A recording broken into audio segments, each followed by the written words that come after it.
the author's advertisement of his novel. This book has its title from that dashing sentiment, "Once aboard the Lugger, and the girl is mine." It is not to be read by those who in their novels would have the entertainment of characters that are brilliant or wealthy, noble of birth or admirable of spirit. Such have no place in this history. There is a single canon of novel writing that we have sedulously kept before us in making this history, and that is the law which instructs the novelist to treat only of the manner of persons with whom he is well acquainted. Hence our characters are commonplace folks. We have the acquaintance of none other than commonplace persons, because none other than commonplace persons will have acquaintance with us. And there are no problems in this history, nor is the reader to be tickled by any risks taken with nice deportment. This history may be kept upon shelves that are easily accessible. It is true that you will be invited to spend something of a night in a lady's bedroom, but the matter is carried through with circumspection and dispatch. There shall not be a blush. Now, it is our purpose in this advertisement so clearly to give you the manner of our novel, that without further waste of time, you may forego the task of reading so little as a single chapter, if you consider that manner likely to distress you. Hence something must be said touching the style. We cannot see, to make a start, that the listener or the reader of a story should alone have the right to fidget as he listens or reads, to come and go at his pleasure, to interrupt at his convenience. Something of these privileges should be shared by the narrator, and in this history we have taken them. You may swing your legs or divert your attention as you read, but we too must be permitted to swing our legs and slide off upon matters that interest us, and that indirectly are relevant to the history. Life is not compounded solely of action. One cannot rush breathless from hour to hour. And since the novel aims to ape life, the reader, if the aim be true, cannot rush breathless from page to page. We can at least warrant him he will not hear. These are the limitations of our history, and we admit them to be considerable. Upon the other hand, the print is beautifully clear. As touching the title we have chosen, this was not come by at the cost of any labor. Taken, as we have told, from that dashing sentiment, "Once aboard the Lugger, and the girl is mine," it is a label that might be applied to all novels. It is a generic title for all modern novels, since there is not one of these but in this form or that sets out the pursuit of his mistress by a man or his treatment of her when he has clapped her beneath hatches. This is a notable matter. The novelist writes under the influences and within the limitations of his age, and the modern novelist correctly mirrors modern life when he presents woman as for man's pursuit till he has her, and for what treatment he may will when he captures her. The position is deplorable, is productive of a million wrongs, and happily is slowly changing. But that it exists is clear upon the face of our social existence, and is even advertised between the sexes in love. "You are mine," the man says, and means it. "I am yours," the woman declares, and, fruit of generations of dependence, freely, almost involuntarily, gives herself. But of this problem, upon which we could bore you to distraction, we are nothing concerned in our novel. Truly, we offer you the pursuit of a girl, but my Mary would neither comprehend this matter nor wish to be other than her George's. From page 57 she waves to us, "Let us hurry along.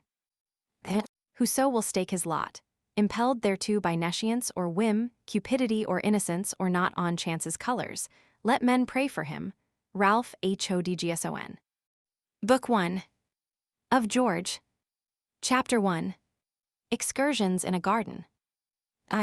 Mr. Christopher Marrapit is dozing in a chair upon the lawn. His darling cat, the Rose of Sharon, is sleeping on his lap.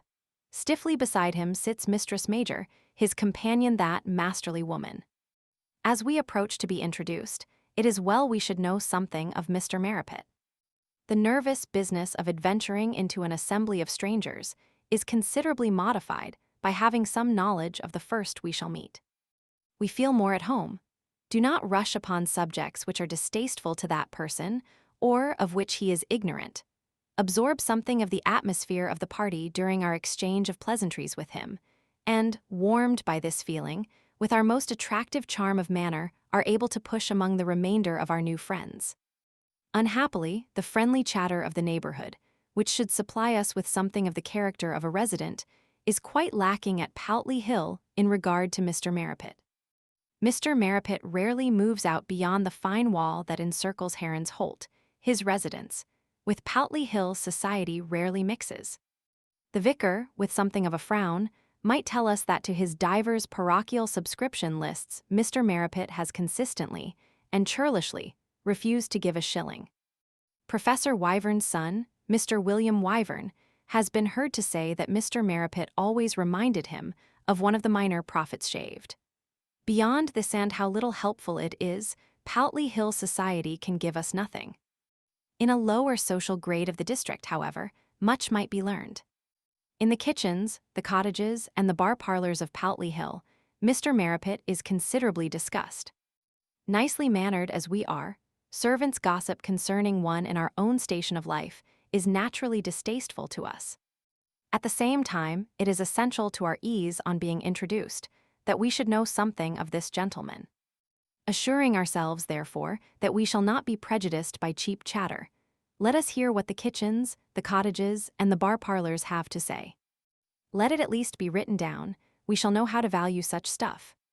Material for this gossip, then, is brought into the kitchens, the cottages, and the bar parlors by Mr. Marrapit's domestic staff. Mistress Armitage, his cook, has given tales of his grimness to the cottages where her comfortable presence is welcomed on Sunday and Thursday afternoons. She believes, however, that he must be a religious gentleman, because, so she says, he talks like out of the Bible. This would seem to bear out Mr. William Wyvern's allusion to the minor prophet element of his character. It is the habit of Clara and Ada, his maids, squeezing at the gate from positions dangerous to modesty, into which their ardent young men have thrust them. It is their habit, thus placed, to excuse themselves from indelicate embraces by telling alarming tales of Mr. Marrapit's, carrying on should they be late. He is a fair old terror, they say. The testimony of Mr. Fletcher, his gardener, gloomy over his beer in the bar parlors, seems to support the stinginess that the vicar has determined in Mr. Marrapit's character. Mr. Fletcher, for example, has lugubriously shown what has to be put up with when in the service of a man who had every inch of the grounds searched because a threepenny bit had been dropped. "It's our damn 'ard," Mr. Fletcher said on that occasion. "I'm a gardener, I am, not a treasure-hunter." Murmurs of sympathy chorused endorsement of this view. Finally, there are the words of Frederick, son of Mistress Armitage, and assistant to Fletcher, whose pleasure it is to set on end the touzled hair of the youth of Poutley Hill by obviously exaggerated stories of Mr. Marrapit's grim rule. "He's a tryant," Frederick has said. Such is an epitome of the kitchen gossip concerning Mr. Marrapit. It is wholesome to be away from such tattling, and personally to approach the lawn whereon its subject sits. 2. This lawn, a delectable sight on this fine July afternoon, is set about with wire netting to a height of some 6 feet.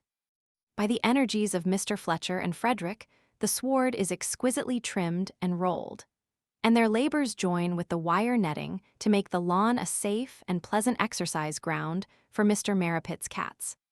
Back in the days of Mr. Marrapit's first occupancy of Heron's Holt, this man was a mighty amateur breeder of cats, and a rare army of cats possessed. Regal cats he had, queenly cats, imperial neuter cats, blue cats, gray cats, orange cats, and white catscats for which nothing was too good, upon which too much money could not be spent nor too much love be lavished. Latterly, with tremendous wrenchings of the heart, he had disbanded this galaxy of cats. Changes in his household were partly the cause of this step. The coming of his nephew, George, had seriously upset the peaceful routine of existence which it was his delight to lead. And a reason even more compelling was the gradual alteration in his attitude towards his hobby. This man perceived that the fancier's eye with which he regarded his darlings was becoming so powerful as to render his lover's eye in danger of being atrophied. The fancier's eye was lit by the brain delighted only in points, in perfection of specimen. The lover's eye was fed by the heart glowed, not with pride over breed, but with affection for cats as cats. And Mr. Marrapit realized that for affection he was coming to substitute pride, that he was outraging the animals he loved by neglecting the less admirable specimens for those perfectly molded. That even these perfect types he was abusing by his growing craze for breeding. Polygamy in cats, he came to believe, desecrated, and eventually destroyed their finer feelings. Therefore, the coming of his nephew George quickened his determination. Mr. Marrapit dispersed his stud. The word had become abhorrent to him, keeping only 4 exquisite favorites, of which the Rose of Sharon, that perfect orange cat, listed when shown at the prohibitive figure of £1,000, envy and despair of every cat lover in Great Britain, and America was apple of his eye, joy of his existence. It was the resolve to keep but these 4 exquisite creatures that encompassed the arrival in Mr. Marrapit's household of Mistress Major, now seated beside him upon the lawn, that masterly woman. The fine cat house was pulled down, the attendant dismissed. A room upon the ground floor, having a southern aspect, was set apart as bedchamber and exclusive apartment for the 4 favorites, and Mr. Marrapit sought about for some excellent person into whose care they might be entrusted. Their feeding, their grooming, constant attention to their wants, and the sole care of their chamber should be this person's duties, and it was not until a point some way distant in this history that Mr. Marrapit ceased daily to congratulate himself upon his selection. Mistress Major, that masterly woman, was a distressed gentlewoman.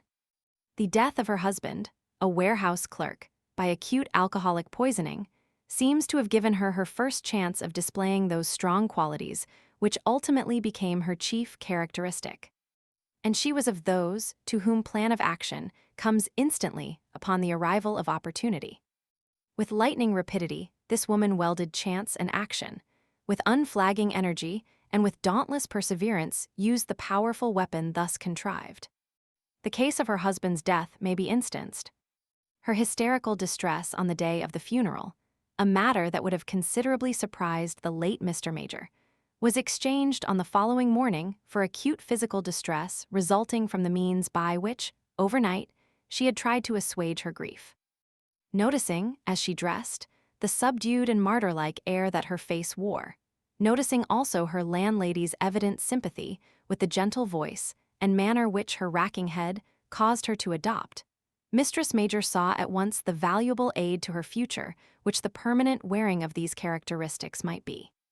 From that moment, she took up the role of distressed gentlewoman, advertised by tight-fitting black, by little size, and by precise, subdued voice, and in this guise sought employment at an agency. The agency sent her to be interviewed by Mr. Marrapit. Ushered into the study, she, in a moment of masterly inspiration, murmured the sweet. Ah, the sweet, when viciously scratched by the Rose of Sharon, and upon those words walked directly into Mr. Marrapit's heart. He required a lady, Mistress Major smiled deprecatingly, who should devote herself to his cats. Did Mistress Major like cats? Ah, sir, she adored cats. Her late husband's words at the recollection failed her. She faltered, touched an eye with her handkerchief, wanly smiled with the resigned martyrdom of a true gentlewoman. As so often in this life, the unspoken word was more powerful than mightiest eloquence. Mr. Marrapit is not to be blamed for the inference he drew. He pictured the dead Mr. Major a gentleman sharing with his wife a passion for cats, by memory of which fond trait his widow's devotion to the species would be yet further enhanced, would be hallowed. There is the further thought in this connection that once more, as so often in this life, the unspoken word had saved the lie direct. Once only, in point of fact, had Mistress Major seen her late husband directly occupied with a cat, and the occasion had been the cause of their vacating their lodgings in Shepherd's Bush precisely 30 minutes later. Mr. Major, under influence of his unfortunate malady, with savage foot had sped the landlady's cat down a flight of stairs, and the landlady had taken the matter in peculiarly harsh spirit. All this, however, lay deeply hidden beneath Mistress Major's unspoken word. The vision of a gentle Mr. Major that Mr. Marrapit conjured sealed the liking he had immediately taken to Mistress Major, and thus was she installed. The masterly woman, upon this July afternoon, desisted from her crocheting, observed in the dozing figure beside her signs of movement, turned to it, ready for speech. This she saw. From the reluctant rays of a passing sun, a white silk handkerchief protected a nicely polished head, a little bumpy, fringed with soft white hair.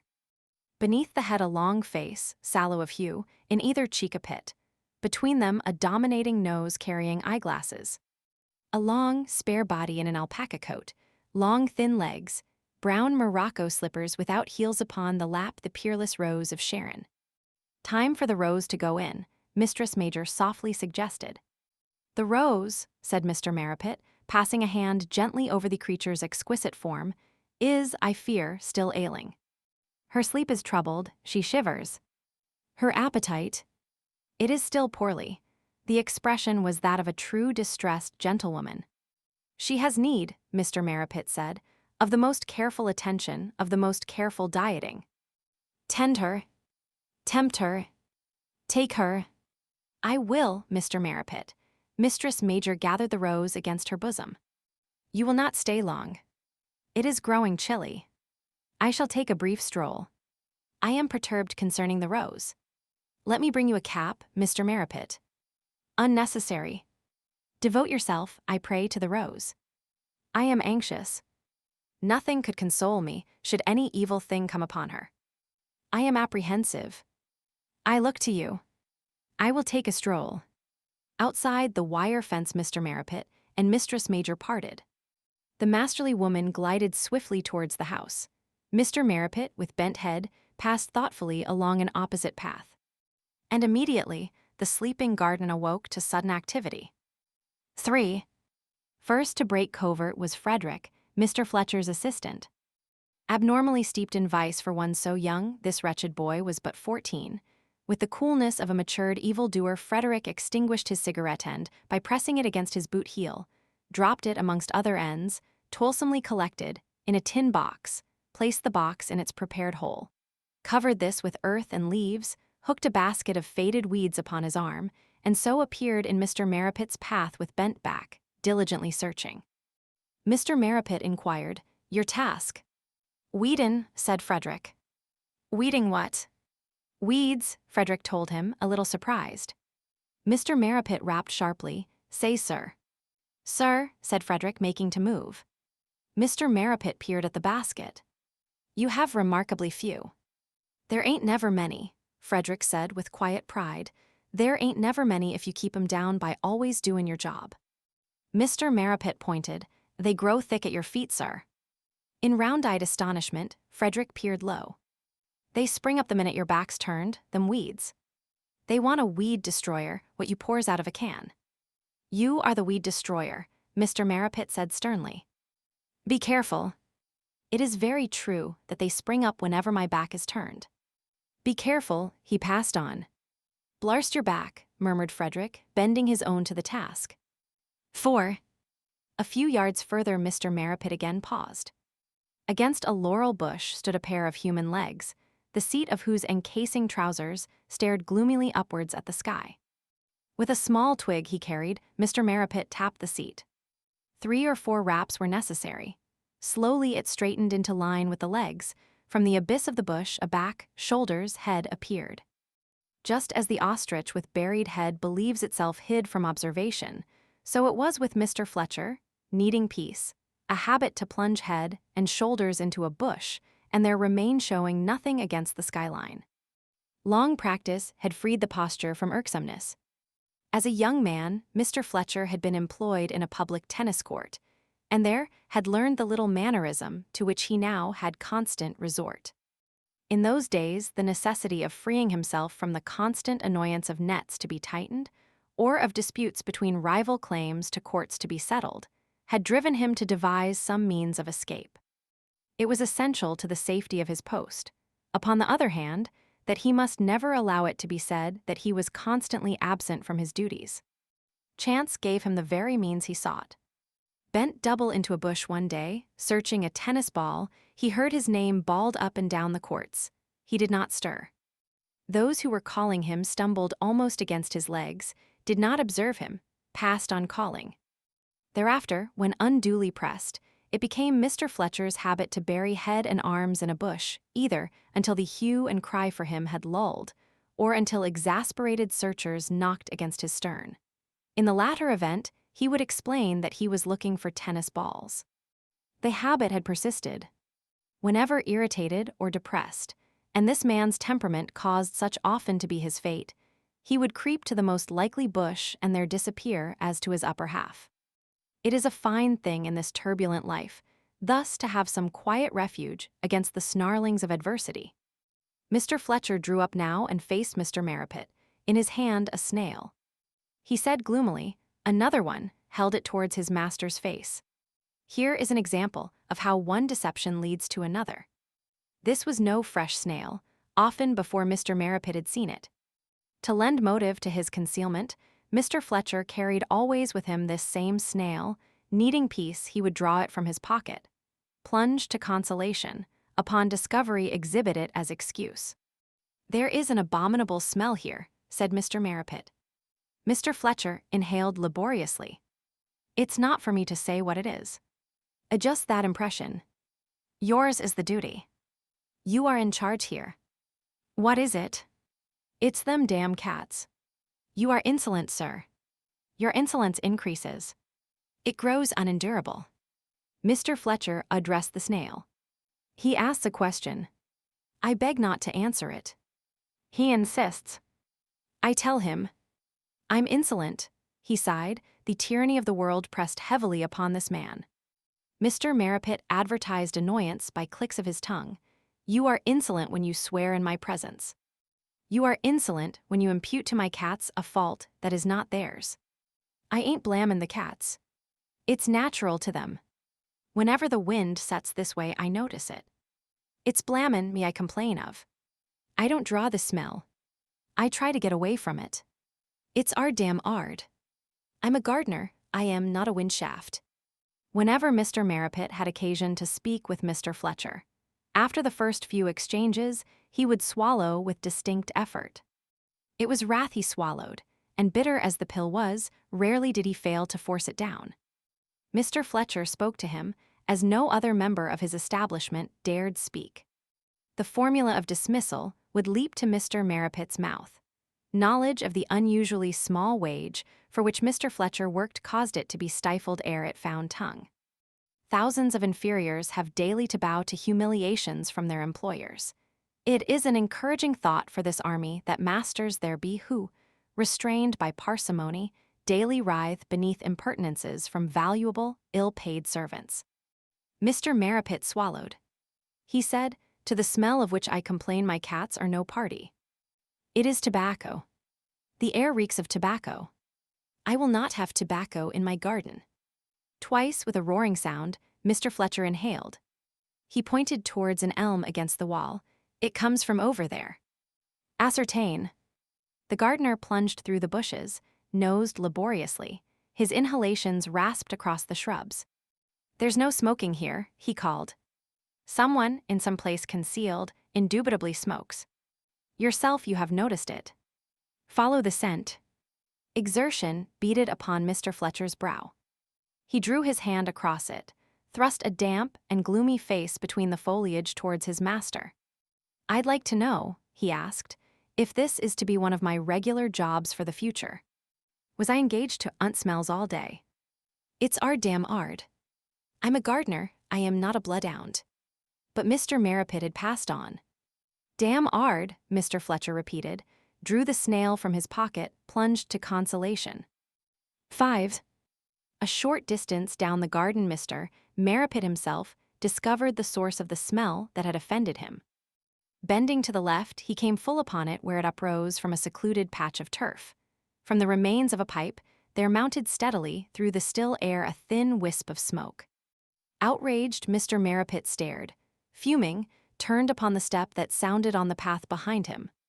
The slim and tall young man who approached was that nephew George, whose coming into Mr. Marrapit's household had considerably disturbed Mr. Marrapit's peace. Orphaned by the death of his mother, George had gone into the guardianship of his uncle while in his middle teens. The responsibility had been thrust upon Mr. Marrapit by his sister. Vainly he had writhed and twisted in fretful protest. She shackled him to her desire by tearful and unceasing entreaty. Vainly he urged that his means were not what she thought. she assured him, and by her will bore out the assurance that with her George should go her money. And the will, when read, in some degree consoled Mr. Marrapit for the sniffling encumbrance he took back with him to Heron's Holt after the funeral. It was a simple and trustful will commended George into the keeping of her brother Christopher Marrapit, desired that George should be entered in her late husband's the medical profession, and for that purpose bequeathed her all to the said brother. George was 18 when Mr. Marrapit entered him at St. Peter's Hospital in mild pursuit of the qualification of the Conjoint Board of Surgeons and Physicians. "I am entering you," Mr. Marrapit had said, consulting notes he had prepared against the interview. "I am entering you at enormous cost upon a noble career which involves, however, a prolonged and highly expensive professional training. Your mother wished it." Mr. Marrapit did not add that George's mother had expressly paid for it. This man had the knowledge that youth would lose such veneration for authority as it may possess were authority to disclose the motives that prompt its actions. He continued, "For me, this involves considerable self-denial and patience. I do not flinch. From you it demands unceasing devotion to your books, your studies, your researches. You are no longer a boy, you are a man.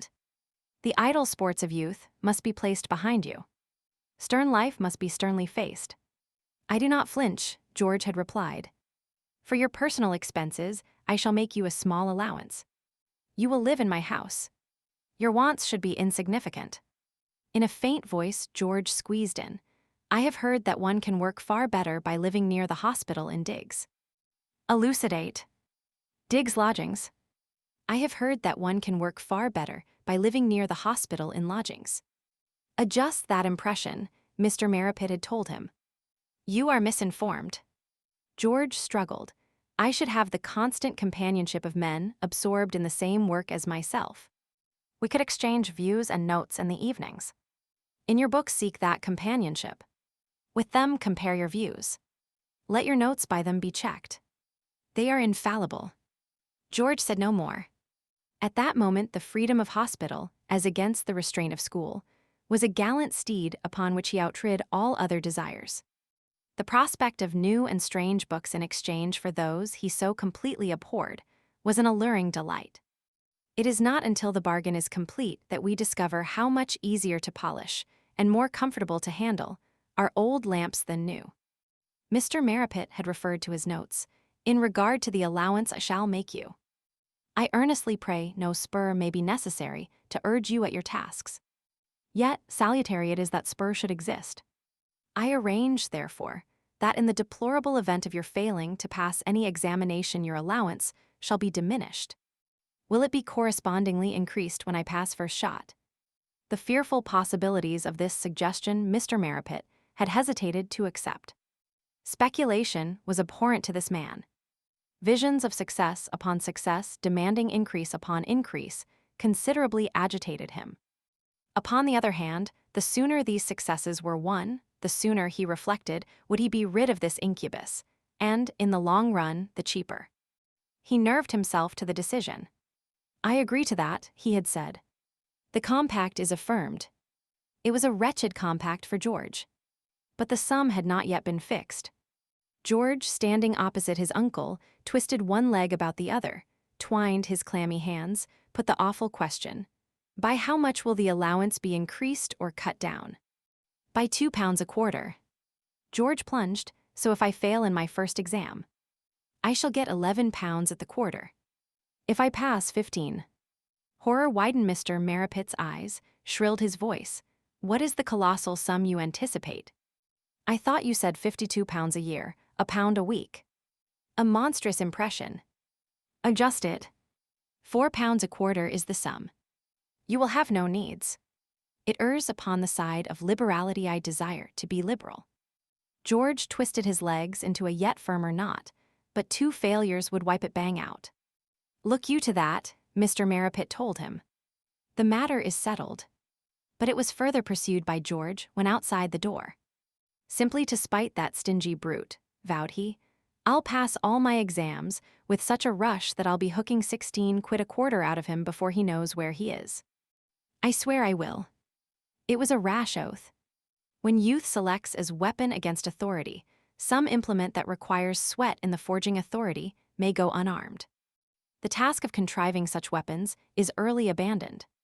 In 3 months, George's hot resolve was cooled. In 6, it was forgotten.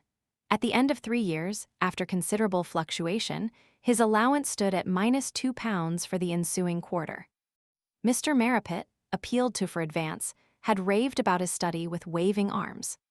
The continued strain of renewing examination fees consequent on your callous failures, he had said, terrifies me. I am haunted by the specter of ruin. The Bank of England could not stand it. Still George argued. With a whirlwind of words, Mr. Marrapit drove him from the study. Precious moments fly even as you stand here. To your books, sir. In them seek solace. By application to them, refresh your shattered pocket. Shamefully was the advice construed. George sought and found solace in his books by selling his Kirk, his quain and his stone to Mr. School of the Charing Cross Road. His microscope he temporarily lodged with Mr. Maughan in the Strand. To the science of bridge he applied himself with a skill that served to supply his petty needs. Notwithstanding, his career at St. Peter's was of average merit. George was now in the 6th year of his studies, and by the 3rd part of his final examination was alone delayed from the qualification which would bring him freedom from his uncle's irksome rule. 6. His attempt at this last examination had been concluded upon this July day that opens our history, and thus we return to Mr. Marrapit, to George, and to the line of smoke uprising from the tobacco. Mr. Marrapit indicated the smoldering wedge. George bent forward. Tobacco, he announced. My nose informed me. My eyes affirm. Yours. I am afraid so. My simple rule. In the vegetable garden you may smoke, here you may not. Is it so hard to observe? I quite forgot myself. Mr. Marrapit cried, adjust that impression. You forgot me. Consistently, you forget me. My desires, my interests are nothing to you. It's a rotten thing to make a fuss about. That is why I make a fuss. It is a rotten thing. A disgusting and a noisome thing. Bury it. Into a bed of soft mold George struck a sullen heel, kicked the tobacco towards the pit. Mr. Marrapit chanted over the obsequies. I provide you with the enormous expanse of my vegetable garden in which to smoke. Yet upon my little acre you intrude. I am Naboth. Ahab straightened his back, sighed heavily. Naboth started against the prick of a sudden recollection. I had forgotten. Your examination. George half turned away. The bitterest moment of a sad day was come. He growled. Pipped. Pipped. Pilled. Pilled. Spun. Spun. 3 months. Mr. Marrapit put his hands to his head. I shall go mad. My brain reels beneath these conundrums. I implore English. The confession of defeat is 1,000-fold more bitter when made to unkind ears. George paled a little, spoke very clearly. I failed. I was referred for 3 months. I am Job, groaned Mr. Marrapit. I expected this. The strain is unendurable. It is unnatural. The next chance shall be your last. What is the fee for re-examination? 5 guineas. My God, said Mr. Marrapit. He tottered away up the path. Chapter 2. Excursions in Melancholy. Gloom brooded over Heron's Holt that evening. Gloom hung thickly about the rooms. Blanketed conversation, veiled eyes that might have sparkled, choked appetites. Nevertheless, this was an atmosphere in which one member of the household felt most comfortable. Margaret, Mr. Marrapit's only child, was 19.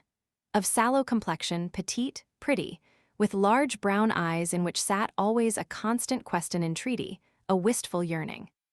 Hers was a clinging nature, readily responsive to the attraction of any stouter mind. Enthusiasm was in this girl, but it lay well like not as a spring. To stir it, the influence of another was wanted. Of itself, spontaneous, it could not leap. Aroused, there was no rush and surge of emotion it welled, rose deeply, thickly, without ripple, crestless, flinging no intoxicating spume. Waves rush triumphant, hurtling forward the stick they support. The pool swells, leaving the stick quiescent, floating. Many persons have this order of enthusiasm. It is a clammy thing to attract. A curate with a glimpse at Shelley's mind once roused Margaret's enthusiasm for the poet. It welled so suffocatingly about him that he came near to damning Shelley and all his works, threw up his hat when opportunity put out a beckoning finger and drew him elsewhere. Margaret walked in considerable fear of her father, but she clung to him despite his oppressive foibles because this was her nature. She loved church, incense, soft music, a prayer book tastefully bound. She wrote poetry. Warmed by the gloom that lay over Heron's Holt upon this evening, she sat brooding upon her cousin George's failure until a beautiful picture was hatched. He had gone to his room directly after dinner, during the meal had not spoken. She imagined him seated on his bed, hands deep in pockets, chin sunk, brow knitted, wrestling with that old devil despair. She knew that latterly he had worked tremendously hard. He had told her before the examination how confident of success he was, had revealed how much in the immediate prospect of freedom he gloried. She recalled his gay laugh as he had bade her goodbye on the first day, and the recollection stung her just as, she reflected, it must now be stinging him. Only he must 1,000 times more fiercely be feeling the burn of its venom. Margaret moved impatiently with a desire to shake into herself a profounder sense of her cousin's misfortune. By 10, she was plunged in a most pleasing melancholy. 2. She was of those who are by nature morbid, who deceive themselves if they imagine they have enjoyment from the recreations that provoke lightness of heart in the majority. Only the surface of their spirits ripples under such breezes.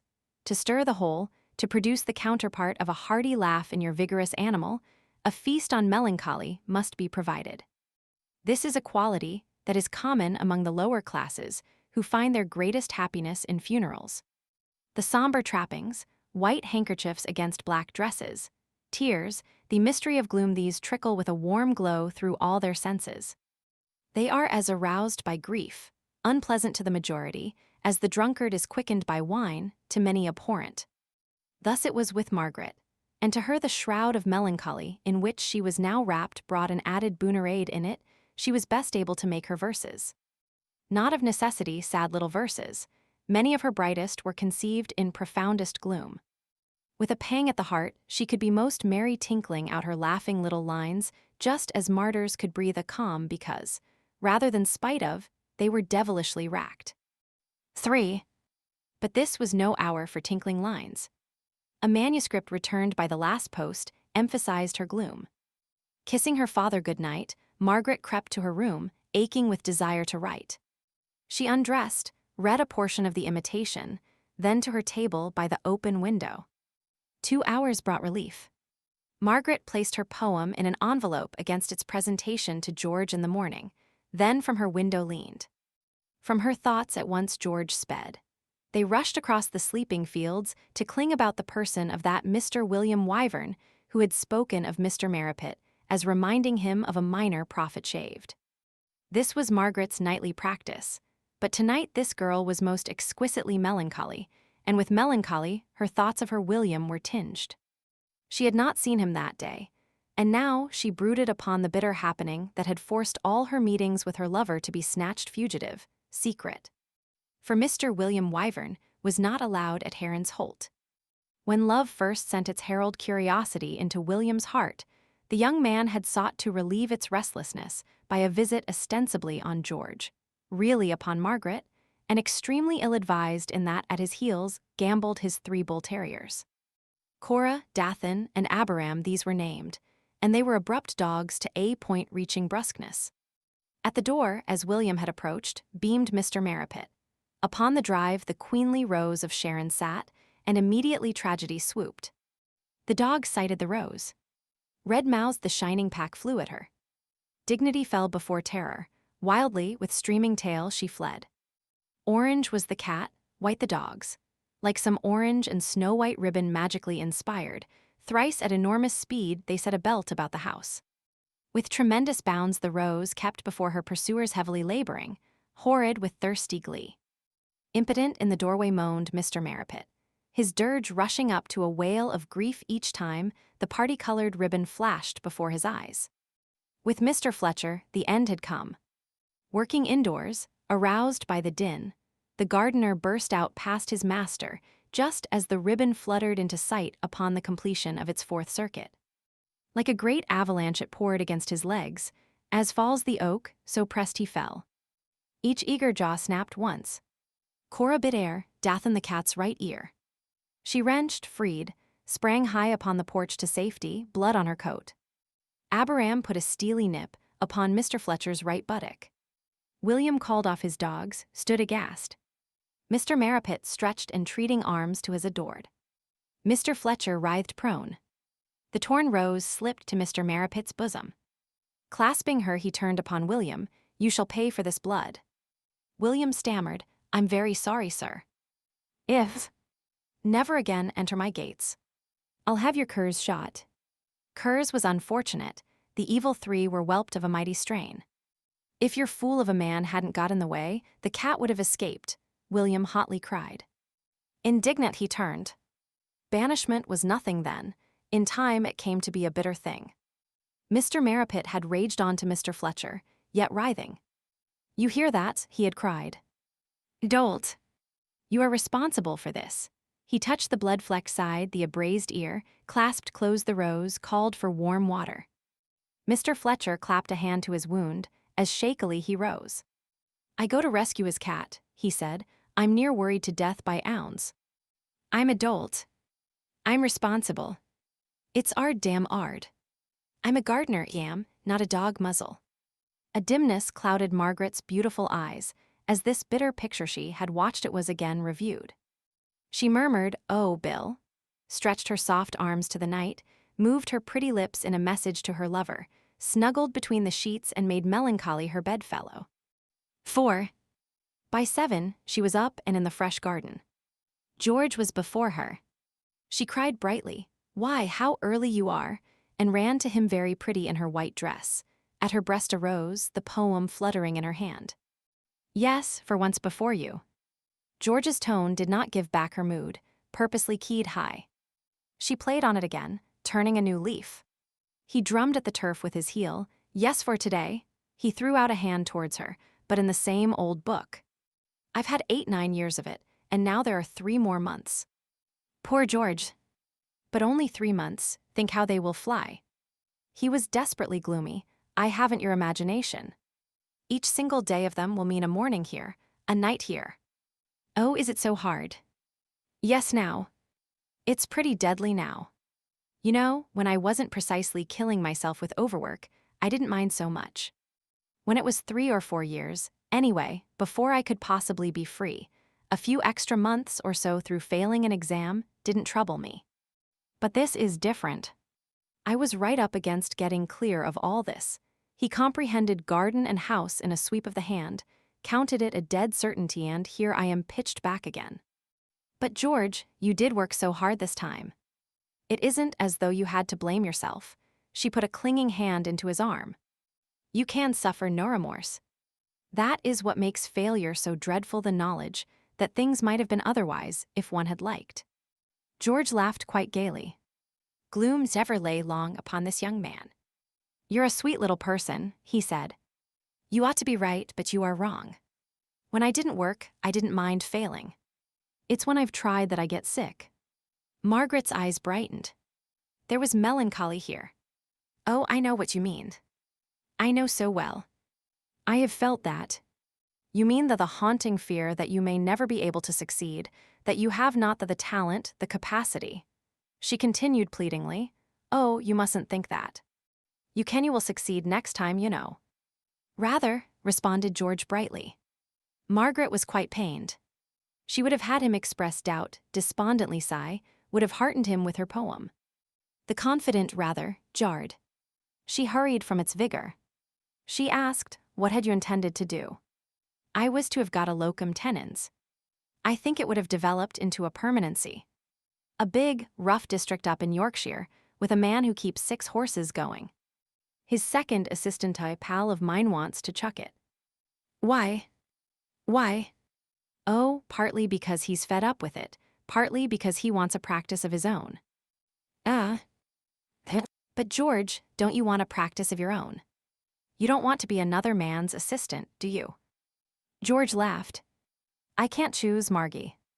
You know, if you imagine there are solid groups of people all over England anxiously praying for the arrival of a doctor, you must adjust that impression, as your father would say. These things have to be bought. I've got about £3, so I'm not bidding. They seldom go so cheap. Margaret never bantered. She had no battledore light enough to return an airy shuttlecock. Now, as always, when this plaything came buoyantly towards her, she swiped it with heavy force clean out of the conversational field. She said gravely, I know what you mean. You mean that father ought to buy you a practice ought to set you up when you are qualified. I can't discuss that, can I? It wouldn't be loyal. Of course not. I don't ask you. They moved towards the sound of the breakfast bell. You think, Margaret continued, that father ought to buy you a practice because your mother left him money for the purpose. I know she left him nearly £5,000 for my education and all that. I think I may have cost him 3,000, possibly 4, so I think I am entitled to something, but I shan't get it, therefore I don't worry. My hump is gone, in 3 months I shall be gone. Forward, I smell bacon. Margaret smiled the wan smile of an invalid watching vigorous youth at sport. Firmly, she banged the shuttlecock out of sight. How bright you are, she told him.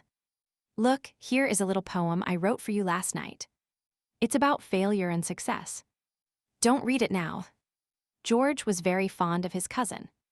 Oh, but I must, he cried. I think this was awfully nice of you. He's not down yet. Let's sit on the seat and read it together. Oh, not aloud. It's a silly little thing, really. Yes, aloud. He smoothed the paper. She pressed against him, thrilled as she regarded the written lines. George begged her read. She would not, well, she would. She paused. Modesty and pride gathered on her cheeks, tuned her voice low. She read, So you have tried, so you have known the burning effort for success, the quick belief in your own prowess and your skill, the bitterness of failure, and the joy of sweet success. Burning effort, George said. That's fine. I'm glad you like that. And quick belief, you know what I mean. Oh, rather. The poet warmed again over her words. So you have tried, so you have known the blind-eyed groping towards the goal that flickers on the far horizon of attempt, gleaming to sudden vividness, anon fading from sight. Sort of blank verse, isn't it? George asked. Well, sort of, the poet allowed. Not exactly, of course. Of course not, George agreed firmly. Margaret breathed the next fine lines. So you have tried, so you have known the bitter sweetness of attempt, the quick determination, and the dread despair that grapple and possess you as you strive for imagery. George questioned, imagery. That verse is more for me than you, the poet explained. For imagery to get the right word, you know. Rather, said George. It does for me too in exams, when one is floored, you know. Yes, Margaret admitted doubtfully. Yes.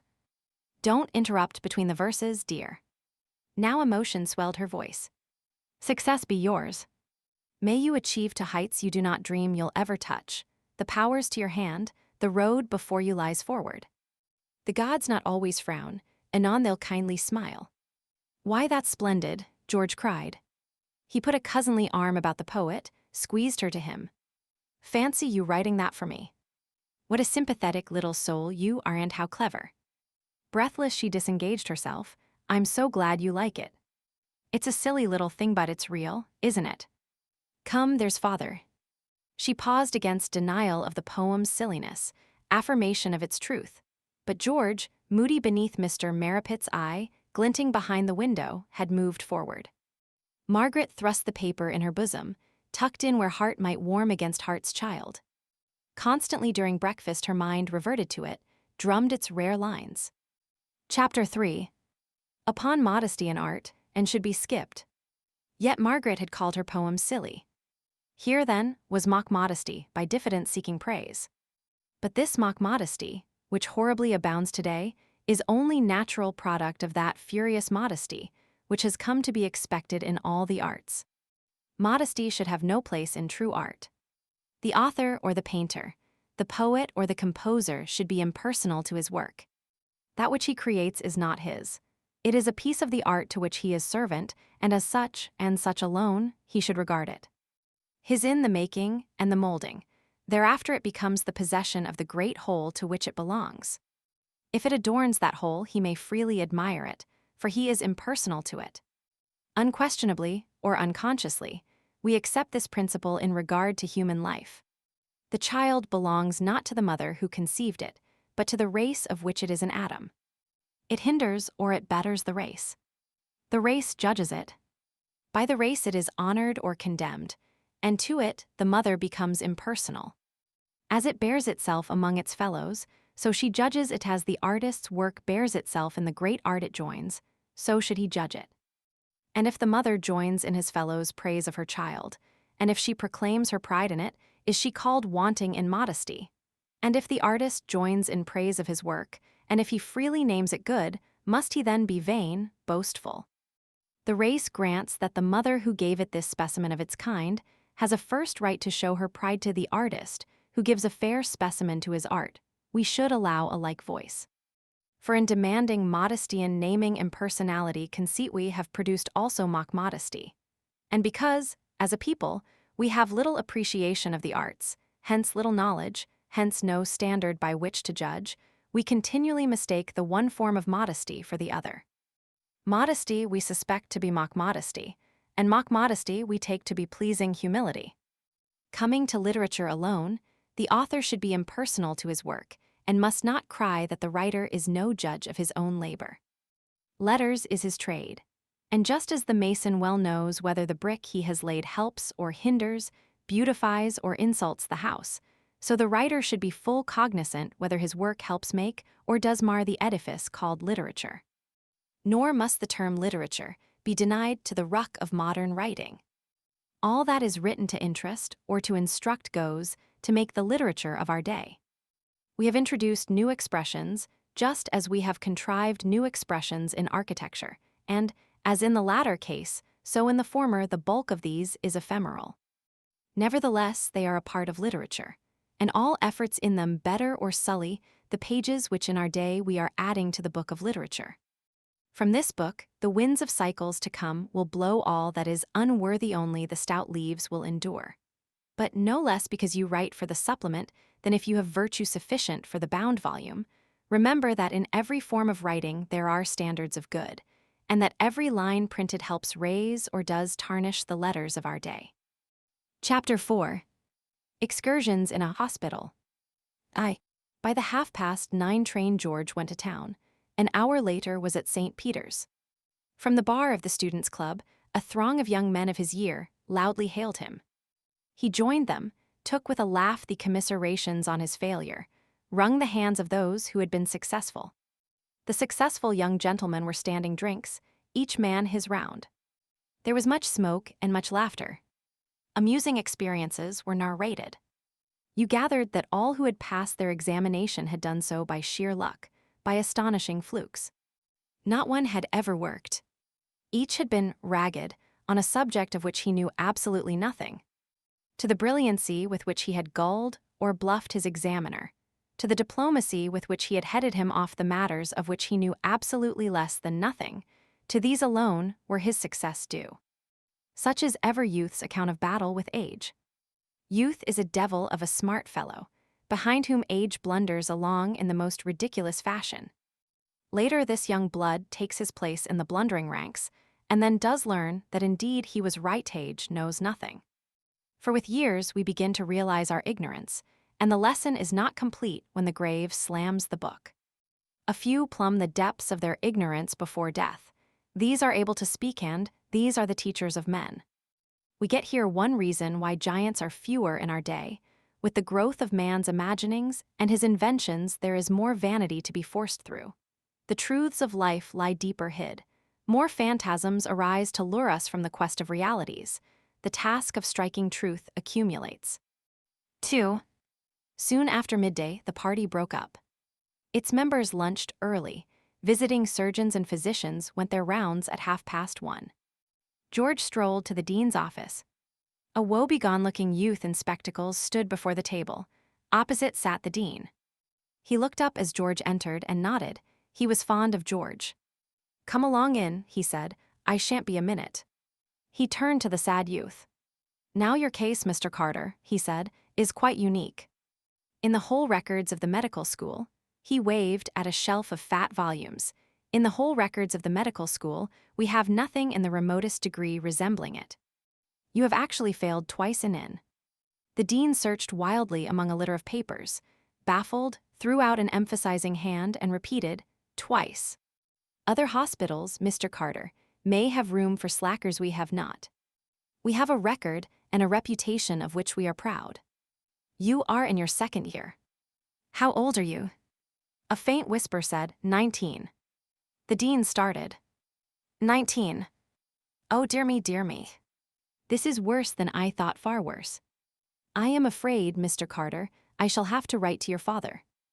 Guttural with emotion, Mr. Carter gasped, "I mean to work, indeed I do." Again the dean frantically searched on his desk to discover the subject in which Mr. Carter had failed. Again was unsuccessful. Deep thought raveled his brow. His fingers drummed indecision on the table.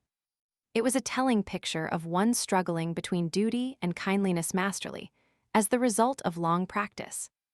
"Mr. Carter," the dean summed up, "I will consider your case more fully tonight. Against my better judgment, I may perhaps decide not on this occasion to communicate with your father. But remember this. At the very outset of your career, you have strained to breaking point the confidence of your teachers. Only by stupendous efforts on your part can that confidence be restored. These failures, believe me, will dog you from now until you are qualified, nay, will dog your whole professional career. That will do." In a convulsion of relief and of agitation beneath this appalling prospect, the dogged man quavered thanks, stumbled from the room. 3. George laughed. "Same old dressing down," he said. "Don't you ever alter the formula." "It's very effective," the dean replied. "That's the 6th this morning. Unfortunately, I couldn't remember in what subject that boy had failed, so he didn't get the best part, the part about that being the one subject of all others which, if failed in, predicted ruin. It was biology in my case," George told him. I trembled with funk. "I think most of you do. It's fortunate that all you men, when you first come up, are afraid of your fathers. It gives us a certain amount of hold over you. If the thing were done properly, both at the varsities and the hospitals, there would be a system of marks and reports just as at schools. You are only boys when you first come up, and you should be treated as boys. Instead, you are left free and irresponsible. It ruins dozens of men every year." "Perhaps that's why I'm here now," George responded. "You know I got plowed." The dean told George how sorry he had been to hear it. He questioned, "Bad luck, I suppose." "I thought it was a sitter for you this time." "Yes, rotten luck. It's unfortunate, you know. You would have got a house appointment. I'm afraid you will miss that, Mo. There will be a crowd of very hot men up with you in October, junior to you, who will get the vacancies. What will you do?" George shrugged and laughed. The dean frowned, interpreted the shrug. "Well, you should care," he said. "You ought to be looking around you. Won't your uncle help you to buy a partnership? We are on worse terms than ever after this failure." "Not he." "And you're not trying to be on good terms, I suppose." "Not I." "You are a remarkably silly young man. You want balance, Lester, you want balance. It would be the making of you to have some serious purpose in life. You will run against something of the kind, soon you'll get engaged, perhaps, and then you'll regret your happy-go-lucky ways." He fumbled amongst a pile of correspondence and drew out a letter. "Now, look here, I was thinking of you only a few moments ago. Here's a letter from a man who where is it? Ah, yes, if you could raise £400, by the time you are qualified I could put you on to a splendid thing." "Not the remotest chance," said George. "The serious purpose must wait." "Aye." The dean waved a hand that asked silence, consulted the letter. "This is from a man in practice, at a place called Runagate, one of these rising seaside resorts, Hampshire, great friend of mine. He's got money, and he's going to chuck it doesn't suit his wife. I told him I'd find a purchaser if he would leave it with me. Merely nominal, only £400. He says that in a year or so, there'll be a small fortune in the practice, because a company is taking the place over to develop it. You shall have first refusal. Come now, pull yourself together, Lester. George laughed. He stood up. Thanks, I refuse now. What on earth's the good? Rubbish, said the dean. Think over that serious interest in life. You never know your luck. George moved to the door. I know my luck all right, he laughed. Never mind, I'm not grumbling with it. Chapter 5. Upon life and may be missed. In the anteroom, as it were, of a very short chapter, we must make ready to receive our heroine. She is about to spring dazzling upon our pages, will be our close companion through some moving scenes. We must collect ourselves, brush our hair, arrange our dress, prepare our nicest manner. And as in anterooms, there are commonly papers laid about to beguile the tedium, and as the faint rustle of our heroine's petticoats is warning that George's assertion that he knew his luck is immediately to be disproved, let us make a tiny little paper on the folly of such a statement. For of his luck man has no glimmer of prescience. Day by day we rattle the box, throw the dice, but of how these will fall we have no knowledge. We only hope with the gambler's feverishness, and it is this very hazard that keeps us crowding and pushing to hold our place at the tables where fortune spins. Grow we sick of the game, sour with our luck, weary of the hazard, and relinquish we our place at the table, we are pushed back and out-elbowed, thrown, trampled. We are all treasure-seekers set on a treasure island in a boundless sea. Cruelly marooned, we are flung ashore without appeal, and here deserted until the ship that disembarked us suddenly swoops, and the press-gang snatches us again aboard again without heed to our desire. Whence the ship brought us, we do not know, and whither it will carry us, we do not know. There is none to prick a return voyage disclosing the ultimate haven, though pilots there be who pretend to the knowledge we cannot test them. But the marooners, when they land us, give us wherewith to occupy our thoughts. This is a treasure island. Each man of us they land with a pick. The inhabitants tell us of the treasure, and, being acclimatized, we set to work to dig and delve. Some work in shafts already sunk, some seek to break new ground, but what the pick will next turn up no one knows. And it is this uncertainty, this hazard, that keeps us hammering, that keeps us, some from brooding against the marooners, their wanton desertion of us, our ultimate fate at their hands, others from making ready against the return voyage as entreated by the pilots. Certainly, when the pick strikes a pocket, we turn to carousing, cease cocking a timid eye at the horizon. And now our heroine is beckoning. Chapter 6. Magnificent arrival of a heroine. Until 3 o'clock George sat in an operating theater. An unimportant case was in process. Occasionally, through the group of dressers, surgeons, and nurses who filled the floor, George caught a glimpse of the subject. He watched moodily, too occupied with his thoughts 3 more months of dependency to take greater interest. One other student was present. Peacefully, he slumbered by George's side until the ring of a dropped forceps awakened him. Noting the cause, clumsy beast, said this Mr. Franklin, and to George, "Come on, Lester, my slumber is broken. Let's go for a stroll up west." In Oxford Street, a pretty waitress in a tea shop drew Mr. Franklin's eye. A drop of rain whacked his nose. He winked the eye, wiped the nose. "Tea," said he, "it is going to rain." He addressed the pretty waitress. "I have no wish to seem inquisitive, but which table do you attend?" The girl jerked her chin. "What's that to you?" "So much," Mr. Franklin earnestly told her, "that, until I know here beautiful but inconvenient, in the doorway I stand." "Well, all of 'em," she whisked away. "You're badly snubbed, Franklin," George said. "This rain is nothing." A summer shower crashed down as he spoke. A mob of shoppers, breathless for shelter, drove them inwards. "George," said Mr. Franklin, seating himself, "your base mind thinks, have designs on this girl. I grieve at so distorted a fancy. The child says prettily that she attends all of 'em. It is a gross case of overwork into which I feel it my duty more closely to inquire." George laughed. "Do you always spend your afternoons like this?" "As a rule, yes." I have been 15 years at St. Peter's awaiting that day, when through pure ennui, the examiners will pass me. It will be a sad wrench to leave the dear old home. He continued, a tinge of melancholy in his voice. You know, I am the last of the old brigade. The medical student no longer riots. His name is no longer a byword, he is a rabbit. Alone, undismayed, I uphold the old traditions. I am, so to speak, one of the old aristocracy. Beneath the snug characteristics of the latter-day student his sweet abhorrence of a rag, his nasty delight in plays which he calls hot stuff. His cigarettes and his chess-playing beneath these my head, like Henley's, is bloody but unbowed. Forgive a tear. The shower ceased, the tea was finished. The pretty waitress was coyly singeing her modesty in the attractive candle of Mr. Franklin's suggestions. George left them at the game, strolled aimlessly towards the Marble Arch, beyond it, to the right, and so into a quiet square. Here comes my heroine. 2. The hansom, as George walked, was coming towards him smartly, with a jingle of bells, skimming the curb.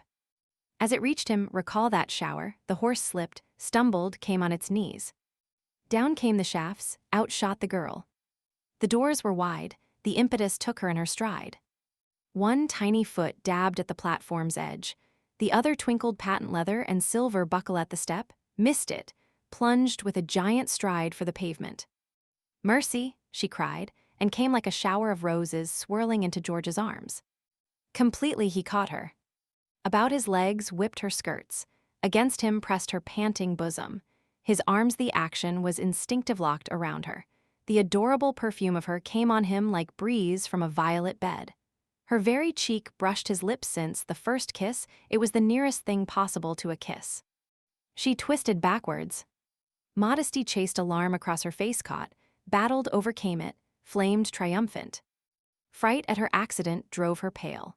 Shame at the manner of her descent leg to the knee, and an indelicacy of petticoat sagitated, she had glimpsed it, as she leapt flushed her crimson from the line of her dress, about her throat, to the wave of her hair upon her brow.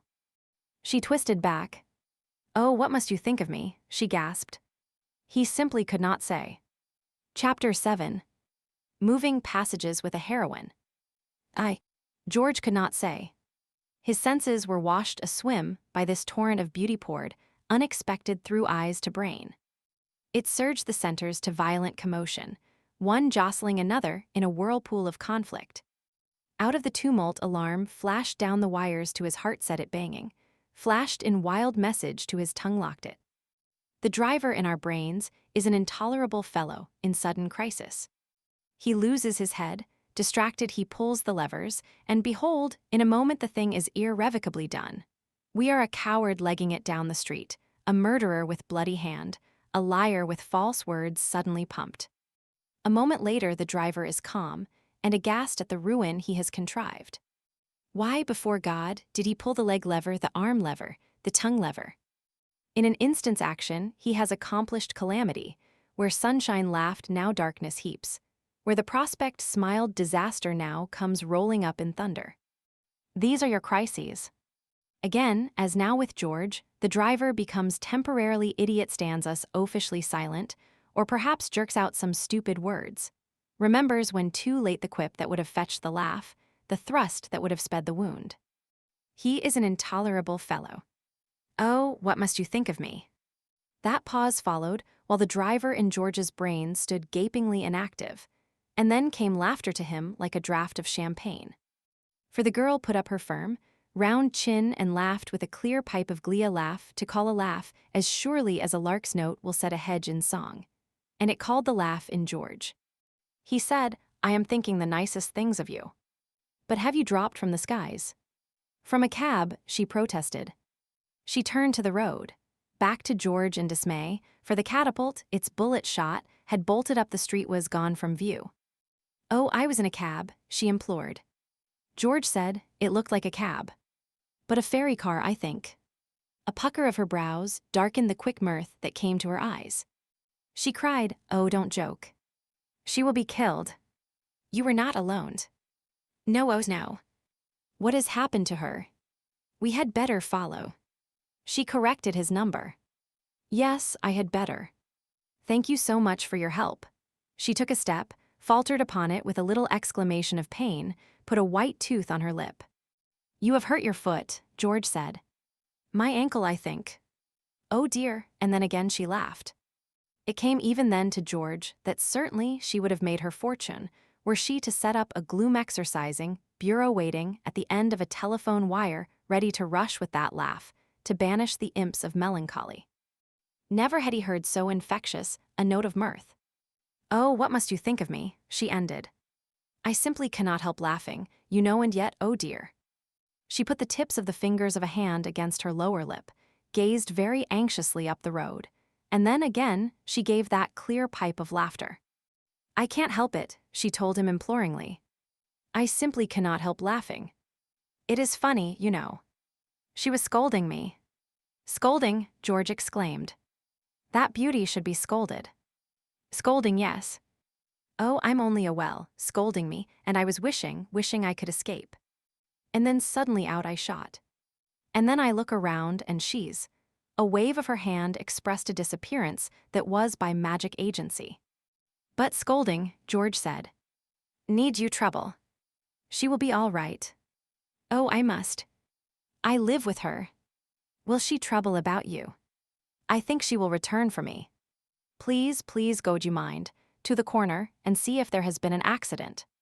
From that direction, a bicyclist approached. George hailed.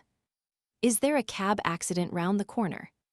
The youth stared, called rats, passed. George interpreted, it means no.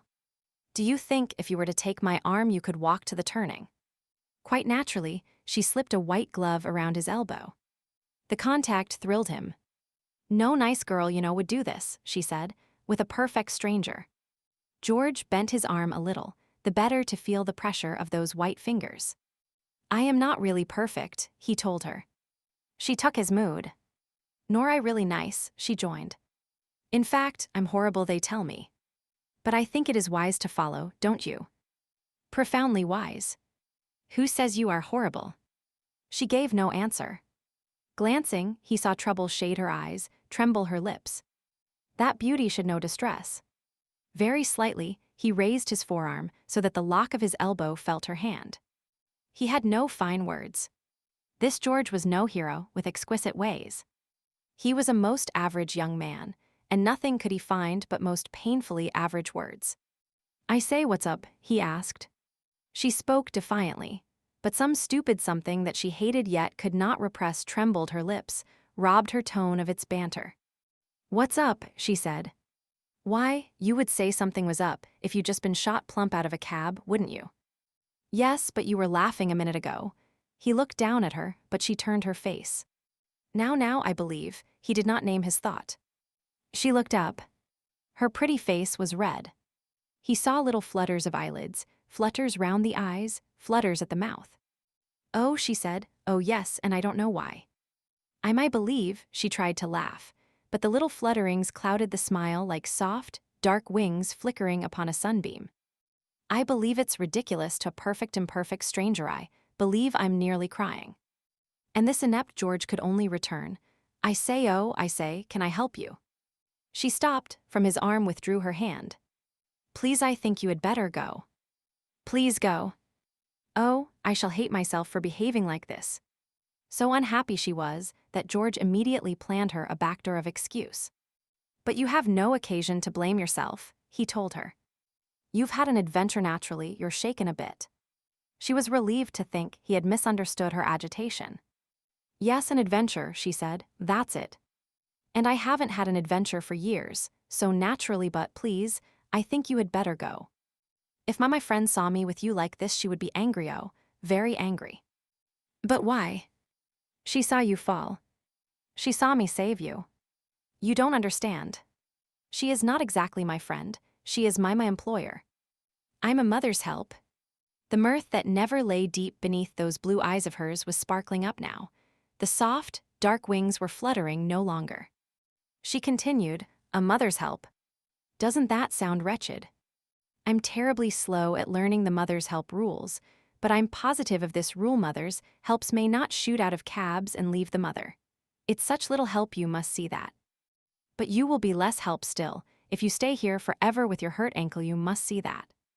I must stay with you or see you to your home. When she answered, it was upon another change of mood. The soft, dark wings were fluttering again, and it was the banter of George's tone that had recalled them. For this was an adventure, and she had not known adventure for years.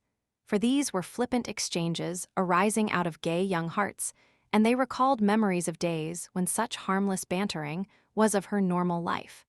For there had been sympathy in George's stammering inquiries, and it recalled the time when she lived amidst sympathy and amidst love. The soft, dark wings fluttered again. I am very grateful to you for helping me, she told him. You must not think me ungrateful, only I think you had better go. In my position, I am not free to do as I like, talk where I will. You understand? Her voice trembled a little and she repeated, You understand. George said, I understand. 2. And that was all that passed upon this meeting. A cab swung round the opposite corner, pulled up with a rattle, turned towards them, was alongside. Within, a brow of thunder sat. The cabman called, I knowed you was all right, miss, raised the trap, and cheerfully repeated the information to his fare. I knowed she was all right, mum. The mum addressed gave no congratulation to his prescience. He shut the lid, winked at George.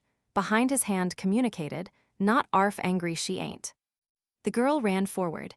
Agitation bound up her hurt ankle. Oh, she cried, I am so glad you're safe. The thunder figure addressed said, Please get in. I have had a severe shock. This gentleman, the girl half turned to George. Please get in instantly. Scarlet the girl went.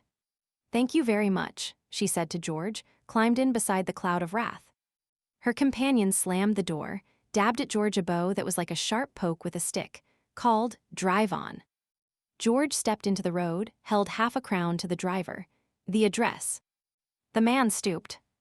With a tremendous wink answered, 14 Palace Gardens, St. John's Wood. Away with a jingle. Chapter 8. Astonishing after-effects of a heroine.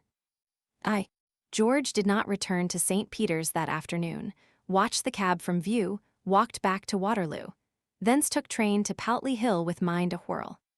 Recovering from stunning shock, the mind first sees a blur of events formless, seething, inextricably tangled.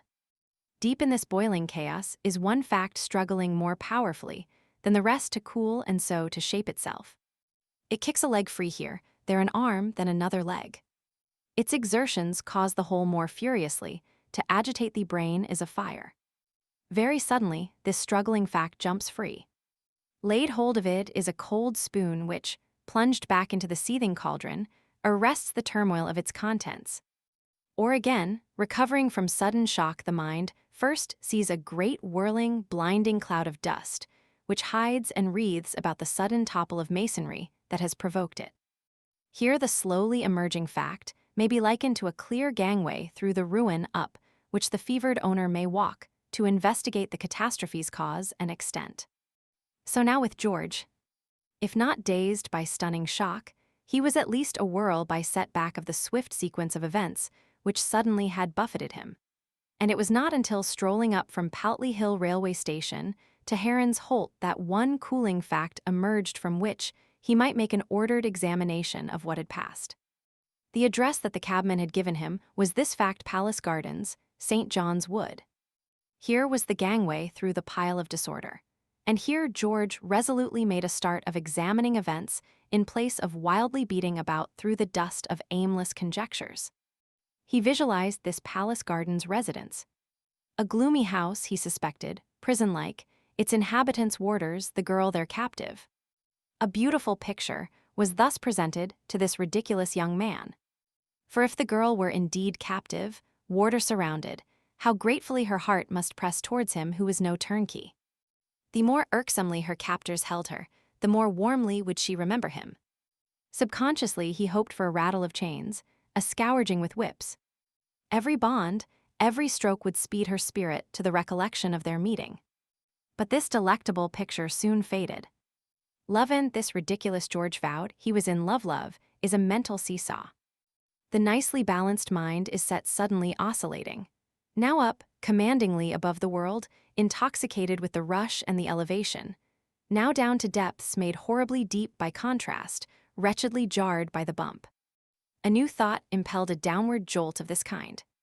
Failing a gloomy 14 palace gardens, supposing the girl to be happily situated, it was horribly improbable that she would give him a moment's thought. This was a most chilling idea. Shivering beneath the douche, George's mind ran back along the episode of their meeting to discover arguments that would build up the chains and the whips. Memories banked high on either side. In search of his desire, George gathered them haphazard, closely examined each. It was an unsatisfactory business. Here was a memory. She had said so and so. Yes, but damn it, that might mean anything. He flung it down, took another. She had said so and so. Yes, but damn it, that might have meant nothing. This was very disturbing. He must systematically go through the whole pile of memories upon an ordered plan, reconstruct each step of the episode. At first attempt, it was a wretched business. Never was builder set to work with bricks so impossible as the bricks of conversation with which this reconstruction must be done. Each that the girl had supplied might dovetail in as he would have it go. Upon the other hand, it fitted equally well when twisted into the form in which, for all he knew, she might have constructed it. The bricks George had himself supplied, he found even more disconcerting. They were stupid, ugly, laughable. He shoved them in, and they grinned at him, mocked him. None the less he persevered. He must get his answer.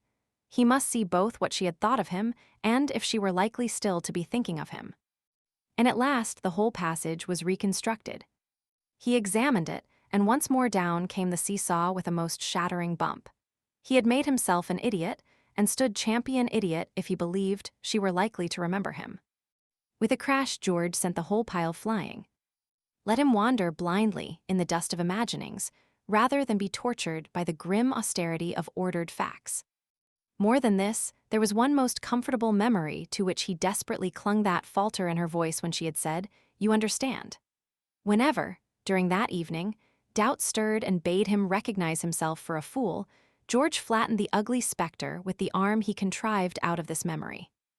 It was a lusty weapon, but a fresh vexation that lies in wait for all new lovers tore him when he got to bed. In the darkness, he set his mind solely to recalling the girl's face. The picture tantalizingly eluded him. Generalities he could recall. She was fair, very, very fair. Her hair was shining golden, but how was it arranged? In desperation, he squirmed off to her eyes blue, no gray, no blue. Damn it, he would forget whether she were black or white in a minute. Her chin. Ah, he had that white and firm and round. And her nose, small and a trifle tip-tilted. And her mouth, oh heaven, he could not fix her mouth. The distracted young man tossed upon his pillow and went elsewhere.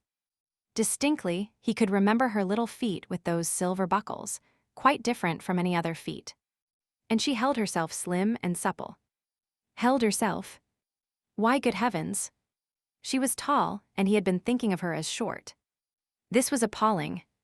He might meet her and pass her by. He might. He rushed into troubled slumber. 2. The night gave him little rest. Whilst his body lay heavy, his brain, feverishly active, chased through the hours glimpses of the queen of his adventure. By early morning, he was prodded into consciousness, and awake to find himself instantly confronted with a terrible affair. Into his life, so he assured himself, had come a serious interest such as that which the dean had hoped for him. Here, lying abed with fresh morning smiling in through the open window, for the first time he looked forward, following the face he had pursued through his dreams, into the future. Its chambers he found ghastly barren. He visualized it as a vast unfurnished house. To the merry eye with which 2 days ago he had looked upon the world, the picture, had he then conjured it, would have given him no gloom. He would have thought it a fine thing, this empty house that was his own empty, but representing freedom. The matter was different now. Into this empty house had danced the girl. Her gay presence discovered its barrenness. There was not a chair on which she could sit, not a dish in the larder.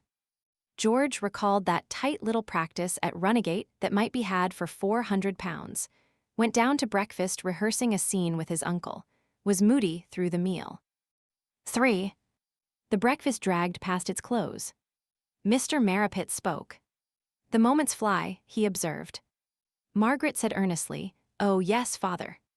"I was addressing George." Said George, suddenly aroused. Mr. Marrapit looked at his watch, repeated his observation.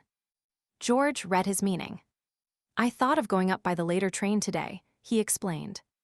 "A dangerous thought." "Crush it," Mr. Marrapit continued. "Margaret, Mistress Major, I observe you have concluded," and when the two had withdrawn, addressed himself again to George. "A dangerous thought. You recall our conversation of the day before yesterday?" "Perfectly." "Yet by later trains, by idleness, you deliberately imperil your future." George did not answer the question. This was the very opportunity for which he had wished. "I would like to talk about my future," he said. "I dare not dwell upon it," replied Mr. Marrapit. "I have to. I shall pass all right this time. I want to know the fact is, sir, I know I have slacked in the past. I am a man now, and I regret it. I fully realize my responsibilities. You may rely that I shall make a certainty of the October examination." "Commendable," Mr. Marrapit criticized. "I want to know what help I may expect when I qualify." "I cannot tell you." Mr. Marrapit threw martyrdom into his tone. "I am so little," he said, "in your confidence. Your expectations when qualified may be enormous. I am not favored with them," he sighed. George said, "I mean what help I may expect from you." The piece of toast rising to Mr. Marrapit's mouth slowly returned towards his plate. "Reiterate that." "From me." "From you," said George. The toast dropped from trembling fingers. Mr. Marrapit dragged the word to tremendous length. Is it conceivable that you expect money from me?" "I only ask. I only shudder. Might I inquire the amount? The dean told me of a practice I could have for £400. "Tea," exclaimed Mr. Marrapit on a gasp. "I must steady myself." "Tea," he paused, gulped a cup, with alarmed eyes stared at George. The affair was going no better than George had expected. He remembered the face that was dear to him, nerved himself to continue. "I would pay it back," he said. "Will you lend me the £400? "I must have air." Mr. Marrapit staggered to the window. "I reel before this sudden assault. For 9 years at ruinous cost I have supported you. Must I sell my house? Am I never to be free? Must I totter always through life with you upon my bowed back? I am Sinbad. There's no need to exaggerate or make a scene. Did I impel the scene?" "I only asked you a question," George reminded. "You have aroused a spectre," Mr. Marrapit answered. "Well, I may understand that I need expect nothing. I dare not answer you. I am shaken. I tremble." George rose. Though what hope he had possessed was driven by his uncle's attitude, he was as yet only upon the threshold of his love. Hence the refusal of what he suddenly desired for that love's sake was not so bitter an affair as afterwards it came to be. "This is ridiculous," he said, moved to the door. "To me a tragedy," Mr. Marrapit declaimed from the window, "old as mankind, not therefore less bitter the tragedy of ingratitude. At stupendous cost I have supported, educated, clothed you. You turn upon me for more. How sharper than a serpent's tooth it is to have a thankless child. I am Lear." George tried a thrust. "I always understood my mother left you ample for me." "Adjust that impression. She left me less than a sufficiency nothing approaching amplitude. To the best of my ability, I have fulfilled my task. It has been hard. I do not complain. I do not ask you for repayment of any excess that may have been incurred. But I am embittered by yet further demands. I have been too liberal. Had I meted out strict justice, as I have striven to mete out kindness, my gray hairs would not be speeding in poverty to the grave. I am Walsey." Upon Walsey, George slammed the door, started for the station. 4. Palace Gardens, St. John's Wood was his aim. There could be no work, nor even thought of work, until again he had met his lady. Yet how to meet her cost him another of the wrestles with conjecture that had been his lot since the cab carried her away. At first it was easy work. He would call, he decided, with polite inquiries, and as he pictured the scene, his spirits rose. The thunder figure that had poked a bow at him from the cab would come dragonish into the drawing room where he waited. Her he would charm with the suavity of his manners. She would doff the dragon's skin, would say he had read the scene in novels, "You would like to see Miss So-and-so." The girl would come in.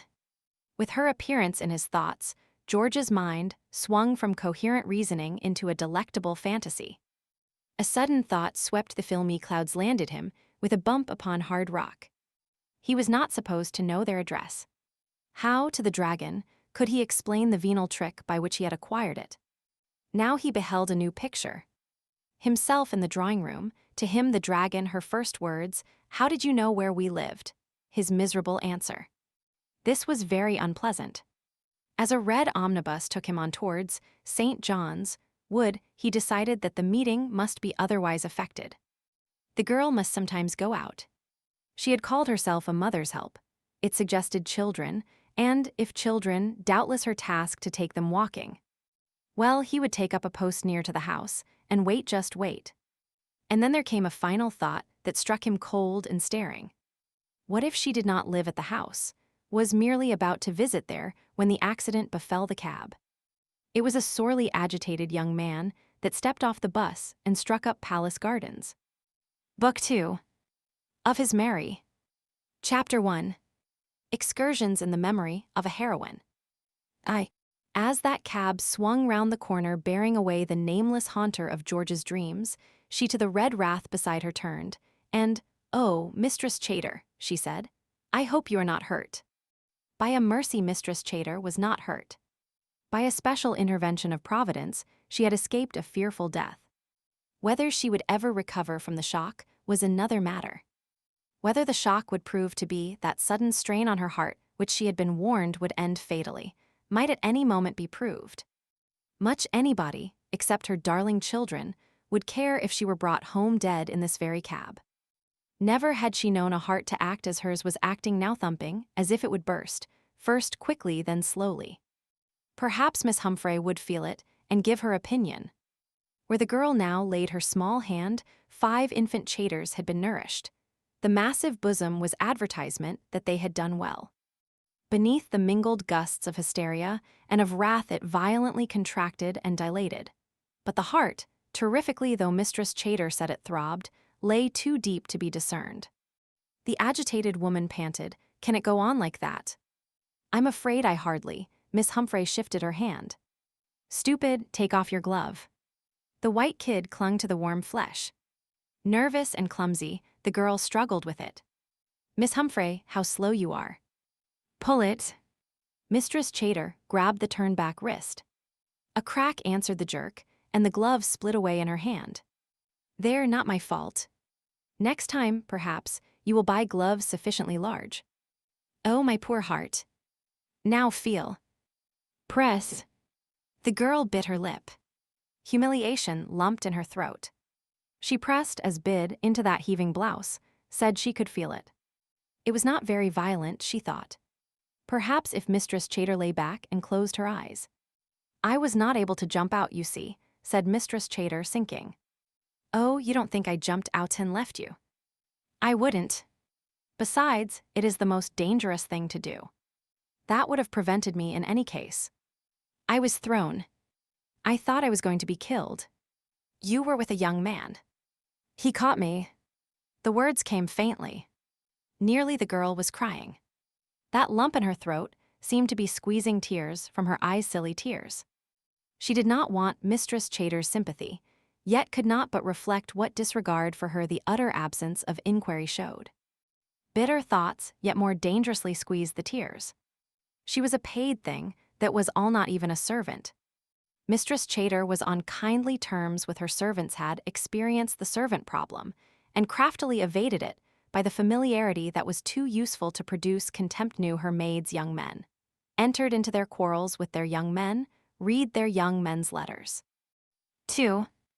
Gazing through the cab window, pressed into her corner, the girl felt herself friendless, outcast, alone. Again she told herself that she did not want Mistress Chater's sympathy, Yet it was the studied withholding of its studied or callous because so natural, the merest conventionalism to have asked, "Were you hurt?" That made her acutely feel her position. A paradox, she thought, not to want a thing and yet to be wounded because it was not hers. A ridiculous paradox, and, brightly, she tried to smile at the silliness of it.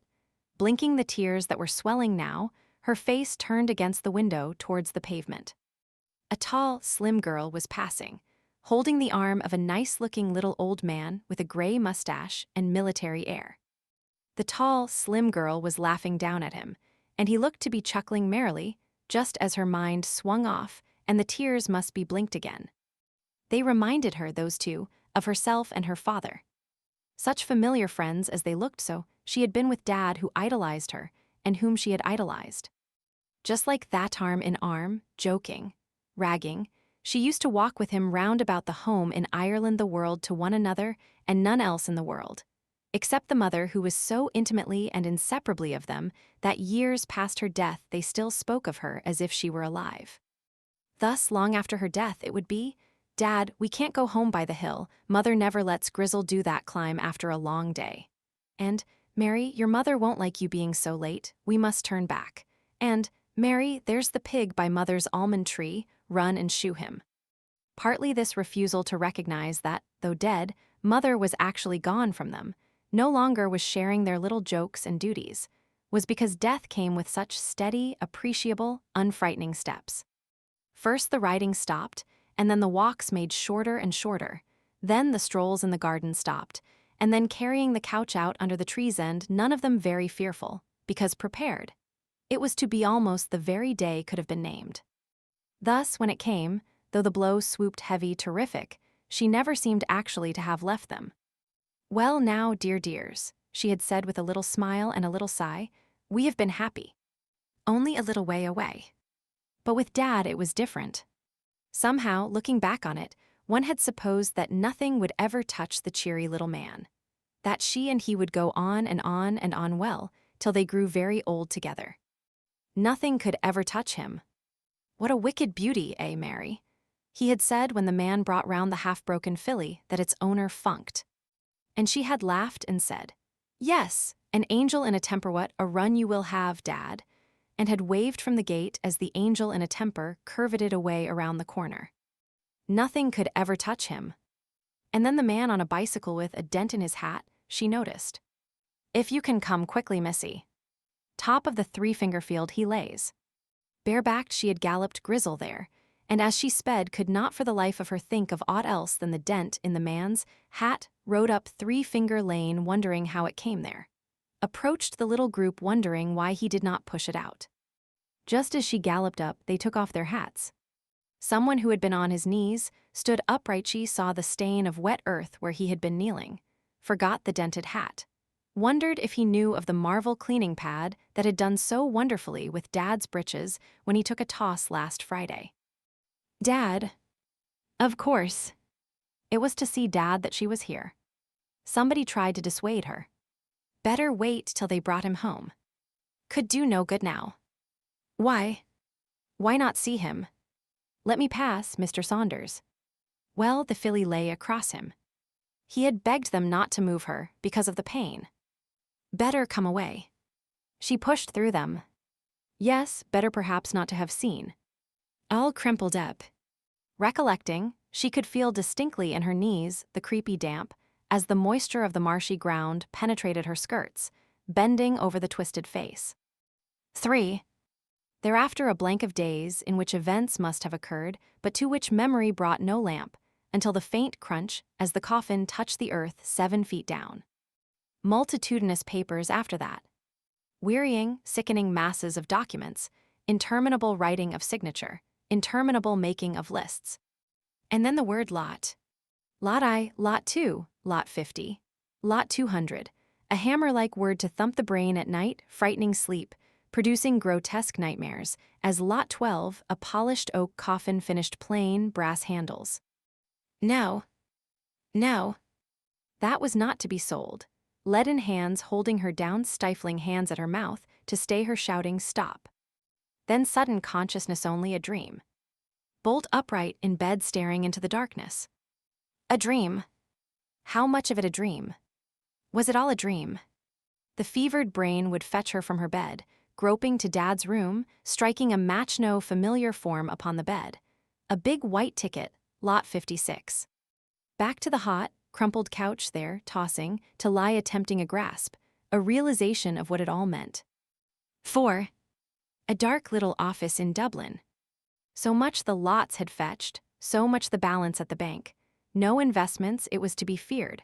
No insurance, my dear Miss Humphrey, so much the bills and other claims on the estate. Don't wish to be bothered with figures. Of course not, my dear. And then we come to the balance, I'm afraid a few pounds, practically nothing. 5. On the steamer bound for Holyhead. During the crossing, the stifling weight that had benumbed her intellect, ever since the man with the dent in his hat came riding up the drive, seemed suddenly to lift.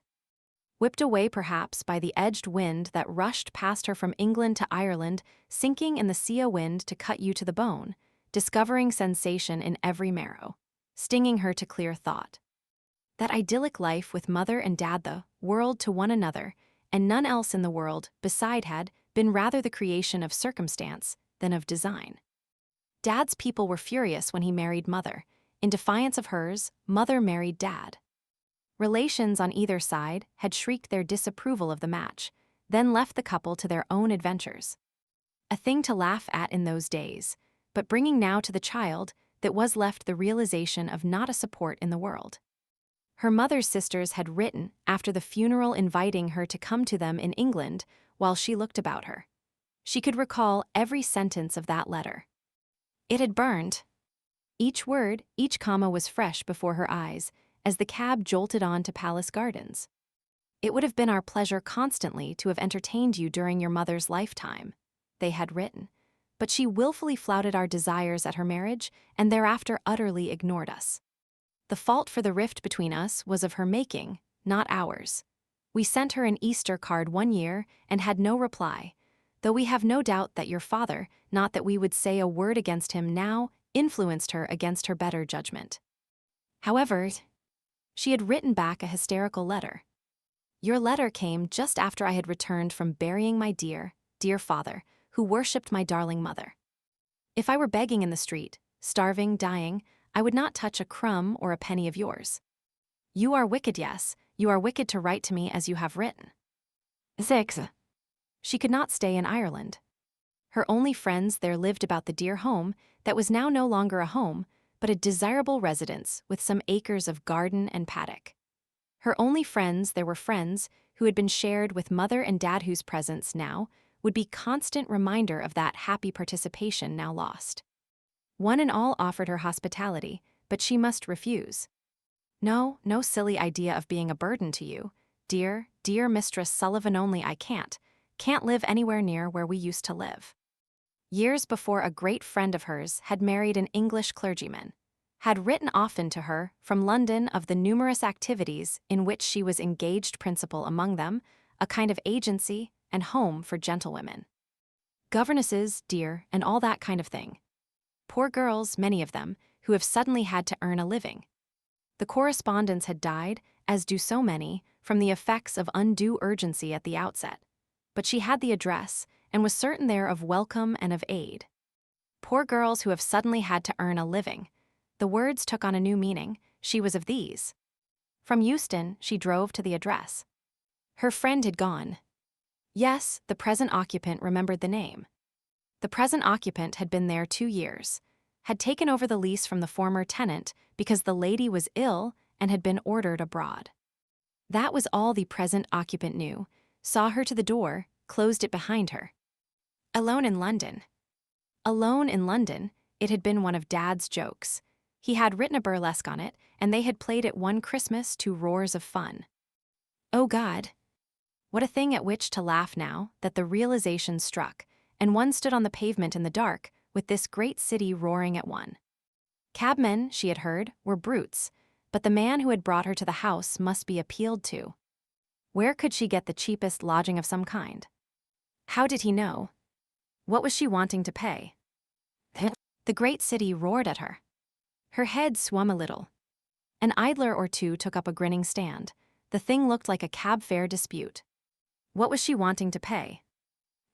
Well, as little as possible. I have never been in London before, and I don't know anybody. My friend here has gone. I have just arrived from Ireland. She began to cry. He from his box in a moment. From Ireland? Why, he was from Ireland. Not likely she was from Connemara. She was. From Kinslow. Why, he knew it well, he was from Balladag. He rolled his tongue around other names of the district. She knew them all, could almost have laughed at the silly fellow's delight. Why, the honor it would be if she would come, and let his missus make her up a bed. Don't ye cry, missy. Don't ye take on like that. It's all right ye are now. He put a huge, roughly great-coated arm about her, squeezed her, she believed, helped her into the cab. 7. Mrs. in the clean little rooms over the rattling mews was no less delighted. From Kinslow. Why, Missy saw that canary. That was a present from Betty Murphy in Kinslow, not 3 months before. The canary, aroused by the attention paid it, trilled upward in a mounting ecstasy of shrillness that went up and up and up through her head. Louder and louder. Shriller and yet more shrill. Bird and cage became misty, swum around her. Mrs. and Tim must have carried her to the bed in which she awoke. 8. Friends in Ireland had given her the addresses of friends in London on whom she must call. She visited some houses, then in a sudden wild despair tore the list. Either these people were dense of comprehension, or she clumsy of explanation. To make them realize her position, she found impossible.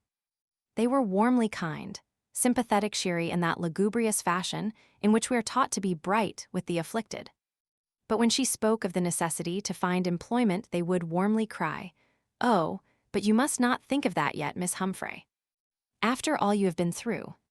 You must keep quiet for a little." One and all gave her the same words. An impulse took her to kick over the tea table anything, to arouse these people from their stereotyped mood of sympathy with a girl suddenly bereaved and to cry. "But don't you understand? I am living over a muse with £12 and a few shillings, and then nothing at all." Wise, perhaps, had she indulged the outburst without the action. Wiser had she written to some of the friends in Ireland, asked to go back to one of them for a while. But the dull grief beneath which she still lay benumbed prevented her from other course than tonelessly accepting the proffered sympathy, and the thought of returning to Ireland was impossible. She tore the list of London friends, appealed to Tim and Mrs. Tim was helpful. He had taken fares to an agency in Norfolk Street, an agency for disturbed gentlewomen, he called it. There took her one morning. Distressed gentlewomen, she found the brass plate to read, the Norfolk Street Agency for Distressed Gentlewomen. A lymphatic-looking young woman, assisting the growth of a singularly stout face by sucking a sweet, and wearing brown holland sleeve protectors hooked up with enormous safety pins, received her in the room marked Enquiries. Put her into that labeled Waiting. Here were 2 copies of the Christian Herald, some emigration pamphlets, a carafe of water covered by an inverted tumbler dusty with disuse, and 3 elderly females, presumably gentlewomen, possibly distressed, but not advertising either condition. In due time, her turn for the room marked Private. Interrogation by Miss Ram, a short, thin lady in black who bowed more frequently than she spoke, possessing a range of inclinations of the head, each of which had unmistakable meaning. Position sought, anything, governess, companion. Last situation, none, she was inexperienced. Capabilities, equally lacking, as discovered by a probing cross-examination. Salary required, anything, whatever was usual, a home that was the chief object in view. Miss Ram entered the details in a severe-looking book, with a long, thin pen could hold out but faint hopes. The applicants whom she was accustomed to suit were in 90 cases out of 100 cases, accomplished in the domestic or scholastic arts. However, yes, Miss Humphrey should call every morning. Better still, stay in the waiting room. Be on the spot. That was the first requisite for success, as Miss Humphrey would find whether in a situation or awaiting a situation. Be on the spot. 9. On the spot. A nightmare week in the dingy waiting room. Thoughts probing the mind, stabbing the heart. 9 till 1, a cup of tea and a roll at an AB 100. Shop and aimless walk in the park. 2 till 6, good night to the stout young woman named Miss Porter in Enquiries. Home to the rattling Muse and to Mrs. On the spot. Occasional interviews. Miss Humphrey, a lady will see you. Oh, too young, far too young. Thank you, that will do, Miss Humphrey. Oh, not my style at all. Thank you, that will do, Miss Humphrey. On the spot. Fortunately, on the spot one day a Mistress Iton, as nursery governess, Streatham. For a week, very much on the spot with Mistress Iton. Nursery governess was a comprehensive word in the Iton vocabulary, covered every duty that in a nursery must be performed. One must do the nursery fire, sweep the nursery floor, bring up and carry down the nursery meal servants. You see, object to waiting upon one whom, as Mistress Iton with a careless laugh pointed out, they regard as one of themselves. Quickly the lesson was appreciated that while a servant must never be put upon, the same consideration need not be extended to a lady. Servants are rare in the market, young ladies cheap. 10. The lesson of dependence, subserviency, Mary found harder in the learning, did not study it, therein reaped disaster. She arrived on a Tuesday. Upon that day of the following week Mistress Iton paid to the nursery one of her rare visits, beautifully gowned, the hired Victoria waiting to take her a round of calls. Lunch, delayed not to disturb the midday sleep of Masters Thomas and Richard Iton, was not cleared Master Thomas, still struggling with a plate of sago pudding. Betwixt her children Mistress Iton beautifully gowned, hired Victoria in waiting took her seat. Mary hovered behind and catastrophe swooped. Master Thomas grabbed for a glass of milk. Mary strove to restrain him. There was an awkward struggle. Her elbow or his caught the plate of pudding, tipped the sticky mass into the silken lap of Mistress Iton, beautifully gowned, hired Victoria in waiting. Infuriated, Mistress Iton turned upon Mary. Oh, you little fools. The rebuke that should have been taken with downcast eyes, murmured apologies, was otherwise received. Mistress Iton, how dare you call me a fool?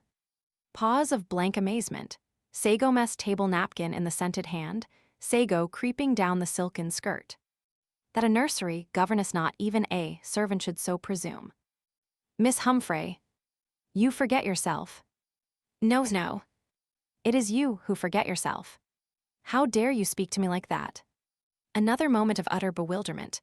Small Iton's gazing round-eyed, the girl white, heaving, the woman dully red. Then pack your boxes, miss. 11. She was upon the platform at Victoria Station, a porter asking commands for her box, before she realized what she had done. A few pounds in her purse, and infinitely worse off now than a week before. Then she had no character. Now employment was to be sought with Mistress Iton as her last place. She would not go back to Mrs. and Tim. Though they had tried to conceal it, secretly, she had seen, they were relieved when she left. They had not accommodation for her. Latterly, she had dispossessed of his bed a sailor's son on leave from his ship. She left her box in the cloakroom, turned down Wilton Road from the station, penetrated the narrow thoroughfares between Lupus Street and the river, secured a bedroom with Mistress Japes at 6 shillings a week.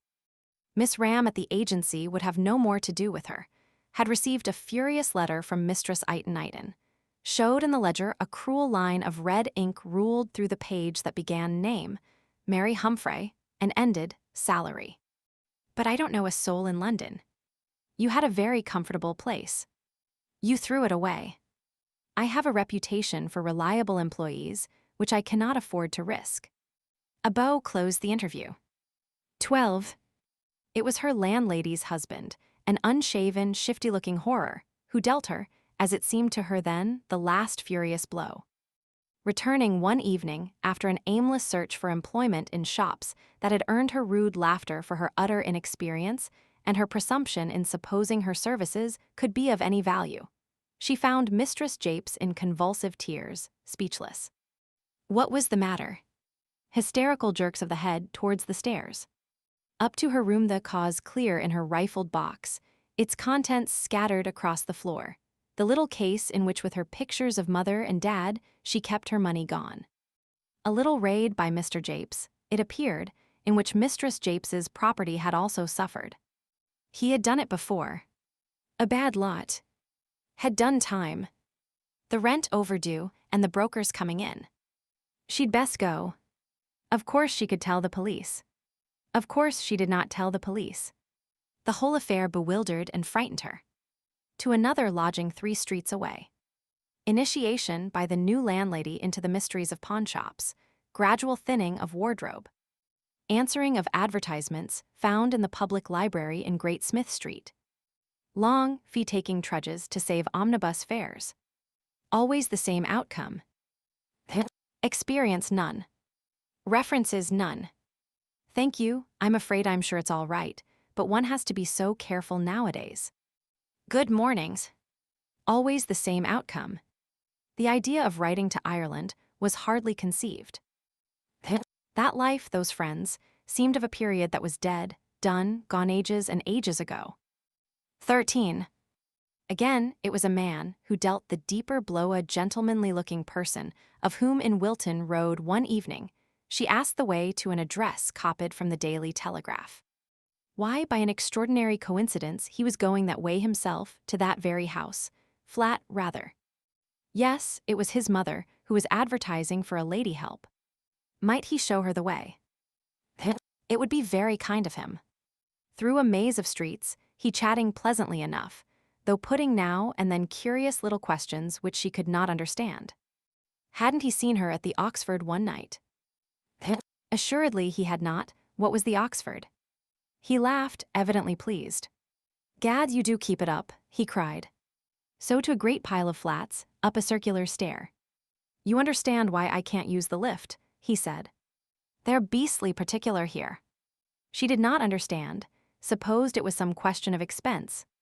Thus to a door where he took out a latchkey. It was then for the first moment that a sudden doubt, a horror, took her, trembling her limbs. She looked up at the figures painted over the door. Why, it is the wrong number, she cried. He had turned the key. Lord! You do keep it up, he laughed, his hand suddenly about her arm. Then she knew, and dragged back, sweating with the horror of the thing. Ah, let me go, let me go. Oh, chuck it, you little ass. His arm was about her waist now, dragging her, his face close. With a sudden twist and thrust that took him by surprise, she wrenched from his grasp. Was a flight of stairs away before he had recovered his wits. Across the hall and running shaking, hysterical down the street. 14. Thereafter men were a constant horror to her, adding a new and most savage beast to the wolves of noise, of desolation, and of despair that bayed about her in this grinding city. Unable longer to face them, she went again to Miss Ram at the agency almost upon her knees, crying, trembling, pitching her tale from the man with the dent in his hat to the man in Wilton Road. Miss Ram was moved to the original depths that lay beneath her grim exterior, had never realized the actual circumstances, would do what she could, no need to be frightened. 2 days later, Mary was unpacking her box at 14 Palace Gardens. No sharpness, no slight now could prick her spirit. She had learned too well. She would not face those streets again. That was 18 months, close upon 2 years ago. Wounds were healing now. Old-time brightness was coming back to laugh at present discomforts. It was only now, and again as now that she, driven by some sudden stress, allowed her mind backwards to wander, bruising itself in those dark passages. The cab stopped. She with a start came to the present, gulped a sob, was herself. Mistress Chater said, "Run in quickly and mix me a brandy and soda." Chapter 2. Excursions in vulgarity. A violent dispute with the cabman set that disturbed heart, yet more wildly thumping in Mistress Chater's bosom. The sight of her husband uneasily mooning in the dining room heated her wrath to wilder bubblings.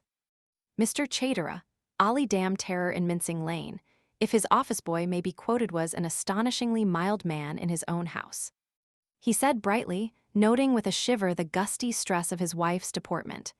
"You drove up, my dear, and quite right, too," he hastily added, upon a sudden fear that his remark might be interpreted as reproach. "How do you know?" Mistress Chater's nose went into the brandy and soda. "I saw you from the window," her husband beamed. He repeated, "the window," and nervously pointed at it. There was a strained atmosphere in the room, and he was a little frightened. Oh, out from the brandy and soda came the nose. Down went the glass with an emphasizing bang. Oh. Mr. Chater gave a startled little jump. He saw, immediately he had spoken, the misfortune into which his admission had plunged him. The bang of the glass twanged his already apprehensive nerves, and he jerked out, "Certainly, my dear," without any clear grasp as to what he was affirming. "If you had been a man," said Mistress Chater, speaking with a slow and extraordinary bitterness, "if you had been a man, you would have come out and helped me. But you had got out when I came to the window, my dear. With the cabman, I mean." Mistress Chater fired the word with alarming ferocity. "With the cabman. Did you not see that violent brute insulting me?" It was precisely because he had observed the episode that Mr. Chater had kept well behind the curtain, but he did not adduce the fact. "I certainly did not," he affirmed. I expect you took precious good care not to. You've done the same thing before. Never to my dying day shall I forget the figure you cut outside Swan and Edgar's last Christmas. Making me." Mr. Chater implored, "Oh, my dear, don't drag that up again." "But I do drag it up," Mistress Chater a little unnecessarily cried. "I do drag it up, and I shall always drag it up, making me a fool as you did. I was ashamed of you. I was." Mr. Chater nervously wiped his moist palms with his pocket handkerchief. "I've told you over and over again, my dear, that I never understood the circumstances. There was a great crowd, and I was very much pushed about. If I had known the circumstances—" Mistress Chater hurled back the word at him. "Circumstances." "My dear," the agitated man replied, ticking off the points on soft fingers, "my dear, I had gone to the window of Swan and Edgar's, leaving you, as you expressly desired, to pay the man yourself. When I came back to you, what I gathered was that the man was entitled to a further sixpence, and that you had no change." Mistress Chater lashed herself with the recollection. "Nothing of the kind," she burst. "Nothing of the kind. What did the man say to you when you asked what was the matter?" "I quite forget." "You do not forget." "My dear, I really and truly do forget. For the 100th time, then, let me tell you. He said that if you pushed your ugly mug into it, he would knock off your blooming head." "Did he say mug?" asked Mr. Chater, assuming the air of one who, knowing this at the time, would have committed a singularly ferocious murder. "Well, you know that he did say mug, ugly mug. Was that a thing for a man of spirit to take quietly? Was that a thing for a wife to hear bawled at her husband in the open street, with the commissionaire grinning behind his hand? To my dying day, I shall never forget my humiliation when you handed him sixpence." The unhappy husband murmured, "I do so wish you could, my dear." Mistress Chater shook, handled her troops with the skill of a perfect tactician, and hurled in the attack upon another quarter. She said, "Ah, now insult me. Insult me before Miss Humphrey. That's right. That's right. That's what I'm accustomed to. We all have our cross to bear, as the vicar said last Sunday, and open insult from my husband is mine. I can't complain. I married you with my eyes open." Mistress Chater revealed this secret of her girlhood in a voice which implied that most young women go through the ceremony with their eyes tightly closed, mixed a second brandy and soda for her shattered nerves, swallowed it with the air of one draining a poison flask by way of happy release from martyrdom, banged down the glass, and before her amazed husband could open his lips, hammered in the attack from a third quarter. "Little you would have cared," cried she, "if a miracle had not saved my life this afternoon." Mr. Chater stood aghast. "My dearest." "Saved you? From what?" His dearest bitterly inquired. "What does it matter to you? You take no interest. If my battered corpse, swept to tremendous heights by the combined forces of her agitation, her imagination, and her 2 brandies and sodas," she rose, pointed though the window. "If my battered corpse had been carried up those steps by 2 policemen this very afternoon, what would you have done, I wonder?" Mr. Chater, apprehension creeping among the roots of his hair, affirmed that he would have dropped dead in the precise spot at which he happened to be standing at the moment. Mistress Chater trumpeted, "Never," dropped to her chair and continued. "You would have been glad," her voice shook. "Gladdened in all this wide world only my Bob and my blessed lambs in the nursery would have wept o'er my body." Of so melancholy a character was the picture thus presented to her mind, augmenting her previous agitation, that the tumult within her welled damply through her eyes, with noisy distress through her lips. Patting her distressed back, imploring her to calm, Mr. Chater begged some account of the catastrophe from which she had escaped. Between convulsive sobs she told him, he bridging the hiatuses of emotion with "oh dears," in which alarm and sympathy were nicely mingled. Painting details with a masterly hand, "And there was I alone," she concluded, "alone, at the mercy of a wild horse and a drunken cabman. But Miss Humphrey was with you. Miss Humphrey managed to jump out and leave me." Through all this seen in one form or another a matter of daily occurrence, and therefore not to arouse interest, Mary had stood waiting its cessation and her orders. Mr. Chater turned upon her. Naturally disposed to be kind to the girl, he yet readily saw in his wife's statement a way of escape from the castigation he had been enduring. As the small boy who has been kicked by the bully will, with delighted relief, rush to the bully's aid when the kicks are at length turned to another, urging him on so that he may forget his first prey, so Mr. Chater, delighted at his fortune, eagerly joined in turning his wife's wrath to Mary's head. For self-preservation, at whatever cost to another, is the most compelling of instincts, its power great in proportion as we have allowed our fleshly impulses to master us. If when they prompt, we coldly and impersonally regard them, find them unworthy and crush them back humiliated, they become in time disciplined, wither, and die. In proportion as we permit them, upon the other hand, they come in time to drive us with a fierceness that cannot be checked. Mr. Chater had disciplined no single impulse that came to him with his flesh. In pious horror, he turned upon the girl. "Managed to jump out," he exclaimed, speaking as one re-echoing a horror hardly to be believed. "Managed to jump out. Miss Humphrey, I would not have thought it of you." She cried, "Mr. Chater, I fell." Disregarding, and with a deeper note of pained reproach, he continued, "So many ties, I should have thought, would have bound you to my wife in such an emergency the length of time you have been with us. The unremitting kindness she has shown you, treating you as one of ourselves, in sickness tending you, bountifully feeding and clothing you, going out of her way to make you happy. Oh, Miss Humphrey." The strain on his invention paused him. Mistress Chater, moved by this astonishing revelation of her love, assumed an air in keeping an air of some pain, but no surprise at such ingratitude. She warmed to this husband who, if no hero in the matter of ferocious cabmen, could at least champion her upon occasion. Mary cried, "But I did not jump out." "Indeed I did not, Mr. Chater, I fell." Mistress Chater said fell. With sublime forbearance she added, "Never mind, the incident is past. Mistress Chater, you must know that I fell out. I was leaning out, you had asked me, to see the name of the street when the horse stumbled." "It is curious," said Mistress Chater, with a pained little smile, "that you managed to fall out before the horse could recover and bolt."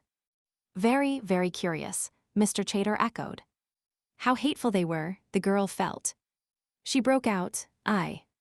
Miss Humphrey, that is enough. Help me upstairs. I will lie down." Mr. Chater jumped brightly to the bell. "My dear, do, I will send you a hot water bottle." His wife recalled the shortcomings for which she had been taking him to task. "Send a fiddlestick," she rapped, "on a boiling day like this." She took Mary's arm, leaning heavily, passed from the room. Chapter 3. Excursions in the mind of a heroine. Her mistress disrobed, head among pillows, slippered, coverleted, eau de cologne on temples, with closed eyes inviting sleep to lull the tumults of the day. Mary climbed to her room. About her mouth there was a ridiculous twitching, and as she watched it in the mirror, she strove to wrap herself in the armor in which she had learned to take buffetings. To be dispassionate was the salve she had schooled herself to use upon a wounded spirit. To regard this Mary, with the comically twitching face, whom now she saw in the glass as a second person, whose sufferings might be coldly regarded and dissected. It is a most admirable accomplishment. Nothing is so easy as to be philosophic upon the cares of another nothing, so easy as to wax impatient with an acquaintance who allows himself to be overridden by troubles and pains which appear to us of trifling moment. If then we can school ourselves to regard the figure that bears our name as one person, and our ego as another, we have at least a chance of chiding that figure out of all the fancied sufferings it may undergo. With some success, Mary had studied the art, now gave that Marian the glass who stood before her a healthy reproof.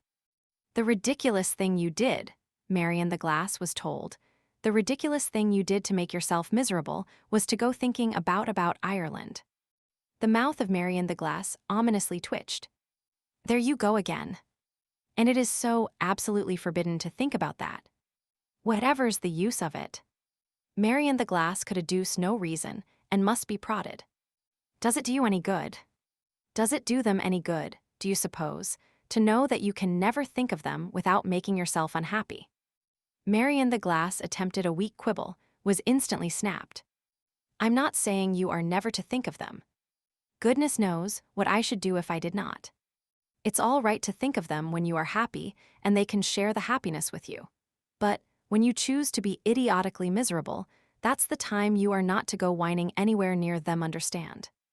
You only make them unhappy and make your troubles worse." Troubles? If you can't see the fun of Mistress Chater, you must be a wretched sort of person. Her face when the cab brought her back. And trying to feel her heart. And her rage with that little worm of a Mr. Chater. Can't you see the fun of it instead of crying over it? Marian the glass could. The successive recollections induced the prettiest dimples on her face. She was at once forgiven. Indeed, to snuggle back into her, and to merge into her again, was just now very desirable to the censorious Mary outside the glass. For, merged in her sentimental and romantic personality, a most delectable line of thought could be pursued, a delectable line, since along this trail was to be encountered that stranger who had caught her in her wild ejection from the cab. Sinking in a chair, Mary adventured upon it. She was instantly met. Mary outside the glass essayed her best to prevent the interview. "Poof," Mary outside the glass, that cold young person sneered. "Poof! You little idiot. A stranger with whom you spoke for 5 minutes, whom you will never again see, and from whose recollections you have most certainly passed unless to be recalled as a joke perhaps to some other girl. A nasty dig that, but they are monsters, these Marys outside the glass. Why, you must be a donkey to think about him. For goodness sake, come away, before you make yourself too utterly ridiculous." "You won't. Well, perhaps you will try to recall the figure you must have cut in his eyes. Do you remember what you must have looked like as you shot out of the cab like a sack of straw? Pretty sight, eh? And can you imagine the expression on your face as you banged into his arms? Charming you must have looked, mustn't you? And can you by any means realize the idiot you must have looked when Mistress Chater came up and swept you off like an escaped puppy, recaptured and in for a whipping? Striking figure you cut, didn't you? You didn't happen to peep back through the little window at the back of the cab and see him laughing, I suppose. Ah, you should have looked." And so on. This was the attitude of that cold, calculating, dispassionate Mary outside the glass. But Mary smothered the voice, would not hear a word of it. Completely she became Marian the glass, that sentimental young woman, and in that personality tripped along the path of thought where stood her stranger. Delectably, she relived the encounter. Paced down the street, took again his arm, without a fault recalled his words, without a check gave her replies, recalled the pitch of his voice to the nicest note, struck again the light in his eyes. Now why? She had met other men. In Ireland had thrice wounded her tender heart by negations that had caused 3 suitors most desperate anguish. None had awakened in her a deeper interest. And yet here was a stranger suddenly encountered, as suddenly left, who in her mind had appropriated a track which she was eager to make a well-beaten path. Why? But Marian the glass, that sentimental young woman, was no prober of emotions. They veiled the hard business of commonplace life, and amid them mistily, she now floated afar into dim features where her stranger no more, walked with her hand in hand. There was attempt at first to construct an actual re-encounter. Mary and the Glass, that romantic young woman, very speciously pointed out that in London, when once you see a man you may reasonably suppose that you will again meet him. For in London one does not aimlessly wander. One has some set purpose and traverses 1,000 times the same streets, crossing daily at the same points as though upon the pursuit of a chalked line. Mary and the Glass, therefore, constructing a re-encounter, happened to be strolling along the scene of the accident, and lo, there was he. Unhappily this vision was transient. Mary outside the Glass, that cold young woman, got in a word here that erased the picture. The square where the cab crashed was too far afield to take the children for their walk. Holiday was a boon rarely granted, and never granted at the particular hour of the catastrophe, the only time of day at which, according to the chalk line theory, she might reasonably expect to find the stranger in the same spot. But Mary did not brood long upon this melancholy obstacle, drove away Mary outside the Glass, became again Mary in the Glass. And they are impossible creatures, these Marys in the Glass. They will approach an unbridged chasm across which no Mary outside could by any means adventure, and, floating the gulf, will deliriously roam in the fields beyond. So now, and in that dream world of the musing brain, Mary, with her stranger, sublimely wandered. With her form and his, she peopled all the favorite spots she knew, contrived others and strolled in them, introduced other persons, and marked their comment on her dear companion.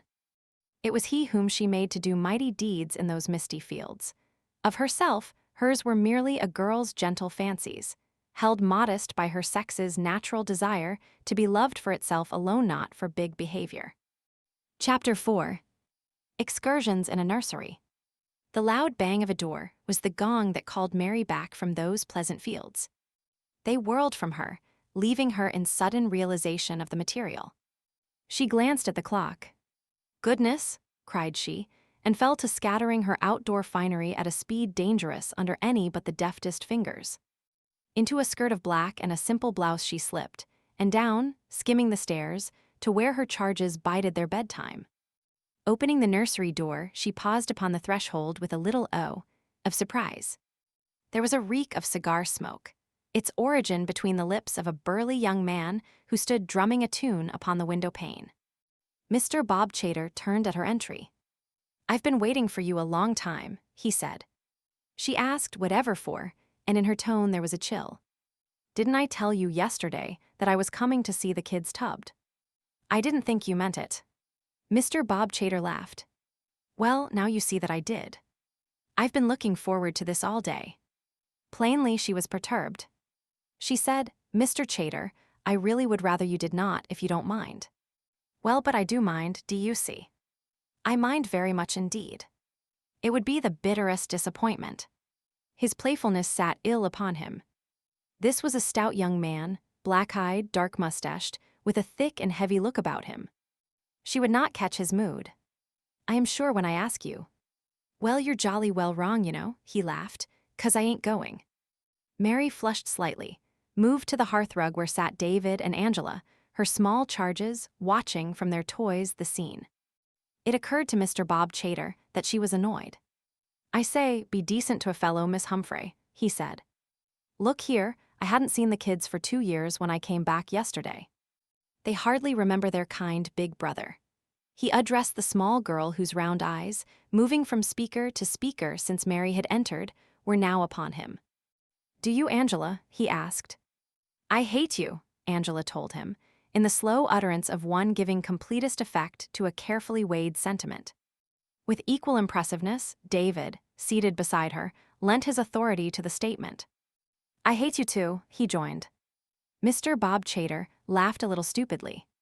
Mary cried, "Oh, Angela." "Oh, David. How can you speak like that?" "He is perfectly abominable," Angela said, unmoved. "He made Davy cry. He trod on Davy's beetle." The cracked corpse of a mechanical beetle, joy of David's heart, was produced in evidence, its distressed owner reddening ominously at this renewed recollection of the calamity. Mary took the sad pieces tenderly. Silly children. He never meant to break it. Oh, such silly children. Angela protested. He did. He did. He put his foot over it while it was running and stopped it.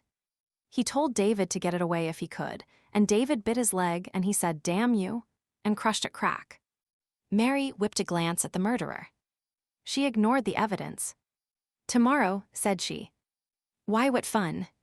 Tomorrow we'll play hospital like we did when Christabel broke her arm. We'll make Mr. Beetle just as well as ever he was before." "I'll be doctor," cried David, transported into delight. "Yes, and Angela nurse. Look, we'll put poor Mr. Beetle on the mantelpiece tonight, right out of the drafts. If he got a draft into that crack in his back, goodness knows what wouldn't happen. He must eat slops like Christabel did. What fun. Now bid bustle." Their adored Mary had restored confidence. They clung about her. "It was a pure accident," explained Mr. Bob Chater, gloomily watching this scene. "I'll buy you another tomorrow." "There," Mary cried. "Think of that."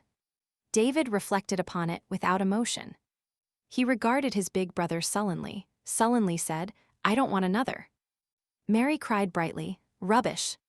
Come, kiss your brother good night and say thank you, both of you." Quick as lightning. They hung back. Mary had obtained so complete a command of their affections that her word was the wise law which, ordinarily, they had come unquestioningly to accept.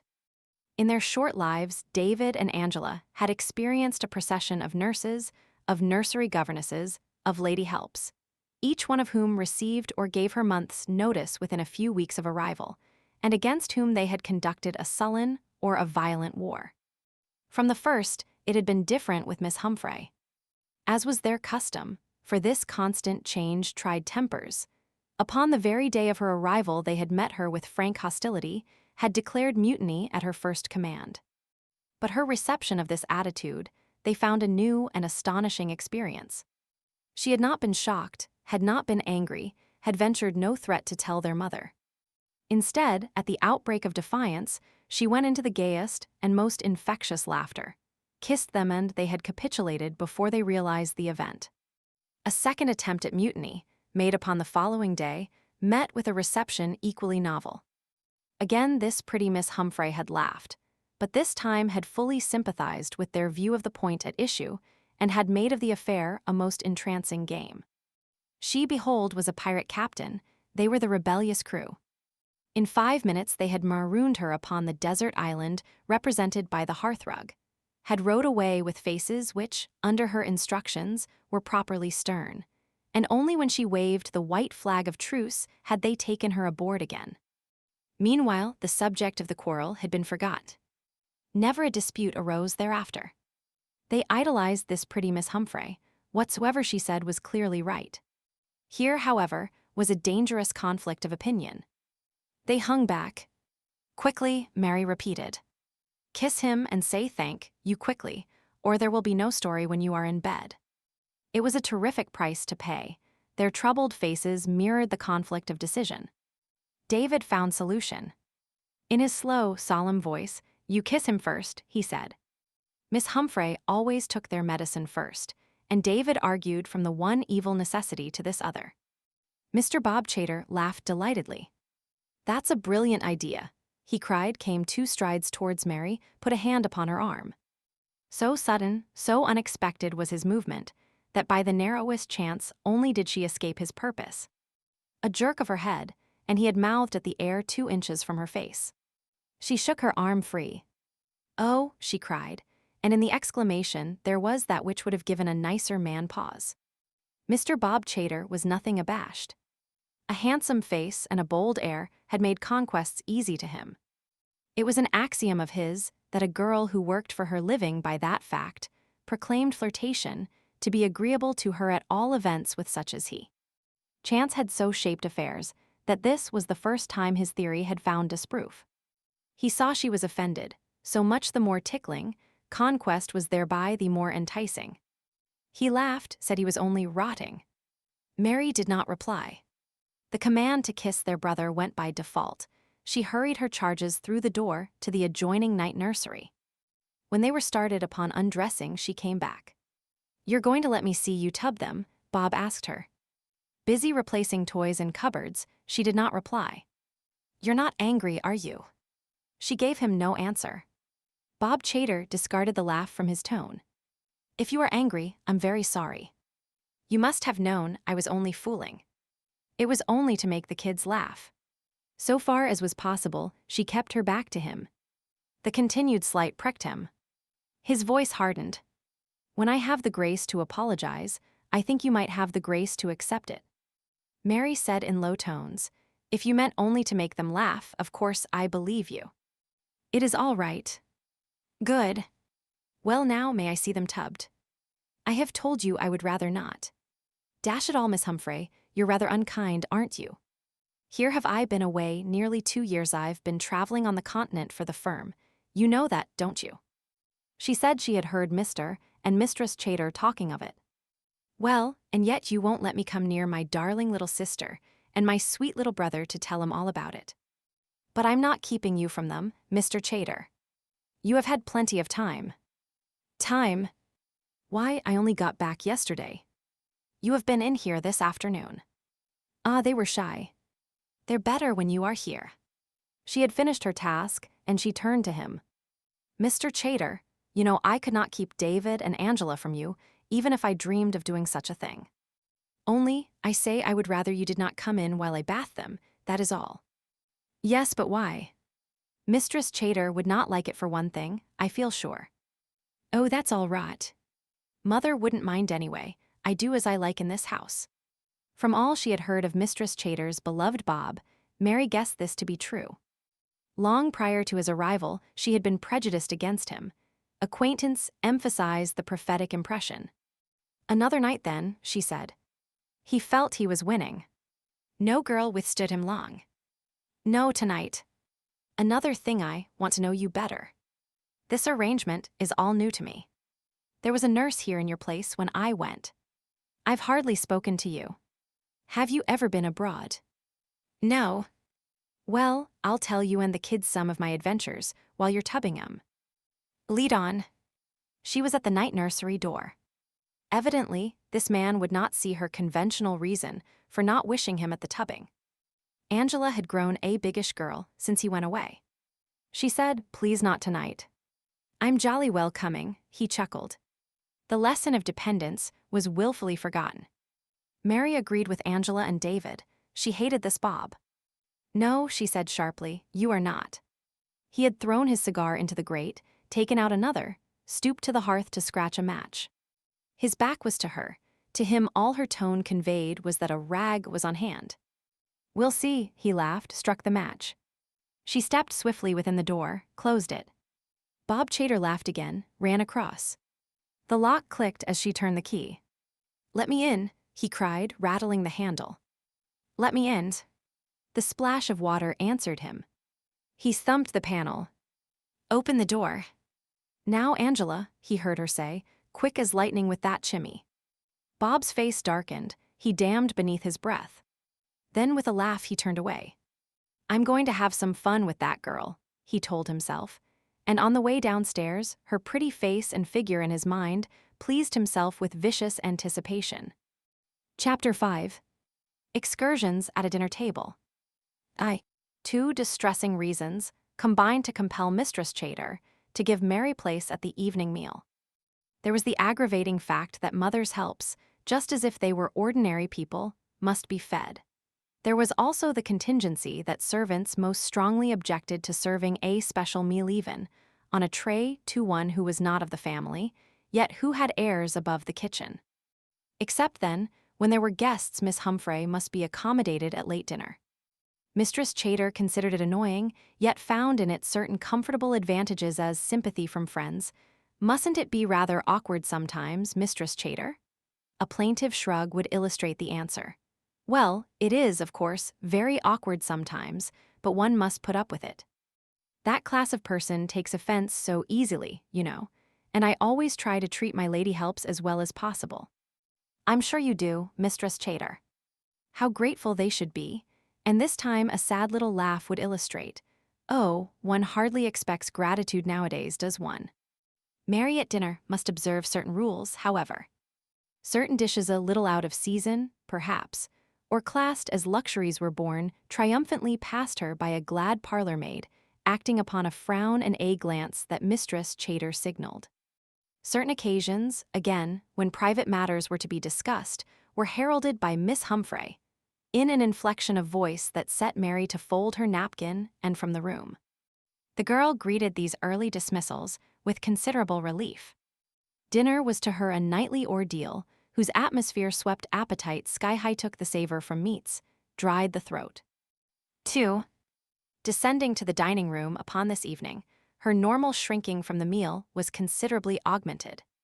On the previous night, the first upon which Mr. Bob Chater's legs had partnered hers beneath the table, his eyes, like some bold gallant popping out on modesty, whenever it dared peep from the doorway, had captured her glance each time she ventured look up from her plate. The episode of the nursery was equivalent to having slapped the gallant's face, and the re-encounter was proportionately uncomfortable. Taking her place, she was by sheer nervousness impelled to meet his gaze, so heavily freighted it was as to raise a sudden flush to her cheek. Her eyes fled round to Mistress Chater, received a look that questioned the blush, drove it duskier. Through an uncomfortable half-hour, she kept her face towards her plate. It was illuminative of the relations between husband and wife that Mistress Chater carved. Her husband dealt the sweets. The carving knife is the domestic scepter of authority. When it is wielded by the woman, the man, you will find, is consort rather than king. 3. Upon the previous evening, Mr. Bob Chater had led the conversation.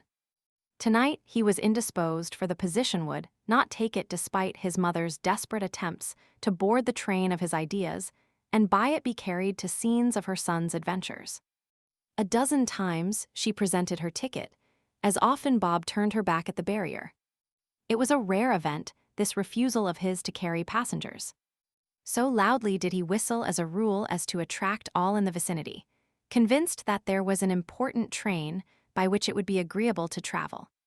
For Mr. Bob Chater was a loud young man, emanating a swaggering air that the term, side, well fitted.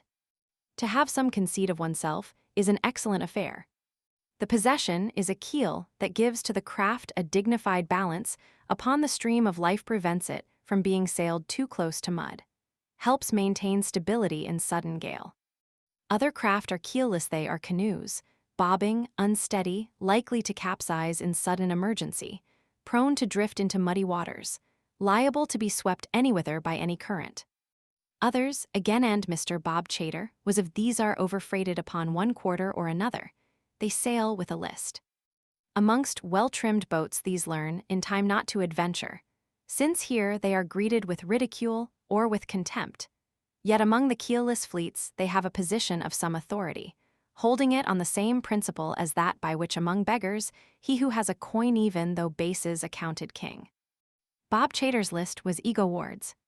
His mighty I do, I say, no, I think bulged from him, hanging from his voice, his glance, his gesture, his walk. In it Mistress Chater bathed. To be carried along in the train of his mighty I was delectable to her. But tonight she could not effect the passage. A final effort she made to get aboard. And in St. Petersburg, she tempted. I wonder if you ever saw the Tsar when you were in St. Petersburg. Bob drove her back. St. Petersburg's a loathsome place. Mistress Chater tried to squeeze through. So gay, they say. Bob slammed the gate. I wish you'd tell me something instead of expecting me to do all the talking. I want to hear all that's been going on here while I've been away, but I'm hanged if I can find out. A little mortified, Mistress Chater said, I've hardly seen you, dear, except at meals, then threw the onus for her son's lack of local gossip upon her husband. Addressing him, you've been with Bob all the morning, she told him. I wonder you haven't given him all the news. But there. I suppose you've done nothing but question him about what business he's done. Mr. Chater, startled at the novelty of being drawn into table conversation while his son and his wife were present, dropped his spoon with a splash into his soup, wiped his coat, frowned at the parlor maid, cleared his throat, and to gain time to determine whether he had courage to say that which was burning within him, threw out an A for his pursuing wife to worry. Mistress Chater pounced upon it, shook it. What I said was that I suppose you've been doing nothing but question poor Bob about what he has done for the firm while he's been away. Mr. Chater nerved himself to declare his mind. There wasn't very much to question him about, he said. His words outcome of views, forcibly expressed by his partners in Mincing Lane, that morning were the foolhardy action of one who pokes a tigress with a stick. The tigress shook herself. Now I wonder what you mean by that, she challenged. Mr. Chater dropped the stick, precipitately fled. Of course it was all new to Bob, he granted, throwing a bone. Very much to his alarm, the tigress ignored the bone, rushed after him. All you seem to think about, cried she, is making the boy slave. He's never had a proper holiday since he left school, and yet the very first time he goes off to see the world you must be fidgeting yourself to death all the time that he's not pushing the firm sufficiently. And immediately he comes back, you must start cross-examining, just as if he was an office boy, not a word about his health or his pleasure. Oh no. Of course not. Squirming in misery, Mr. Chater remarked that he had his partners to consider.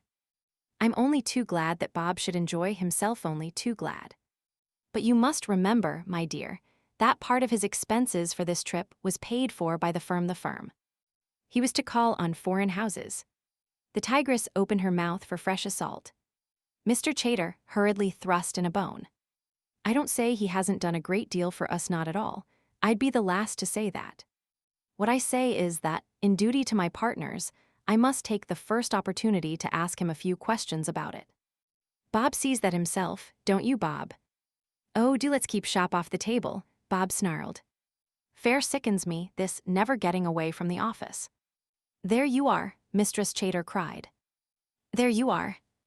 Always business, business, business, that's what I complain of. With astounding recklessness, Mr. Chater mildly said, My dear, you started it. Mistress Chater quivered, put it on me. Put it on me. Somehow you always manage to do that. Miss Humphrey, when you've quite finished your soup, then perhaps Clarence can take the plates. Mary's thoughts, to the neglect of her duty, had crept away beneath cover of these exchanges. Now she endured the disaster of a mid-silence, clearing her plate with 4 pairs of eyes fixed upon her. Clarence removed the course. Mr. Chater, leaping as far as possible from the scene of his ordeal, broke a new topic. He enticed tentatively, I saw a funny bit in the paper this morning. The tigress paused in the projection of another spring, sniffed suspiciously. Oh. About that young Lord Comurog, Mr. Chater hurried on, delighted with his success. He was up at Marlborough Street Police Court this morning, at least his butler was. Of course, his lordship wouldn't go himself, charged with furiously driving his motor car. And who do you think was in the car with him at the time? Mistress Chater, naming a young lady who nightly advertised a pretty leg from the chorus of a musical comedy, announced that she would not be surprised if that was the person. Being told that it was none other, and that Mr. Chater had heard in the city that morning that Lady Comurog was taking proceedings, and had named the nicely-legged young lady the cause of infidelity, became highly astonished and supremely diverted. Conversation of a most delectable nature was by this means supplied. A pot of savory gossip, flavored with scandal, was upon the table, and Mary, lost to sight behind the cloud of steam that uprose as the 3 leaped about it, finished her dinner undisturbed. A nod bade her leave before dessert. As she passed out, the signaller spoke.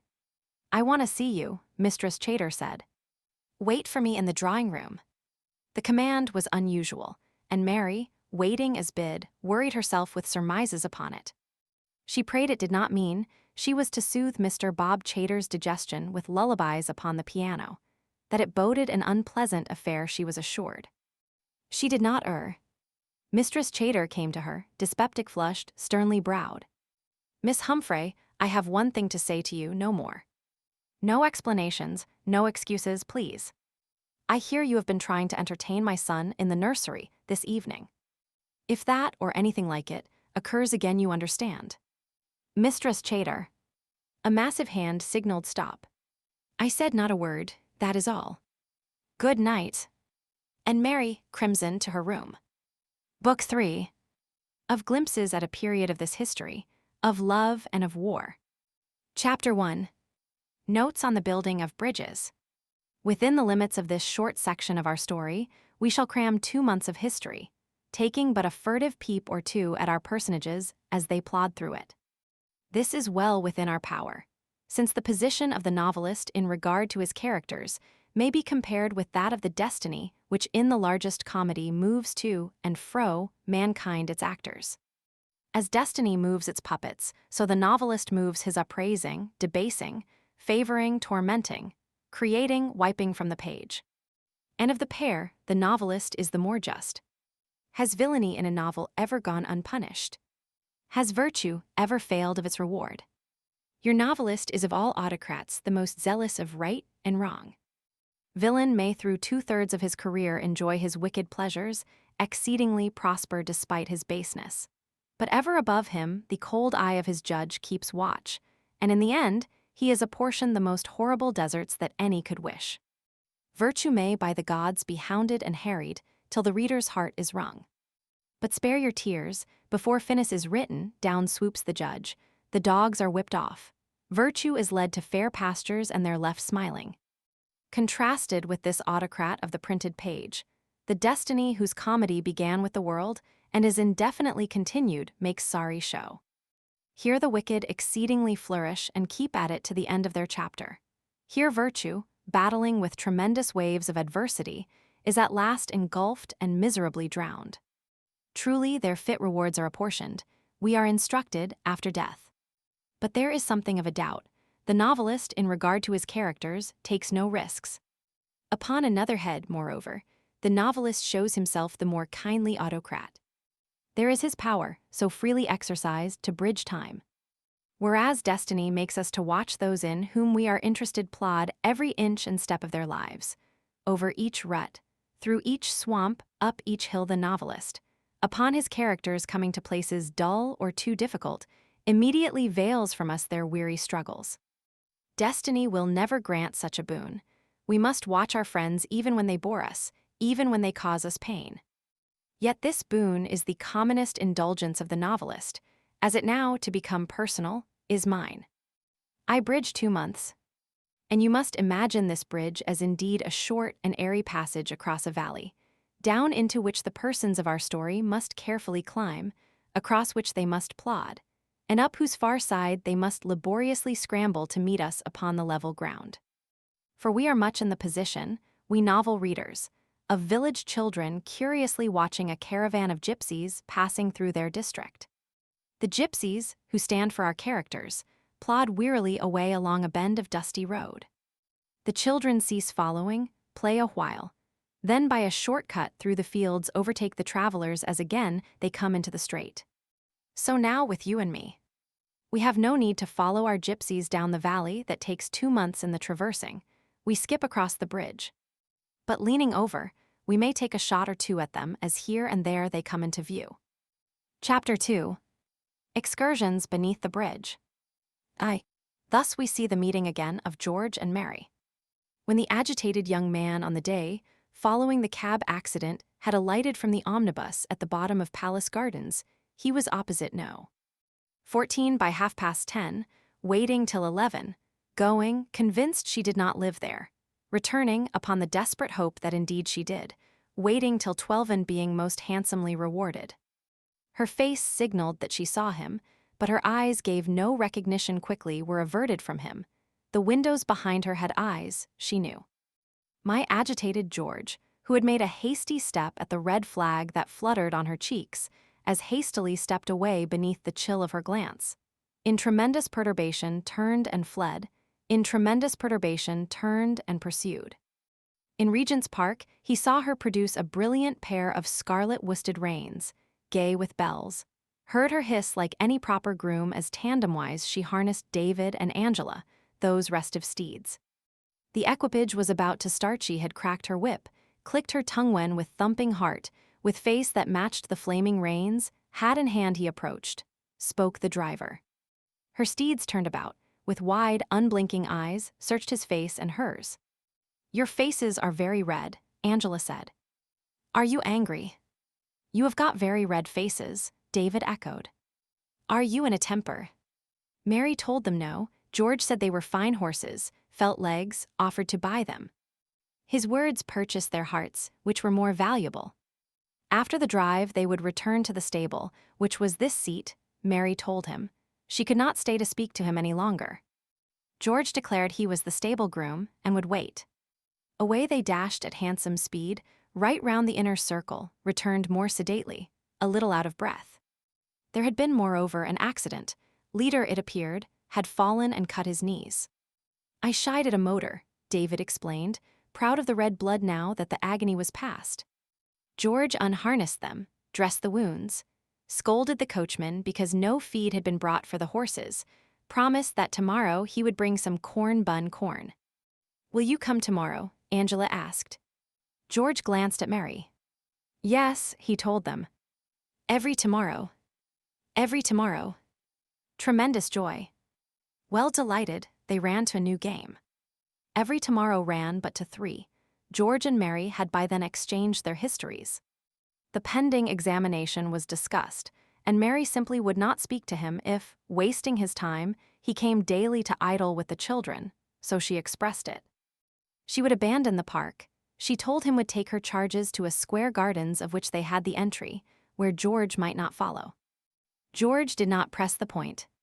As he wrestled out the matter in the hours between their meetings, she was a fresh incentive to work. But once a week he must be allowed to come. Here he was adamant, and she gladly agreeable. Saturday mornings was the time arranged. Mary had been fearful at this first re-encounter that it would be the last. The children would certainly tell their mother. Mistress Chater would certainly make an end to the acquaintance. Ask them not to tell, George had suggested. Impossible to think of such a thing. It would be to teach them deceit. Well, I'll ask them. But that would be just as bad. No, if they tell, it cannot be helped. And after all, after all, what would it matter? George said, it would matter to me a lot. He glanced at her, but she was looking after Angela and David. He asked, wouldn't it matter to you? She flushed a little, answered with her eyes still averted towards the children. Why, of course I should mind. I mean, but there are meanings for which it is difficult to find clothes in which they may decently take the air. And here the wardrobe of Mary's mind stood wanting. George enticed. Do you mean you would be sorry not to? He also found his wardrobe deficient. Then Mary sent out her meaning, risking its decency. Why, yes, I would be sorry not to see you again. Why should I mind saying so? I have liked meeting you. And becoming timid at its appearance, she hurried after it a cloak that would utterly disguise it. I meet so few people, she said. But George was satisfied.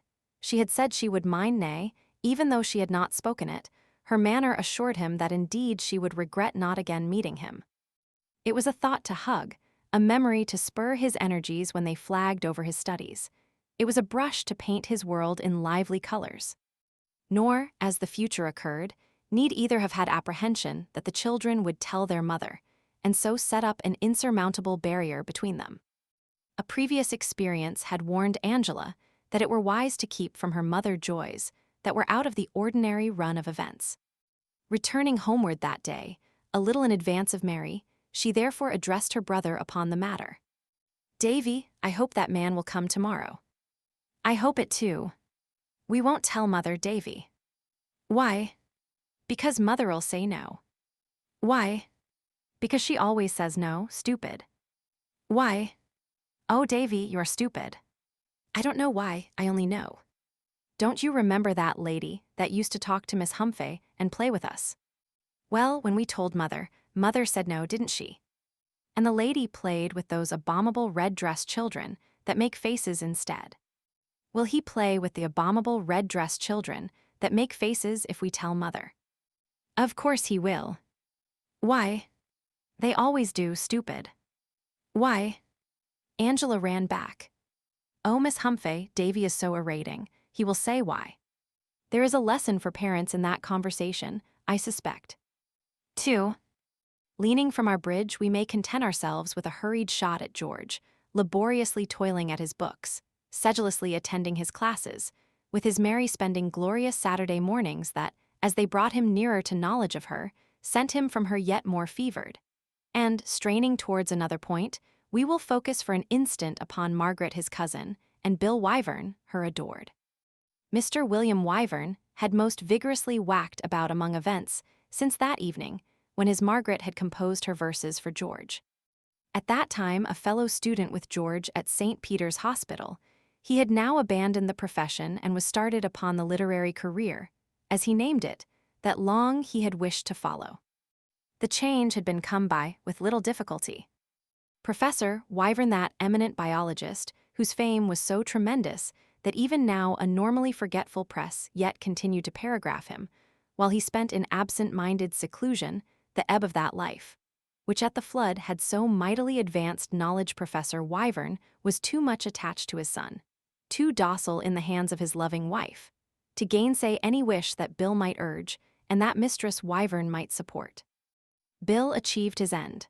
The stories he had printed in magazines, secretly shown to his proud mother, were now brought forth and chuckled over with glee by the professor.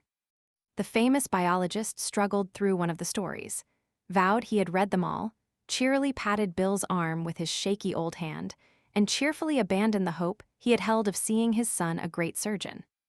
It was Bill's burning ambition to obtain a post upon a paper.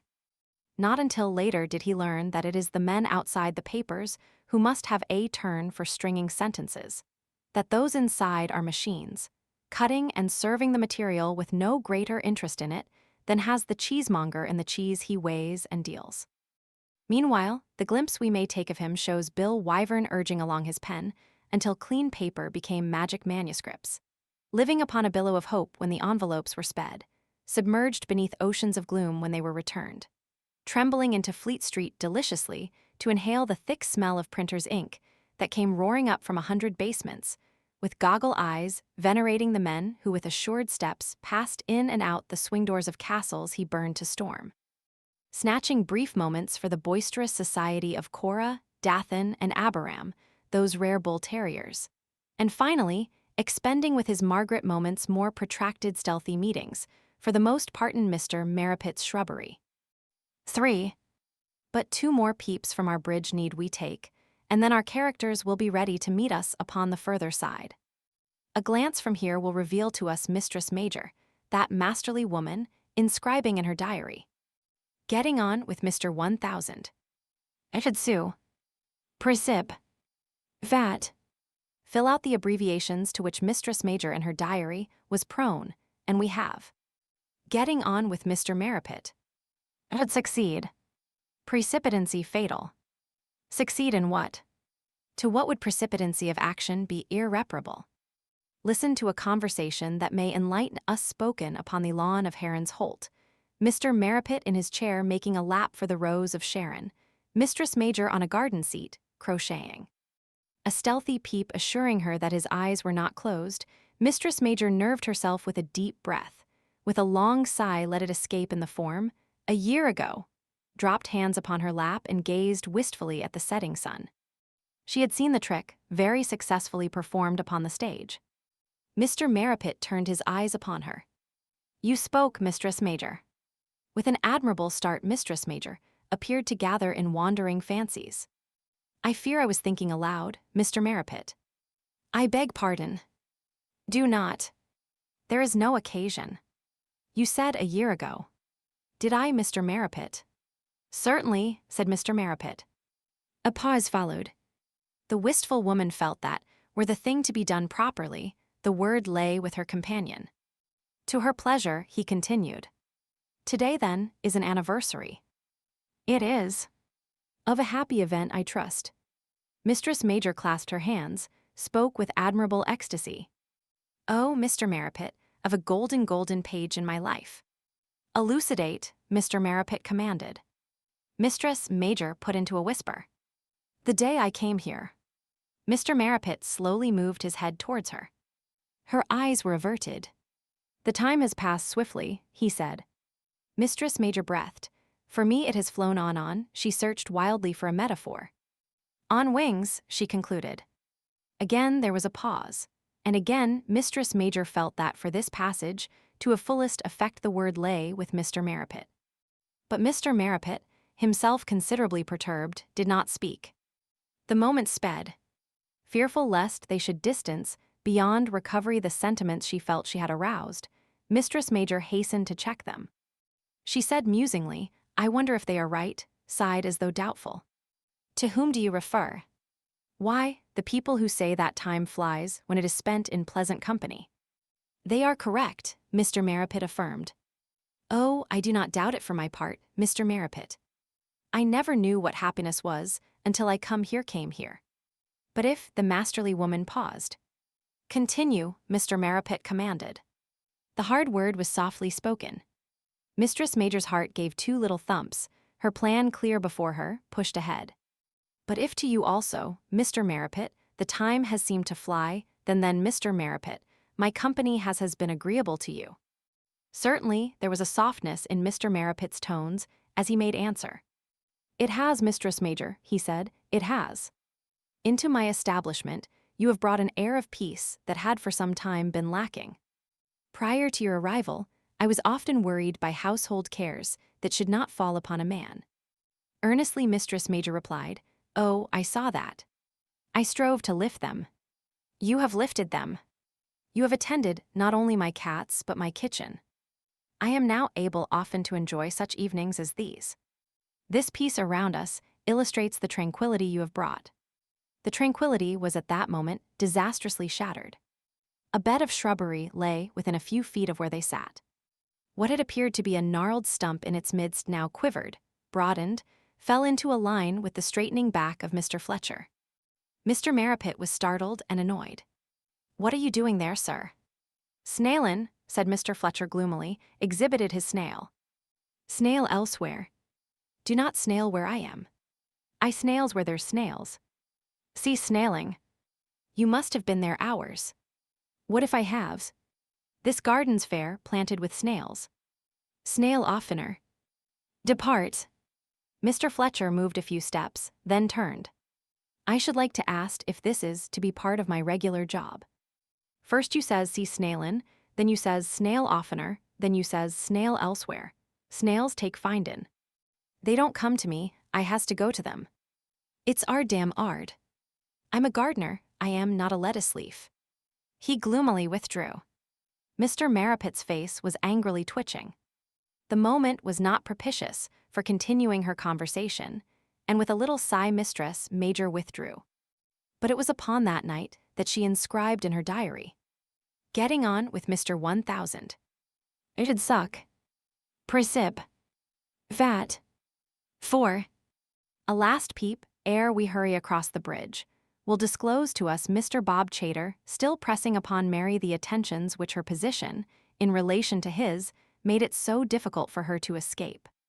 Piqued by her attitude towards him, he was the more inflamed than ordinarily he would have been by the fair face and neat figure that were hers. Yet he made no headway. Within a month of the date of his return to Palace Gardens was as far from conquest as upon that night in the nursery. To a city friend, Mr. Lemuel Moss, dining at 14 Palace Gardens with him one night, he explained affairs. "Damn pretty girl, that governess of yours, or whatever she is," said Mr. Moss, biting the end from a cigar in the smoking room after dinner. "Lucky beggar you are, Bob. My mater won't have even a servant in the place that wouldn't look amiss in a monkey house. Knows me too well, unfortunately." And Mr. Moss, taking a squint at himself in the overmantel, laughed well enough pleased. Bob pointed out that there was not so much luck about it as Mr. Moss appeared to think. "Never seen such a standoffish little rip in all my life," he moodily concluded. "What isn't she?" Bob understood the unvoiced question. "Won't even let a chap have 2 minutes' talk with her," he said, "let alone anything else." Mr. Moss stretched himself along the sofa, rejoined, "Oh, rats. Rats. You don't know how to manage, that's what it is." "I know as well as you, and a dashed sight better, I don't mind betting," Bob returned with heat. "In some circles, it is an aspersion upon a man's manliness to have it hinted that a petticoat presenting possibilities has not been ruffled. Well, it don't look much like it. I caught her eye in the passage when we were coming downstairs, and you don't tell me not much. Did you though? Bob said. Himself, he had never been so fortunate. No mistake about it. Why, do you mean to say you've never got as far as that, even? Tell you she won't look at me. Mr. Moss laughed. Enjoyed the score over his host for a few moments, and then, tell you what it is, old bird, said he, you're going the wrong way about it. I know another case just the same. Chap out Wimbledon way. His people kept a girl topper she was, too dark. He was always messing round just like you are, and she was standoffish as a nun. One night he came home early, a bit screwed people out girl in. Met her in the drawing room. Almost been afraid to speak to her before. Had a bit of fizz on board him now you know, didn't care a rip for anybody. Gave her a smacking great kiss and by gad, well she was all right. Told him she'd always stood off up to then, because she was never quite sure what he meant afraid he didn't mean anything, and that she might get herself into no end of a row if she started playing around. Same with this little bit of goods, I'll lay. Bob was interested. Shouldn't be surprised if you're right, he said, and moodily cogitated upon the line of action prescribed. Mr. Moss offered to bet that where girls were concerned, he was never far wrong. Slapdash style is what they like, he remarked, and with a careless, it's all they understand, dismissed the subject. It remained, however, in Bob's mind throughout the evening. Sprang instantly when, after breakfast upon the following day, he caught a glimpse of Mary as he prepared for the city. Standing for a moment in the hall, it occurred to him that this very evening offered the opportunity he sought. Mr. and Mistress Chater were to dine at the house of a neighbor. The invitation had included Bob. Fortunately, he had refused it. Returning to the morning room, "I shan't be in tonight," he told his mother. "Then I needn't order any dinner for you." "No," he hung about irresolute, then lit a cigar and between the puffs, "Shall you be late?" he asked carelessly. "Sure to be," Mistress Chater told him. "It's going to be a big bridge drive, you know. We shan't get back before midnight. Don't sit up for us, dear." Bob inhaled a long breath from his cigar, exhaled it deliciously. The chance for the slapdash style was at hand. "Oh, I'll be later than you. Lemmy Moss has got a bachelor's party on. We're going to have a billiard match." "That's capital then, dear. I shall let the servants go to Earl's Courtive, promised them a long time." Bob whistled gaily as he mounted his bus for the city. The opportunity was surely exceptional. At 8 o'clock he returned, noiselessly let himself in. The gas in the hall burned low. Beneath the library door gleamed a stronger light. Bob turned the handle. Mary was curled in a big chair with a book. Certainly, the opportunity was exceptional. At the noise of his entry, she sprang to her feet with a little cry. "Oh dear," she exclaimed, "what a fright you gave me." Bob pushed the door. He laughed. "Did I?" Came towards her. "Are you all alone? What a shame. Minnie is in the kitchen, I think. Mistress Chater said you wouldn't be in tonight. Why do you think I came?" "I don't know. I came to see you." She gave a nervous little laugh and made to pass him. Bob fell back a pace, guarding the door. "Don't you think that was thoughtful of me?" "I don't know what you mean. There was no need." "What?" "No need. You all alone like this, when all the rest are enjoying themselves." So was I. A long evening with a book. She had fallen back as he, speaking, had slowly advanced. Now the great chair in which she had been seated was alone between them. "Oh, books. Books are rot." He stepped around the chair. She fell back, was cornered between the hearth and a low table. Bob dropped into the chair, boldly regarded her, his eyes as expressive of his slapdash intentions as he could make them. "Look here, I want you to enjoy yourself for once. I'm going to take you to a music hall or somewhere." He stretched a foot, touched her. She drew back close against the mantelpiece, her agitation very evident. "Well, don't that please you? You know it is impossible." Bob paid no regard. This was that same diffidence with which the chap near Wimbledon had had to contend. "We'll come out of the show early and have a bit of supper and be back before 11:30. "Who's to know?" "Now then. It's very kind of you. I know you mean it kindly." Of course I do. But I'd rather not. Are you afraid? She was desperately afraid. Her face, the shaking of her hand where it was pressed back against the wall, and the catch in her voice advertised her apprehension. She was afraid of this big young man confidently lolling before her. She said weakly, it would not be right. Bob sat up. Is that all? He laughed. His hands were upon the arms of the chair, and he made to pull himself up towards her. She saw her mistake. No, she cried hurriedly, no, I would not go with you in any case. A shadow flickered upon Bob's face. What do you mean? I mean what I say. Please let me pass. I want to be friends with you. Why can't you let me? Please let me pass. Mr. Chater. Bob lay back. He said with a laugh, well, I'm not stopping you, am I? She hesitated a moment. The passage between the table and the long chair was narrow. But truly, he was not stopping her so far as one might judge. She took her skirts about her with her left hand, stepped forward, was almost past the chair before he moved. Then he flung out a hand and caught her wrist, drawing her. Now, he cried, and his voice was thick. She gave a half sound of dismay, of fear, tried to twist free. Bob laughed, pulled sharply on her arm. She was standing sideways, to him against the sudden strain, lost her balance and half toppled across the chair.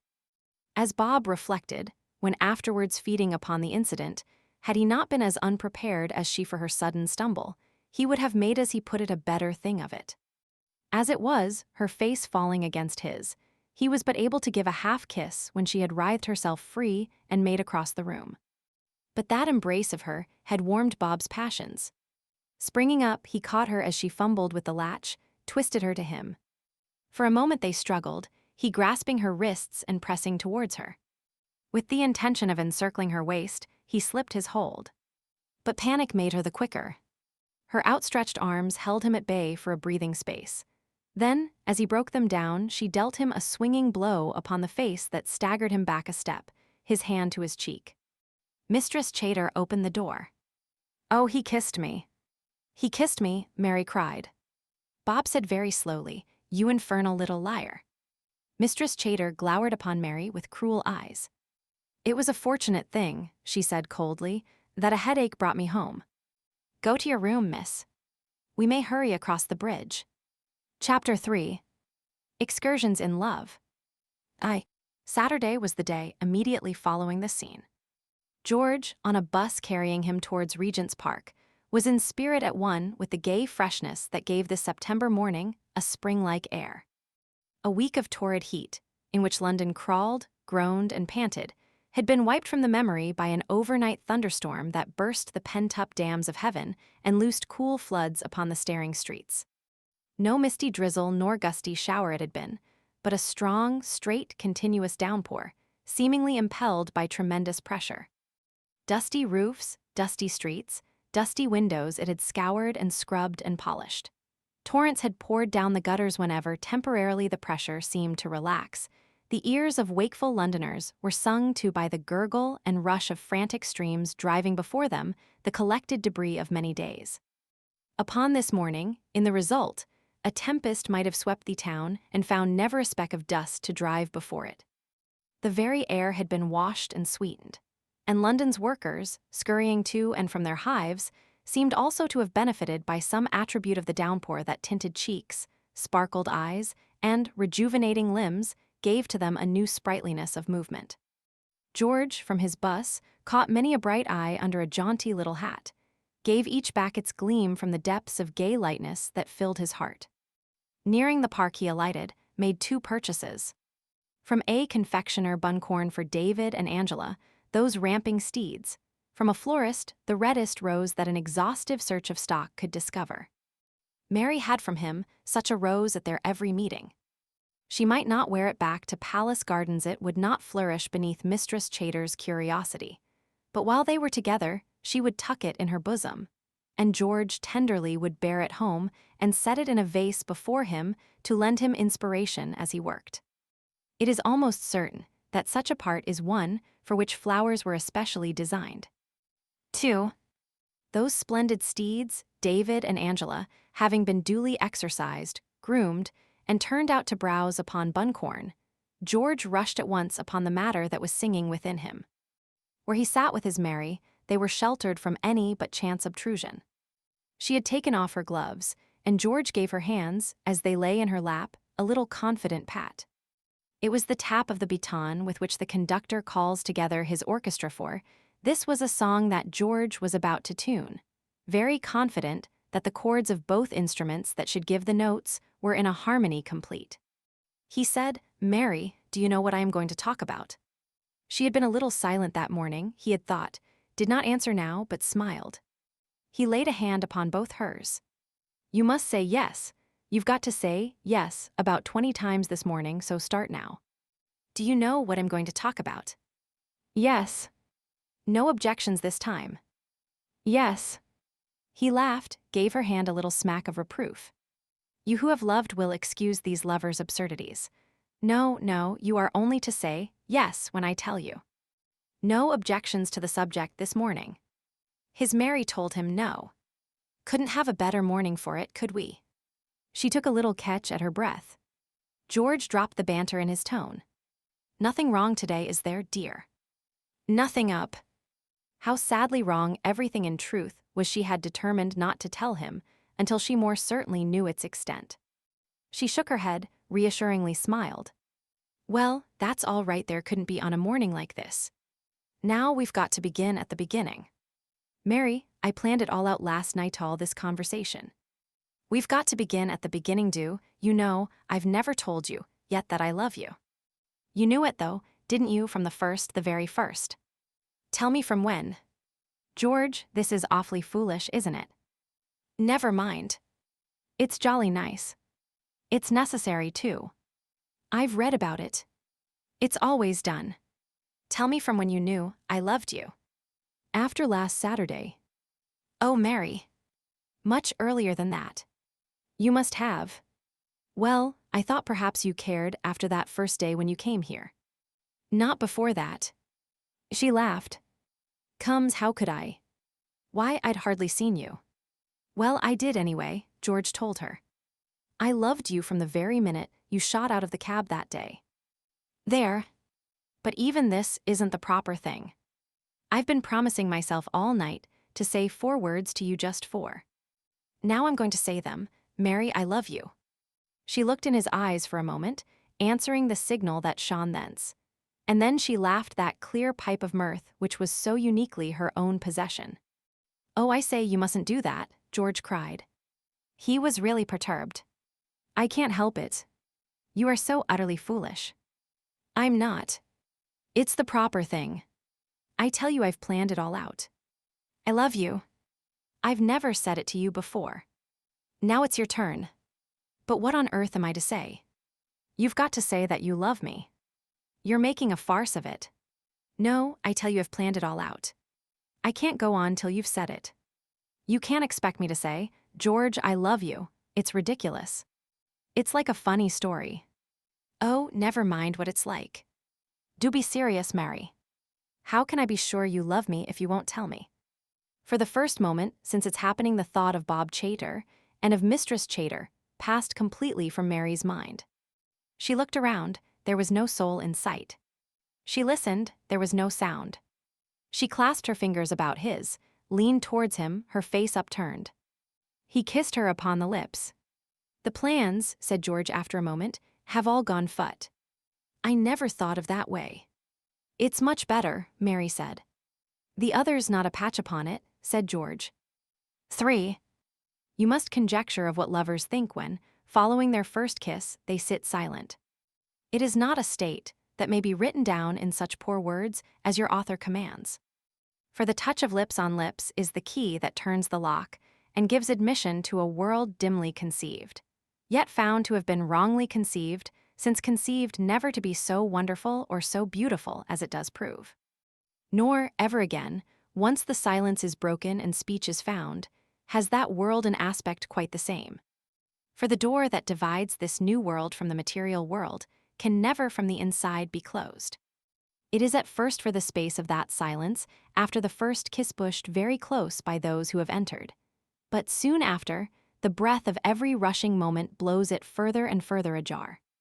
Drab objects from the outer world drift across the threshold and obtrude their presence. Vagabond tramps in a rose garden, unpleasant, marring the surroundings, soiling the atmosphere.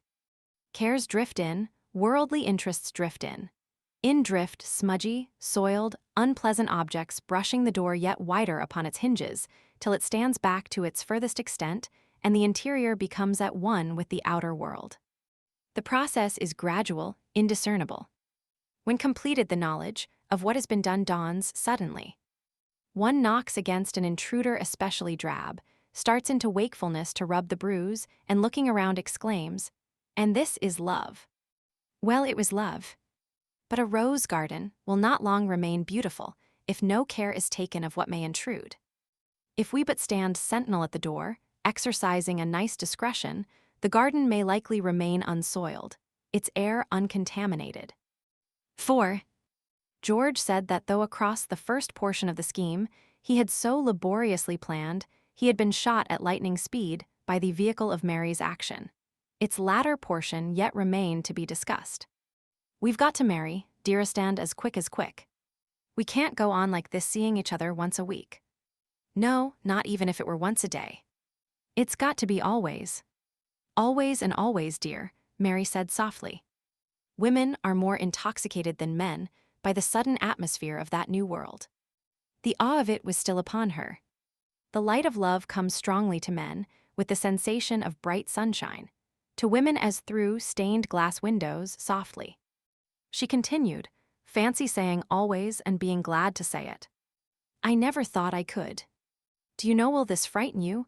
I am one of those people who dread the idea of always.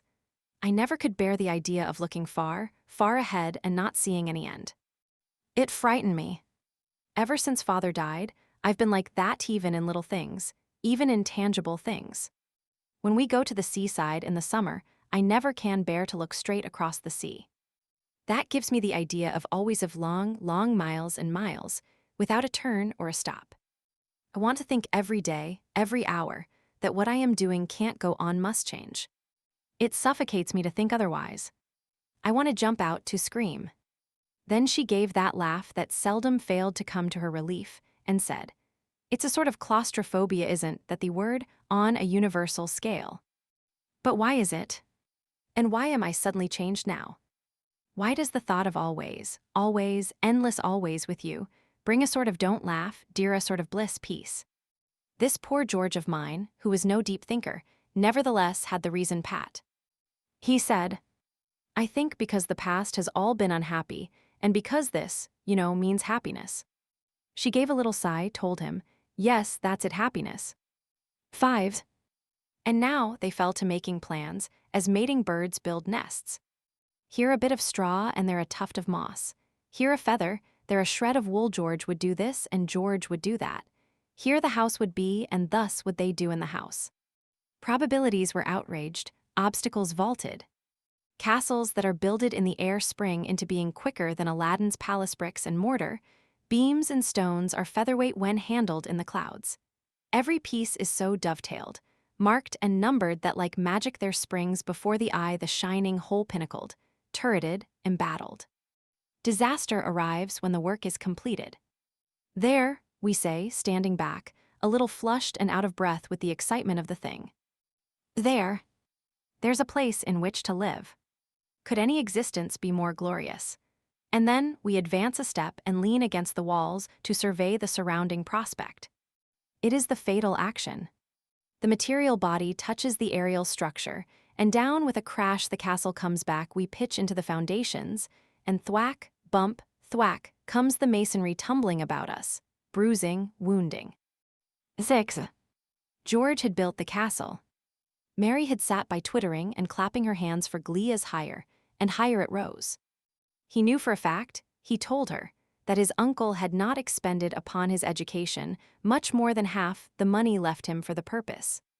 He was convinced that by hook or by crook, he could obtain the £400 that would buy him the practice at Runagate of which the dean had told him. They would have a little house, there the town would thrive, the practice would nourish in a year. Why? In a year they would likely enough have to be thinking of getting a partner. and it would begin almost immediately. In 3 weeks, the examination would be held. He could not fail to pass then for the 400 pounds and runagate. And then, unhappily, George leaned against this castle wall, provoked the crash. "Till then, dear," he said, "you will stay with these Chater people. I know you hate it, but it will be only a short time, a few weeks at most." Instantly her gay twittering ceased. Trouble drove glee from her eyes. Memory chased dreams from her brain. Distress tore down the gay colors from her cheeks. She clasped her hands, from her seat half rose. "Oh," she cried, and again oh. "I had forgotten." "Forgotten? Forgotten what?" "Dearest, I should have told you at the beginning, but I could not. I wanted to wait until I knew. I have not seen her yet this morning." My startled George was becoming pale. "Knew what? Seen whom? What do you mean?" She said, "No, I won't tell you. I won't spoil all this beautiful morning we have spent. I will wait till next week." "Mary, what do you mean?" "Wait till next week." "No. You must tell me now. How could I leave you like this, knowing you are in some trouble? What has happened? You must tell. You must. I insist." "Ah, I will." Her agitation, as her mind cast back over the events of the previous night, was enhanced by the suddenness of the change from the sunshine in which she had been disporting to the darkness that now swept upon her. She was as a girl who, singing along a country lane, is suddenly confronted from the hedgeside by some ugly tramp. She said, "You know that young Mr. Chater." Dark imaginings clouded upon George's brow. "Yes," he said. "Yes, well. Last night," and then she gave him the history of events. This simple George of mine writhed beneath it. It was a poison torturing his system, twisting his brow, knotting his hands.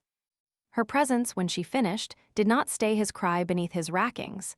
He was upon his feet. "By gad," he cried, "I'll thrash the life out of him. The swine! By gad, I'll kill him." She laid a hand upon his arm. "Georgie dear," she pleaded. Don't take it like that. I haven't finished." Roughly, he turned upon her. "Well, what else?" "What else?" "I haven't seen him since. He went away early this morning for the weekend. And I have not seen Mistress Chater again either. I am to see her this afternoon. She sent me word to take the children as usual, and that she would see me at 3. My poor George bitterly broke out, "Oh. Will she? That's kind of her. That's delightful of her. Are you going to see her?" "Of course I shall see her." "Of course. Of course. I don't know what you mean by talking in that tone. You won't stay there another minute. That's what you'll tell her if you insist upon seeing her. If you had behaved properly, you'd have walked out of the house there, and then when it happened last night." Spite of her trouble, Mary could not forbear to laugh. "Dearest, how could I?" But this furious young man could not see her point. His fine passion swept him above contingencies. "Well then, this morning," he laid down. "The first thing this morning you should have gone." He supplied detail, packed your box, and called a cab and gone. His dictatory air drew from her another sad little laugh. "Oh, George dear," she cried, "gone where?" It was a bucket of water dashed upon his flames, and for a moment they flickered beneath it, then roared again. "Where?" "Anywhere." "Oh," she cried, "you are stupid. You don't see, you don't understand. Easy to say anywhere, but where? I have no money. I have no friends, I." The knowledge of her plight and her outlook crowded upon her speech, broke her voice. Her distracted George in a moment had her hands in his. "Oh, my dear," he cried, "what a fool I am. What a beast to storm like that. I was so wild. So mad. Of course you had to think before you moved. You were right, of course you were right. But my darling, I'm right now. You see that, don't you? You can't stay a moment longer with those beasts." And then he laughed grimly. "Especially," he added, "after what I'm going to do to Master Bob." She too laughed. The thought of Bob learning manners beneath the tuition of those sinewy, brown hands that were about hers was very pleasant to her. But it was a pleasure that must be denied. This she saw clearly as the result of weary tossings throughout the night. And now she set about the task of explaining it to George. She said, "Oh, my dear, you're not right. Georgie, I can't go if Mistress Chater will let me stay, I must stay." He tried to be calm, to understand these women, to understand his Mary. "But why?" he asked. "Why?" "Dearest, because I must bridge over the time until you are ready to take me. You see that?" "Of course. But why there? You can easily get another place." "Oh, easily. If you had been through it as I have been. The first thing they ask you for is a reference from your former situation. Think what a reference Mistress Chater would give me." He would not agree. He plunged along in his blundering, man fashion. In time you could get a place where they would not ask questions, or rather, yes, of course this is it. Tell them frankly all that happened. Who could see you and not believe you? Tell them everything. There must be some nice people in the world. There may be. But they don't want helps or governesses in my experience. The little laugh she gave was sadly doleful. He was still angry. You can't generalize like that. There are thousands who would believe you and be glad to take you. Suppose you have to wait a bit. Well, you have a little money that she must give you. And I owe, curse my poverty, I can borrow, and I can sell things. The help that a man would give a woman so often has lack of sympathy. He is unkind while meaning to be kind. George's obdurateness, coming when she was most in need of kisses, hurt her. Trouble welled in her eyes. "I wouldn't do that," she said.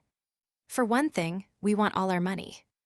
Why throw it away to get me out of a place in which I shall only be for a few weeks longer?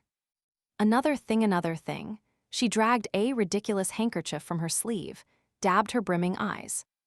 Another thing, I'm afraid to risk it. I'm afraid to be alone and looking for a place again. There, now you know. I'm a coward." She fell to sniffing and sobbing, and her wretched George, cursing himself for the grief he had evoked, cursing Bob Chater, cursing Mistress Chater, cursing his uncle Marrapit, put his arms about her and drew her to him. She quivered hysterically, and he frantically moaned that he was a beast, a brute, unworthy, implored forgiveness, entreated calm. By squeezing her with his left arm and with his right hand dabbing her eyes with her handkerchief, screwed to a pathetic little damp ball, strove to stem the flood that alarmingly welled from them. 7. It was an awful position for any young man. And just as my poor George, distinguished in nothing, inept, bewildered, was in a mood murderous to the whole world save this anguished fairy, a wretched old gentleman must needs come sunning himself down the path, making for this seat with hobbling limbs. He collapsed upon it, and then, glancing to his right, was struck with palpitations by sight of the heaving back of a young woman over whose shoulder glared at him with hideous ferocity the face of a young man. Dear me," said he, "nothing wrong, sir, I trust." "Go away," roared my distracted George. "Eh?" inquired the old gentleman, horribly startled. "Go away. Go away." The fire of those baleful eyes, of that bellowing voice, struck terror into the aged heart. He clutched his stick. Oh dear," said he, hobbled away at a speed dangerous to his life and limbs to seek protection of a park-keeper. The sobs grew longer, less hysterical, changed into long ohs of misery, died away. There," said George, patting, dabbing. There. With a final frantic sniff, she recovered her self-possession. "I'm a little fool," said she. "I'm a brute," said George. The bitter knowledge nerved each to better efforts. Calm reigned. Mary said, "Now you must listen and believe, dear." "Let me have your hand, then." She gave it with a little confiding, snuggling movement, and she continued, "You must believe, because I have thought it all out, whereas to you it is new. If I were a proper-spirited girl," she rebuked his negation with a gesture, "if I were a proper-spirited girl, I know, should leave Mistress Chater at once, walk out, and not care what I might suffer rather than stay where I had been insulted. Girls in books would do it. Oh, Georgie, this isn't books. This is real. I have been through it, and I would die sooner than face it again.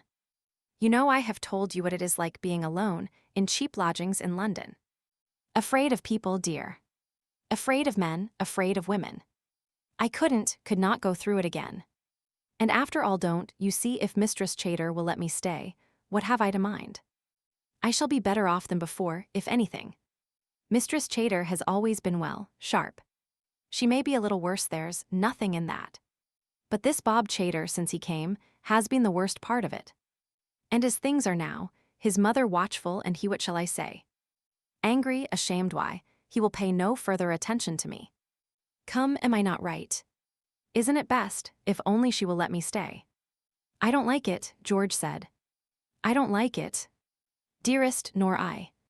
But we can't have what we like, and this will be the best of the nasty things.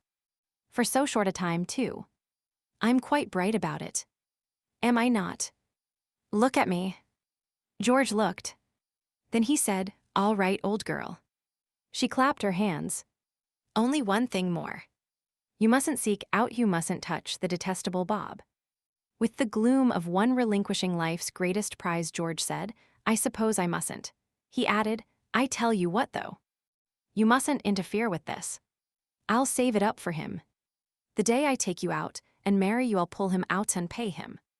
They parted upon the promises that Mary would write that evening to tell him of the result of her interview with Mistress Chater, and that, in the especial circumstances, he might come to see her in the park for just 2 minutes on Monday morning. And each went home, thinking, not of that portending interview with Mistress Chater, but upon the love they had declared. Chapter 4. Events and sentiment mixed in a letter. At 10 o'clock that night, Mary took up her pen. First, my dear, to tell you that it is all right. I may stay. I had lunch with the children in the nursery, and just as we had finished, a maid came to say that Mistress Chater would see me in the study. Down I crawled, wishing that I was the heroine of a novel who would have passed firmly down the stairs and into the room, pale but calm and serene. Oh, I was pale enough, I feel sure. But as to serene, my heart was flapping about just like a tin ventilator in a wind, and I was jumpy all over. You see what a coward am I. Mistress Chater had grown since last I saw her. Of that I am convinced. She sat, enormous, thunderbrowed, bolt upright in a straight chair. I stood and quivered. Books are all wrong, dear. In books, the consciousness of virtue gives one complete self-possession in the face of any accusation, however terrible. In books, it is the accuser of the innocent who is ill at ease. Oh, don't believe it. Mistress Chater had the self-possession, I had the jim-jams. I have not seen you since last night, she said. I gave a kind of terrified little squeak. I had no words. Your version of what happened I do not wish to hear, she went on. This relieved me, because for the life of me I could not have told her had she wished to hear it. So I gave another little mouse squeak. My son has told me, her voice was like a deep bell, how you can reconcile your conduct with the treatment that you have received at my hands. Here beneath my roof she was very dramatic at this point, I do not know. Nor did I, but not in the way she meant. I was thinking how ignoble was my meek attitude in light of what had happened. But you don't know what it was like, facing that woman and dreading the worse fate of being turned out into this awful London again. Another wretched little squeak slipped out of me, and she went on. My boy, said she, has implored me to overlook this matter. My boy has declared there were faults on both sides. If I acted rightly as a mother, what would I do? I didn't tell her, Georgie. Could I tell her that if she acted rightly as a mother, she would box her boy's fat ears until his nose bled? I couldn't. I squeaked instead. If I acted rightly as a mother, said she, I would send you away. I am not going to. I squeaked. I choose to believe that your behavior in this matter was a slip. I believe the episode will be a lesson to you. That is all. Go, I goed. 2. George, when he had read thus far, was broadly grinning. Obviously Mistress Chater was not such a bad sort after all. If, as no doubt she implicitly believed her son's version of the incident, then her attitude towards Mary was, on the whole, not so bad. But as Mary, when she had written thus far, laid down her pen, put her pretty head upon the paper and wept. Oh, my dear, she choked. There, that will make you think it was all right. You shall never know never what really happened. Oh, Georgie, Georgie, come very quick and take me away. How can I go on living with these beasts?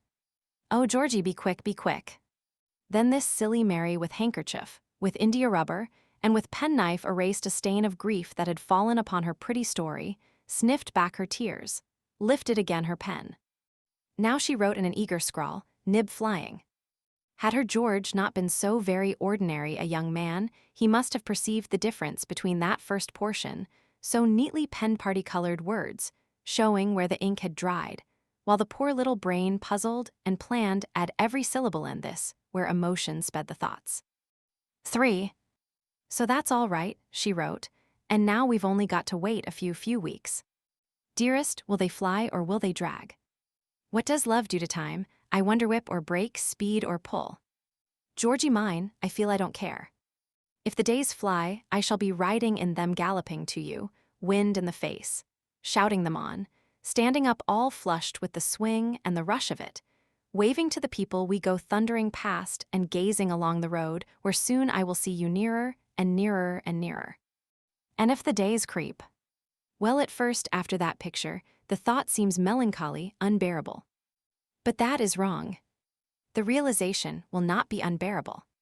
If they creep, why then I shall lie in them, very comfortable, very happy, dreaming of you, seeing you, speaking with you, touching you. Yes, touching you. For my dear, you are here in the room with me as I write. I look up just to my right, and there you are, Georgie mine, sitting on the end of my bed, smiling at me. You have not left me, my dear, since we parted on the seat this morning.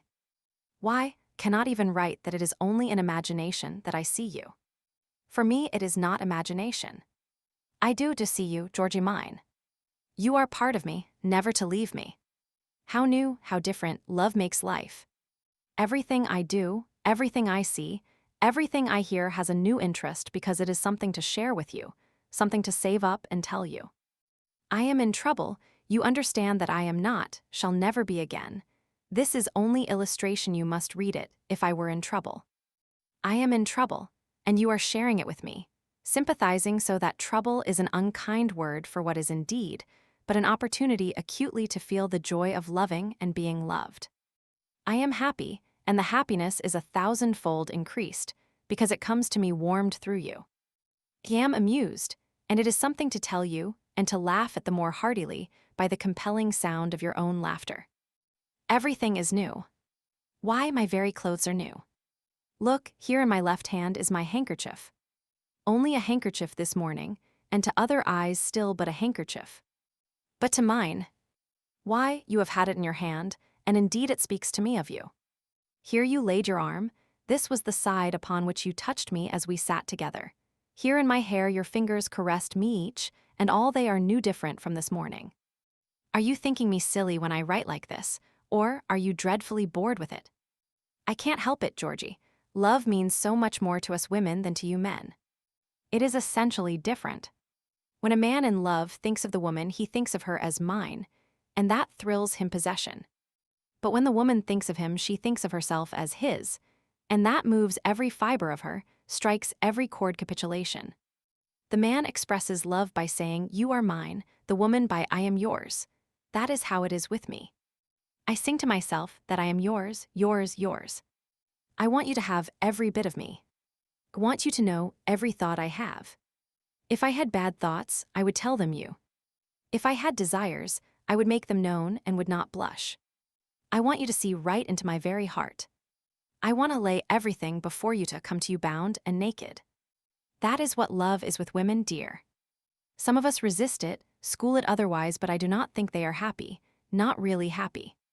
It is our nature to be, as I have said, and to fight against nature is wearying work, leaving marks. It is to get tossed aside out of the sun. Are you thinking me unutterably tiresome and foolish? But you will not think that, because you love me. Ah, let me write that again, because you love me. And let me write this, I love you. My dear, is not that curious, the precious joy of saying I love you, and the constant yearning to hear it said? Not lovers alone have this joy and this desire. Mothers teach their babies to say, I love you, mother, and constantly they ask, do you love me, baby? Yes, and are not satisfied until they have the assurance. And babies, too, will get up suddenly from their toys to run to say, Mother, I do love you. Why is it? Why is love so doubted that it must forever be declared? So doubted that even those who do love must constantly be proclaiming the fact to the object of their affections, impelled either by the subconscious fear that that object mistrusts the devotion, or by the subconscious fear that they themselves are under delusion and must protest aloud, just as a child upon the brink of being frightened in the dark will say aloud, "I'm not afraid." Why is it? Actions are allowed to proclaim hate, deeds suffice to advertise sympathy, but love must be testified by bond. To what crimes must love have been twisted and contorted that it should come to such a pass? How often must it have been used as disguise to be now thus suspected? You never knew I thought of things like this, did you? My dear, I who am so frivolous think of yet deeper things. And I would speak of them to you tonight, for I would have you know my heart and mind as, dearest, how dear to think, you know my face. Yes, of deeper things. I suppose clever people would laugh at the religion my mother and father lived in, taught me, died in, and now is mine. They believed, and I believe in, what I have heard called the Sunday school God. The God who lives, who listens, and to whom I pray. I have read books attempting to shatter this belief, yes, and I think succeeding because written with a cunning appeal only to the intelligence of man. Can such a being as God exist? They ask. And since man's intelligence can only grasp proved facts, proofs are heaped upon proof that he cannot. The impossibilities are heaped until man must of his limitations cry that it is impossible. But in my belief, God is above the possibilities, not to be judged by them, not to be reduced to them. I suppose such a belief is faith implicit, faith the faith that we are told makes all things possible. Well, fancy, for the sake of having a religion that comes into line with reason, abandoning the sense of comfort that comes after prayer. Fancy receiving a reasoned belief and paying for it the solace of entreating help in the smallest trouble and in the largest. Do you know, my dear, that I pray for you every night, for your health, your happiness, and your success? Now you know a little more of me. Is there more to learn, I wonder? Not if I can make it clear. The candle is in a most melancholy condition, in the last stage of collapse. I have prodded it out from its socket with my knife, and set it flabbily on a penny so it must work to its very last drop of life. That will not be long delayed. I shall suddenly be plunged into darkness, and must undress in the dark. I shall be smiling all the time I am undressing, my thoughts with you. At 11:10 time I am to be leaning from the window gazing at Orion, as you two so we agreed will be gazing. Each will know the other has his thoughts, and we will say good night. How utterly foolish. How contemptibly absurd, common, and how mystically delightful. You and I with Orion for the apex of eye's sight, and our thoughts flying from heart to heart the base. Georgie mine, if we had never met could we have ever been so happy? Impossible. Impossible. Before I pray for you tonight, I thank God for you. I have kissed the corner where I shall just be able to squeeze in good night. Such was her letter disloyal to women in its exposure of those truths of women's love which are theirs by the heritage of ages, by their daily training from childhood upward, and against which they should most desperately battle. Simple in its ideas of religion, silly in its baby sentiment. Such was my Mary. Chapter 5. Beefsteak for 14 Palace Gardens. Friday was the night of the incident in the library between Bob Chater and Mary. Saturday, the exchange of love in the park between Mary and her George. Saturday evening, the writing of Mary's letter. Upon Monday, George read it. Now it was Monday morning, and precisely at 10 o'clock 3 persons set out for the same seat in Regent's Park, the mind of each filled with one of the others, empty of all thought of the third. Mary, accompanied by David, and Angela carried towards the seat the image of her George, but had no heed of Mr. Bob Chater's existence. She was the magnet that drew Bob, ignorant of George. George sped to his Mary and had no thought of Bob. Our young men were handicapped in point of distance. Mary, with but a short half-mile to go, must easily be first to make the seat. Bob, coming to town from a weekend up the river, would occupy little short of an hour. George from Heron's Holt to that dear seat, allowed full 75 minutes. 2. Upon the whole, Mr. Bob Chater had not enjoyed his weekend, ideally circumstanced, for once the attractions it offered had failed to allure. Mr. Lemmy Moss, in the tiny riparian cottage he rented for the summer months, was the most excellent of hosts. Claude Avenger was widely known as a rattling good sort. The three young ladies who came down early on Sunday morning and had no foolish objections to staying indecorously late were in face, figure, and morals all that Bob, Lemmy, and Claude could desire. Yet throughout that day in the cushioned punt Bob won more pouts than smiles from the lady who fell to his guardianship. Disgustedly she remarked to her friends on the home journey, "Fairly chucked myself at him, the deadhead, wherein, I apprehend, lay her mistake." For whether a man's assault upon a woman be dictated by love or desire, its vehemence is damped by acquiescence, spurred by rebuff. Doubtless for our lusty forefathers, one half the fascination of obtaining to wife the naked ladies who caught their eye lay in the tremendous excitement of snatching them from their tribes, while for the ladies, the joy of capture comprised a great proportion of the amorous delights. The characteristics remain. Maidens are more decorously won today, their tribes do not defend them, but they do the fighting for themselves. The sturdier the defense they are able to make, the greater the joy of at length being won. While, for the suitor, the more pains he hath endured in process of conquest, the more keenly doth he relish his captive. So with Bob, the young lady fairly chucking herself at him, in the punt, he could not forbear to contrast with the enticing reserve of Mary. The more playfully, or desperately, poor girl, she chucked herself at him, the more did her charms cloy as against those of that other prize who so stoutly kept him at arm's length. Nay, the more strenuously did she seek to entice his good offices, the more troubled was he to imagine why another of her sex should so slightingly regard him.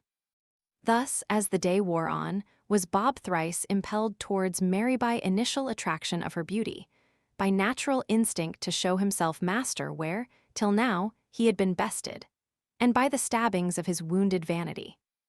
On Monday morning, then, he caught the 10 o'clock train to town, hot in the determination immediately to see her and instantly to press his suit. He would try, he told himself, a new strategy. Bold assault had been proved ill-advised, for frontal attack must be substituted in advance more crafty. Its plan required no seeking. He would play and, to a certain extent, would sincerely play the part of penitent. He would apologize for Friday's lapse, would explain it to have been the outcome of sheer despair of ever winning her good graces. As to where he would find her, he had no doubts. Dozing one day over a book, he had not driven David and Angela from the room until they had forced upon him a wearisome account of the secluded seat they had discovered in Regent's Park. His patience in listening was an example of the profit of casting one's bread upon the waters, for, making without hesitation for the seat, he discovered Mary. 3. The children, as he approached, were standing before her. David had scratched his finger, and the three were breathlessly examining the wounded hand for traces of the disaster. Brightly Mary was explaining that the place of the wound was over the home of very big drops of blood, which could not possibly squeeze out of so tiny a window, when Angela, turning at footsteps, exclaimed, oh dear, what shall we do? Here's Bob." Alarm drummed in Mary's heart, fluttered upon her cheeks. She had felt, as she told her George, so certain that from Bob she had now not even acknowledgement to fear, that this deliberate intrusion set her mind bounding into disordered apprehension, stumbling among them, terrified, out of breath. When he had raised his hat, bade her good morning, she could but sit dumbly staring at him, questioning, incapable of speech. It was Angela that answered his salutation. "Oh, why have you come here? You spoil everything." "Hook," said Bob. David asked, "What's Hook?" "Run away." "Why?" "Because I tell you to." "Why?" Bob exclaimed, "Hasn't Mother told you not to say why like that?" "Run away and play." "I want to speak to Miss Humphrey." David swallowed the rising interrogation, substituted instead an observant poke. "Miss Humphrey doesn't want to speak to you." "She hates you." The uncompromising directness of these brats, their gross ill-mannerliness, was a matter of which Bob made constant complaint to his mother. The belief that he observed a twitch at the corner of Mary's mouth served further to harden his tones. He said, "Look here, you run away when I tell you, or I'll see you don't come out here anymore." "Why?" Bob swallowed. It was necessary, before he spoke, to clear his tongue of the emotions that surged upon it. Angela, in the pause, entreated David. "Oh, don't keep saying why, David," and before he could ask the reason, she addressed Bob. "We won't go for you. If Miss Humphrey tells us to go, then we will go." Bob looked at Mary. "I only want to speak to you for a minute." Amongst the slippery apprehensions in which she had taken flight, Mary had struggled to the comfortable rock that Bob's appearance must have been chance, not deliberate. How should he have known where to seek them? Sure ground, too, was made by the belief that it were well to take the apology with which doubtless he had come well to be on good terms. Encouraged by these supports, "Shoo," she cried to her charges. "Don't you hear what your brother asks? Do you want us to go? Oh, shoo. Shoo." Laughing, they shooed. Bob let them from earshot. "I want to say how sorry I am about Friday night. I have forgotten all that. I want to know that you have forgiven me. I tell you I have forgotten it. That is not enough. You can't have forgotten it." He took a seat beside her, repeated, "You can't have forgotten it. How can you have forgotten a thing that only happened 3 days ago? In the sense that I have wiped it out, I do not choose to remember it." "Well, I remember it. I cannot forget it. I behaved very badly. I want to know that you forgive me." She told him, yes, then oh yes, yes. His persistence alarmed her, set her again to flight among her apprehensions. "Not when you say it like that." Her breath came in jerks, responsive to the unsteady flutters of her heart. She made an effort for control, for the first time turned to him. "Mr. Chater, please go." Her words pricked every force that had him there: desire, obstinacy, wounded vanity. "Why do you say that?" he asked. "You happen to be passing." "Nothing of the kind," he told her. "You have come purposely." One foothold that seemed safe was proving false. "Of course. I tell you, why won't you believe me, that I have been ashamed of myself ever since that night.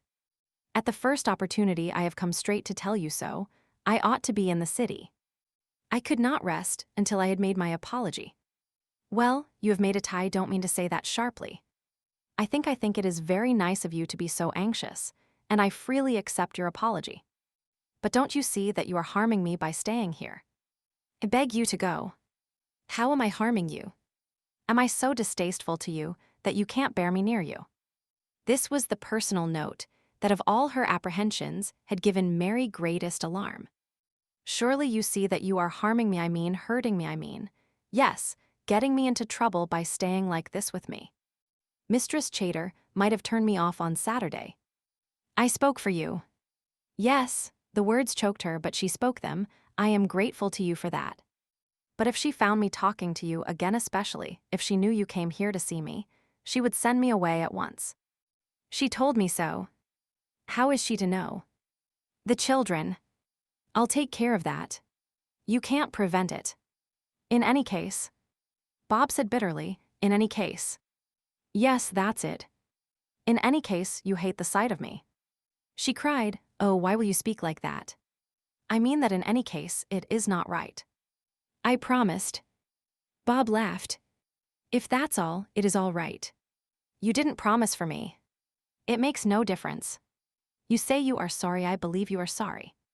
You can only show it one way. Mr. Chater, please leave me alone." Her pretty appeal was fatal to her desire. It enhanced her graces.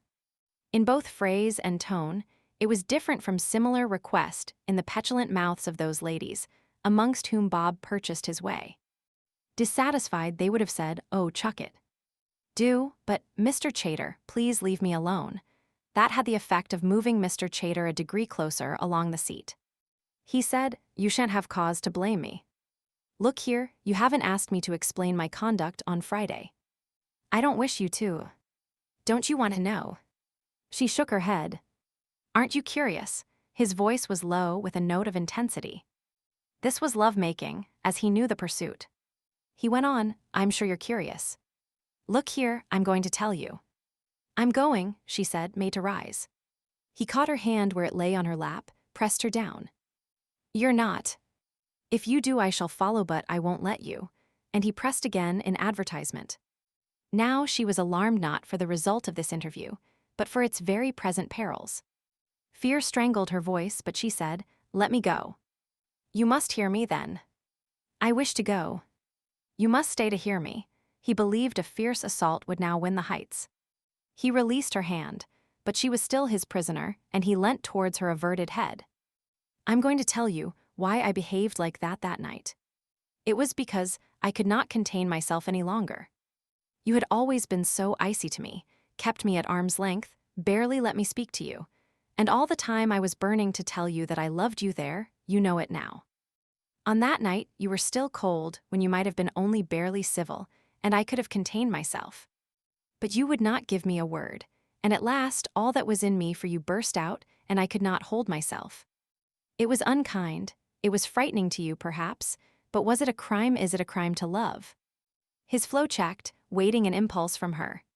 She was but capable of a little "oh," the crest of a gasp. He misread her emotion. "Has it all been pretense, you're keeping me from you like this?" "I believe it has. But now that you know, you will be kind. Tell me. Speak." Encouraged by her silence, he took her hand. That touch acted as a cold blast upon her fevered emotions. Now she was calm. She shook off his hand. "Have you done?" The tone, more than the question, warned him.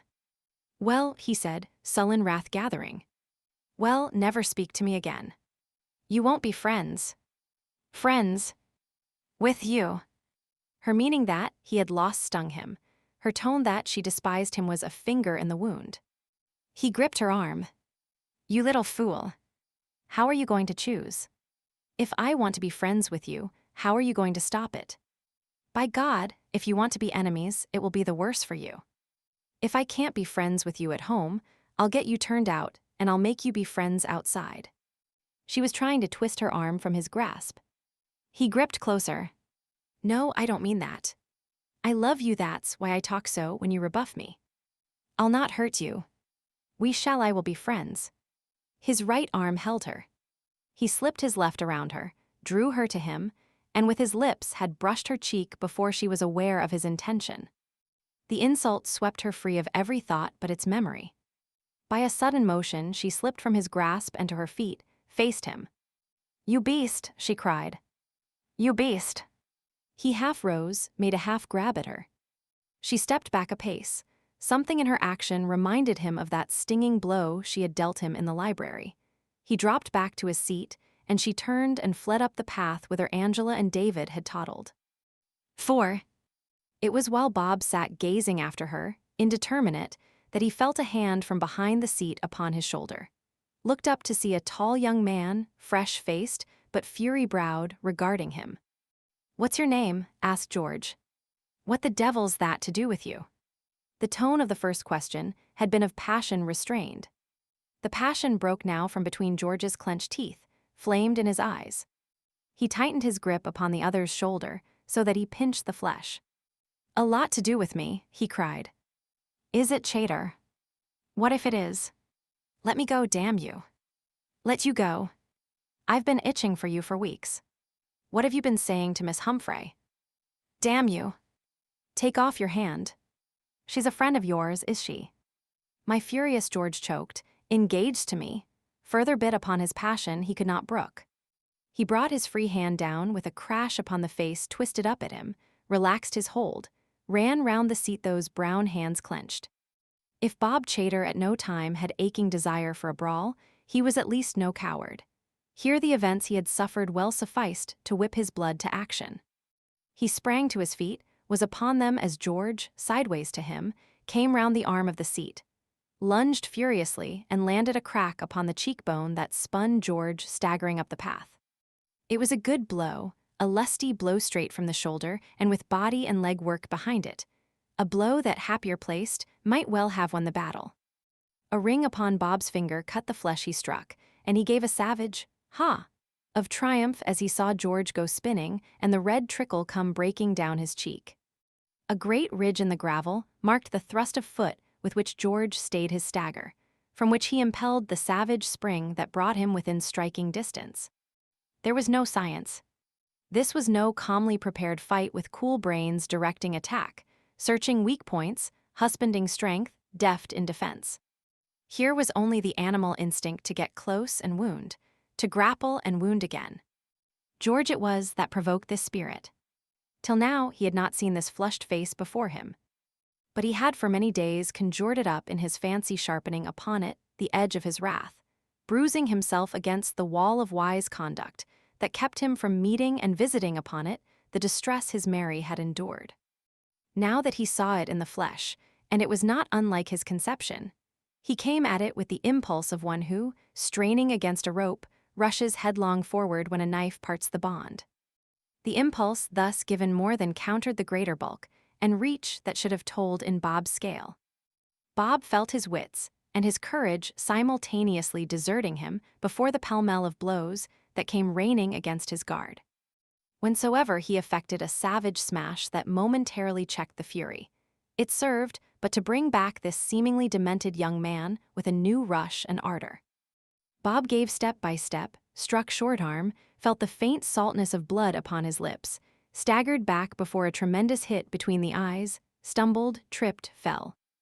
"Get up," George bellowed, waited till Bob came rushing, and sent him reeling again with a broken tooth that cut the brown knuckles.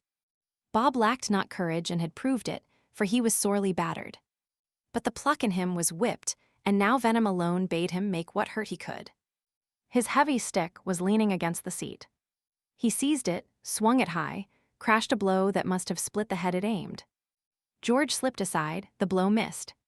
He poised himself as Bob, following the impulse, went staggering by, put all his weight behind a crashing hit, and sent him spinning prone with a blow that was fittingly final to the exhibition of lusty knocks. Bob propped himself on one arm, rose to his feet, glared, hesitated, then fell to brushing his knees. It was a masterly white flag. "Had enough," George panted. "Had enough. Are you whipped, you swine?" Bob assiduously brushed. "When you're better, let me know," George cried, turned and hurried up the path whither Mary had disappeared.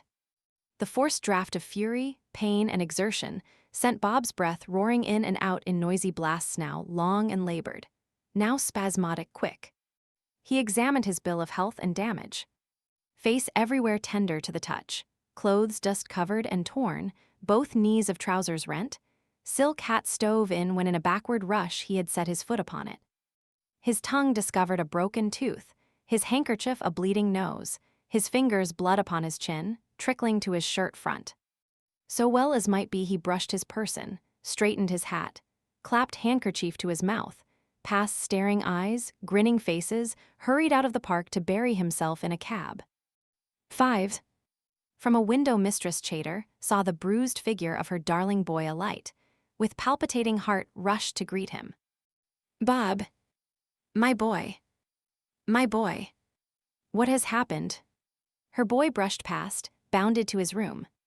Laboriously, sick with fear, the devoted mother twirled in pursuit, found him in his room tearing off his coat. "My boy, my boy." Her boy bellowed, "Hot water." Can a mother's tender care cease towards the child she bare? Oh. Needless to ask such a question, you for whom is pictured this devoted woman plunging at breakneck speed for the bathroom, screaming as she runs. Susan. Kate. Jane. Jane. Kate. Susan. Doors slammed, cries echoed, stairs shook, as trembling servants rushed responsive. Crashing of cans, rushing of water, called them to the bathroom. "Oh, ma'am. What is it?" Water flew in sprays as the agonized mother tested its temperature with her hands. Cans rattled as she kicked them from where, in dragging one from the shelf, the others had clattered about her feet. Jane, Kate, and Susan clustered in alarm about the door. "Oh, ma'am. 1,000 m. Whatever is it?" Mistress Chater gave no reply. Herkin full, she plunged through them. This way and that they dodged to give her passage. Dodge for dodge, demented, hysterical, she gave them slopping boiling water on to agonized toes, bursting through at last, thundering up the stairs. The three plunged after her. "Oh, ma'am. 1,000 m. Whatever is it?" The devoted woman paused at the head of the stairs, screamed down orders. Sticking plaster. Lint. Cotton wool. Mr. Bob has had an accident. Hot water bottles. Ice. Doctor. Go for the doctor, one of you. A figure with battered face above vest and pants bounded from its room. No, Bob roared. No. No, Mistress Chater echoed, not knowing to what the negative applied, but hysterically commanding it. No, screamed the agitated servants, one to another. No. No doctor, bellowed Bob, grabbed the can from his mother, shot back to his room. No doctor, Mistress Chater screamed to the white-faced pack upon the stairs, fled after him. My boy. Tell me. Her boy raised his dripping face from the basin. For God's sake, shut the door, he roared. She did. Tell me, she trembled. It's that damned girl. That girl. Miss Humphrey. Miss Humphrey. Done that to you. Oh, your poor face. Your poor face. No. Do be quiet, mother. Some infernal man she goes about within the park. I spoke to him and he set on me. The infamous creature.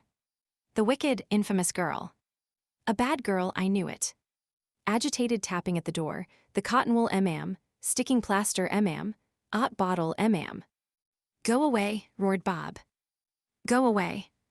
Oh, my face, he hopped in wrath and pain. Send those damned women away. Mistress Chater rushed to the door. Passing, she for the first time caught full sight of her son's face, now that the hot water had exposed its wreck. Oh, your eyes. Your poor eyes. They're closing up. Bob staggered to the mirror, discovered the full horror of his marred beauty. Curse it, he groaned and gave an order. Mistress Chater flew to the telephone. In the office of Mr. Samuel Hawke, purveyor of meat, by appointment to the Prince of Wales, the telephone bell sharply rang. Mr. Hawke stepped to the receiver, listened, then bellowed an order into the shop. One of beefsteak to 14 Palace Gardens, sharp. Chapter 6. A cab for 14 Palace Gardens. With tremendous strides, with emotion roaring in and out his nostrils in gusty blasts of fury, my passionate George encompassed the park this way, and that until he came at length upon his trembling Mary. Save for that first blow where Bob's ring had marked his cheek, he had suffered but little in the fight, sufficiently, notwithstanding, coupled with his colossal demeanor, for Mary's eyes to discover that something was amiss. She came to him, cried at a little distance, "Oh, dearest, I could not meet you at the seat." Then she saw more clearly. She asked, "What has happened?" and stood with quivering lip recording the flutters of her heart. George took one hand, patted it between both his. For the moment his boiling anger cooled beneath grim relish of his news. "I've pretty well killed that Chater swine," he said. "Mr. Chater, you've met Mr. Chater." Now emotion boiled again in her turbulent George.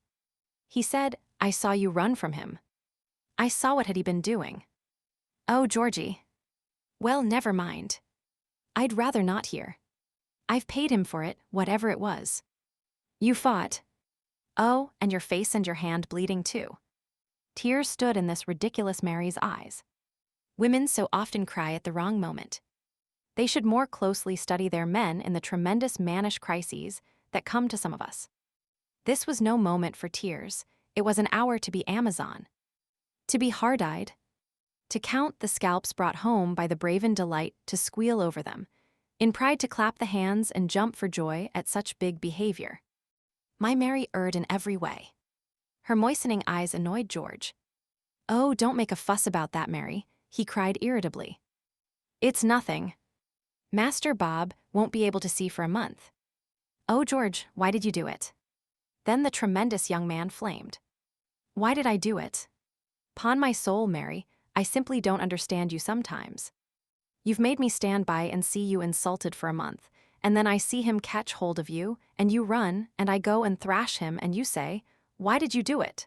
Do it. Do it. Why, good Lord, what would you have had me do apologize for you?" She turned away, dropped his hand. My unfortunate George groaned aloud, sprang to her. "Mary, darling dearest, you know I didn't mean that." She kept her face from him, her pretty shoulders heaved. He cried in misery, striving to see her face. What a brute I am. What a brute. Mary, Mary, you know I didn't mean that. She gasped, you get angry so quick. I know. I'm not fit, I couldn't help, Mary, do look up. She swallowed a sob, gave him her little hand. He squeezed it as it were between his love for her and the tremendous passion that was consuming him. Contrition at his sharp words to her hammered the upper plate. Wrath at the manner of her reception of his news was anvil beneath. The poor fingers horribly suffered. There are conditions of the male mind, and this George was in the very heart of one when softness, in a woman, positively goads to fury.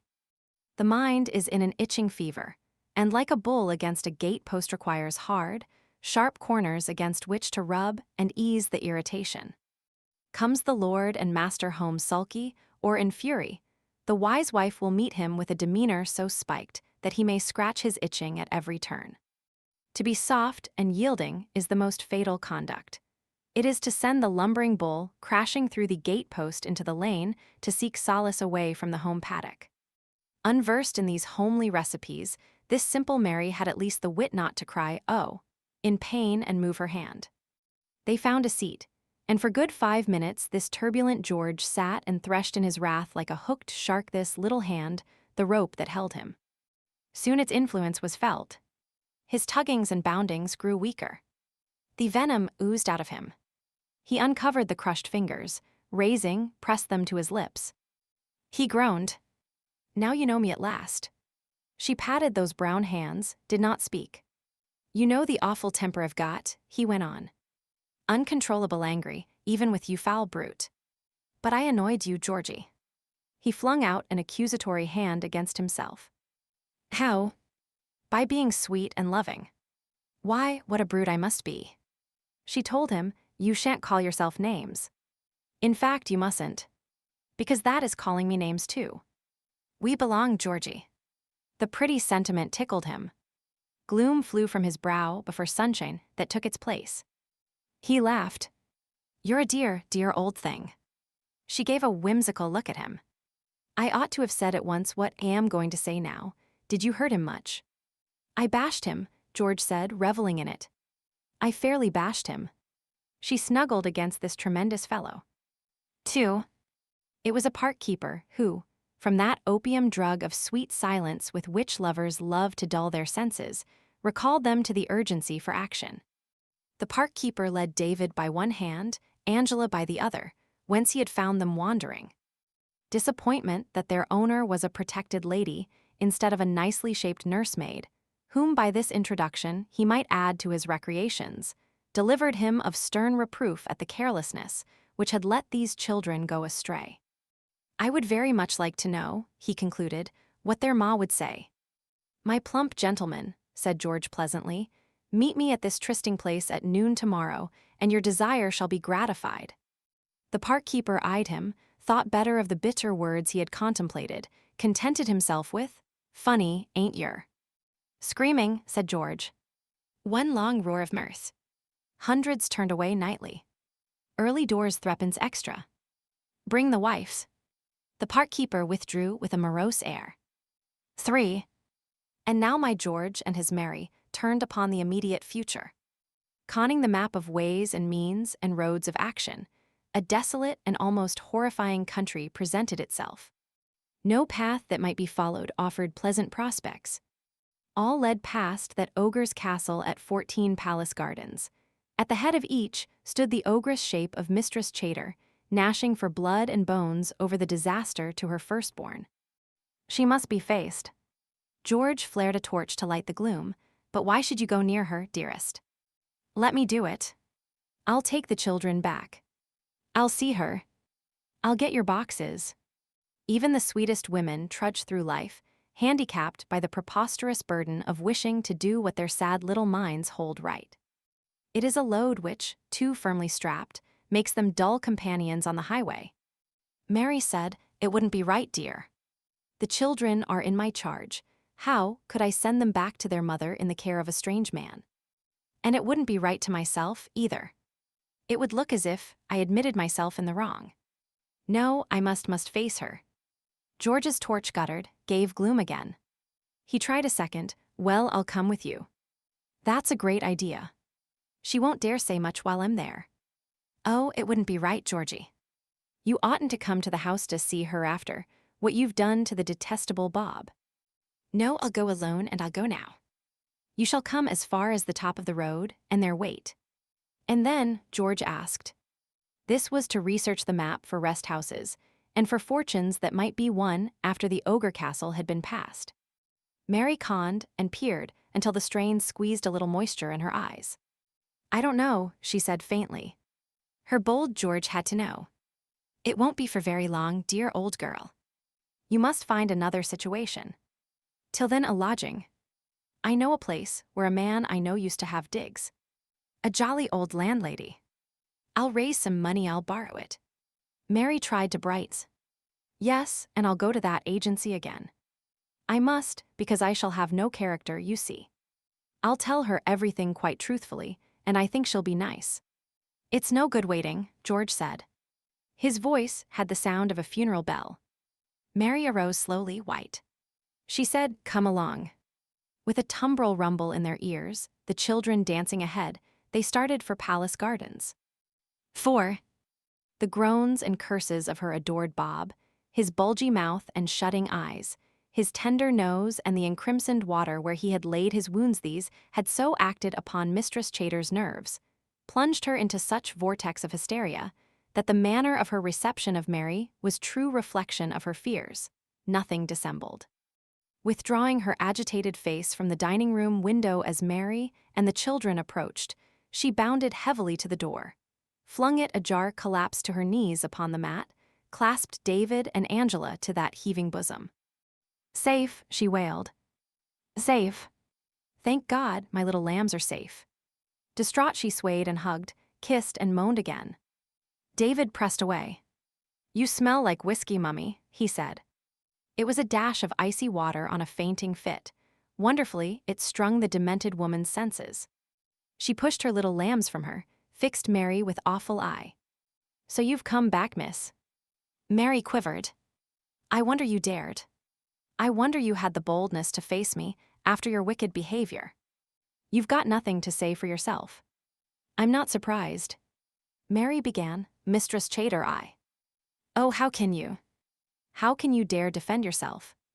Never, never in all my born days have I met with such ingratitude. Never have I been deceived like this. I took you in. I felt sorry for you. I fed you, clothed you, cared for you, treated you as one of my own family, and this is my reward. There you stand, unable to say a word. If you think, Mistress Chater. Don't speak. I won't hear you. Here have I day after day been entrusting my beloved lambs to your care, and heaven alone knows what risks they have run. My boy, my Bob, who would die rather than get a living soul into trouble, sees you, with this man you have been going about with. He does his duty to me, his mother, and to my precious lambs, his brother and sister, by reproving you, and you set this man, this low-hired bully, upon him to murder him. I'll have the law on the coward. I'll punish him, and I'll punish you, miss. No wonder you were frightened when my Bob caught you. No wonder. That is untrue, Mistress Chater. Don't speak. I will speak. I shall speak. It is untrue. You dare. It is a lie. Yes, I don't mind what I say when you speak to me like that. It is a wicked lie. Girl, if your son told you he caught me with the man who thrashed him as he deserved, he told you a lie. He never saw me with him. He followed me into the park this morning and tried to repeat what he did on Friday night. He is a coward and a cad. The man to whom I am engaged caught him at it and thrashed him as he deserved. There. Now you know the truth. Very white, my ridiculous Mary pressed her hand to her panting breast, stopped, choked by the wild words that came tumbling up into her mouth. Very red, swelling and panting in turkey-cock fury, Mistress Chater, towering, swallowed and gasped, breathless before this vixenish attack. But she was the first to find speech, and incoherently she stormed as at a scratching do those persons whose true selves lie beneath a tissue film of polish. She bubbled and panted. Oh, you wicked girl, oh, you wicked girl, oh, you wicked girl, bold as brass calling me a liar, me and my battered boy engaged indeed. I'll have the law and the police and the judges my solicitors libel and assault, and slander and attempted murder boxes, search my precious lambs, to hear their mother spoken to like this. Get out of the hat rack, David, and go upstairs this instant, Angela. Don't stand there. If I wasn't a lady I'd box your ears. Miss, only a week ago didn't I give you a black silk skirt of mine, and fed you like a princess, with a soft feather pillow too, because you said the bolster made your head ache. Servants to wait on you hand and foot, and this is my reward how I keep my hands off you. Heaven only knows, but you shall suffer, Miss O. Yes, you shall. Give you in charge. I'll call a policeman. She turned towards the kitchen stairs, screamed, Susan. Kate. Jane. Susan. Small need to bellow. Around the staircase corner, 3 white-capped heads, Kate holding back Susan, Susan restraining Jane, Jane holding Kate, had been with delighted eyes and straining ears bathing in this rare scene. With glad unanimity they broke their restraint one upon the other, crushed pell-mell, hustling up the narrow stairs. Mistress Chater plumped back into a chair, with huge hands fanned her heated face. Fetch a policeman. They plunged for the door. Bob's swollen countenance came over the banisters. He roared, stop. Kate, Jane, and Susan swung between the conflicting authorities. Call a policeman. Summon a constable. Fetch an officer. In gusty breaths from behind Mistress Chater's hands, working like a red paddle wheel, came the commands. Stop, roared Bob, and to enforce pushed forward the battered face till it stuck out flat over the hall. His alarmed mother screamed, Bob, you'll fall over the banisters. The two kept up a battledore and shuttlecock of agitated conversation. Well, stop those women, Bob cried. For God's sake, stop them, mother. What on earth are you thinking of? I'll give her in charge. You can't, you can't.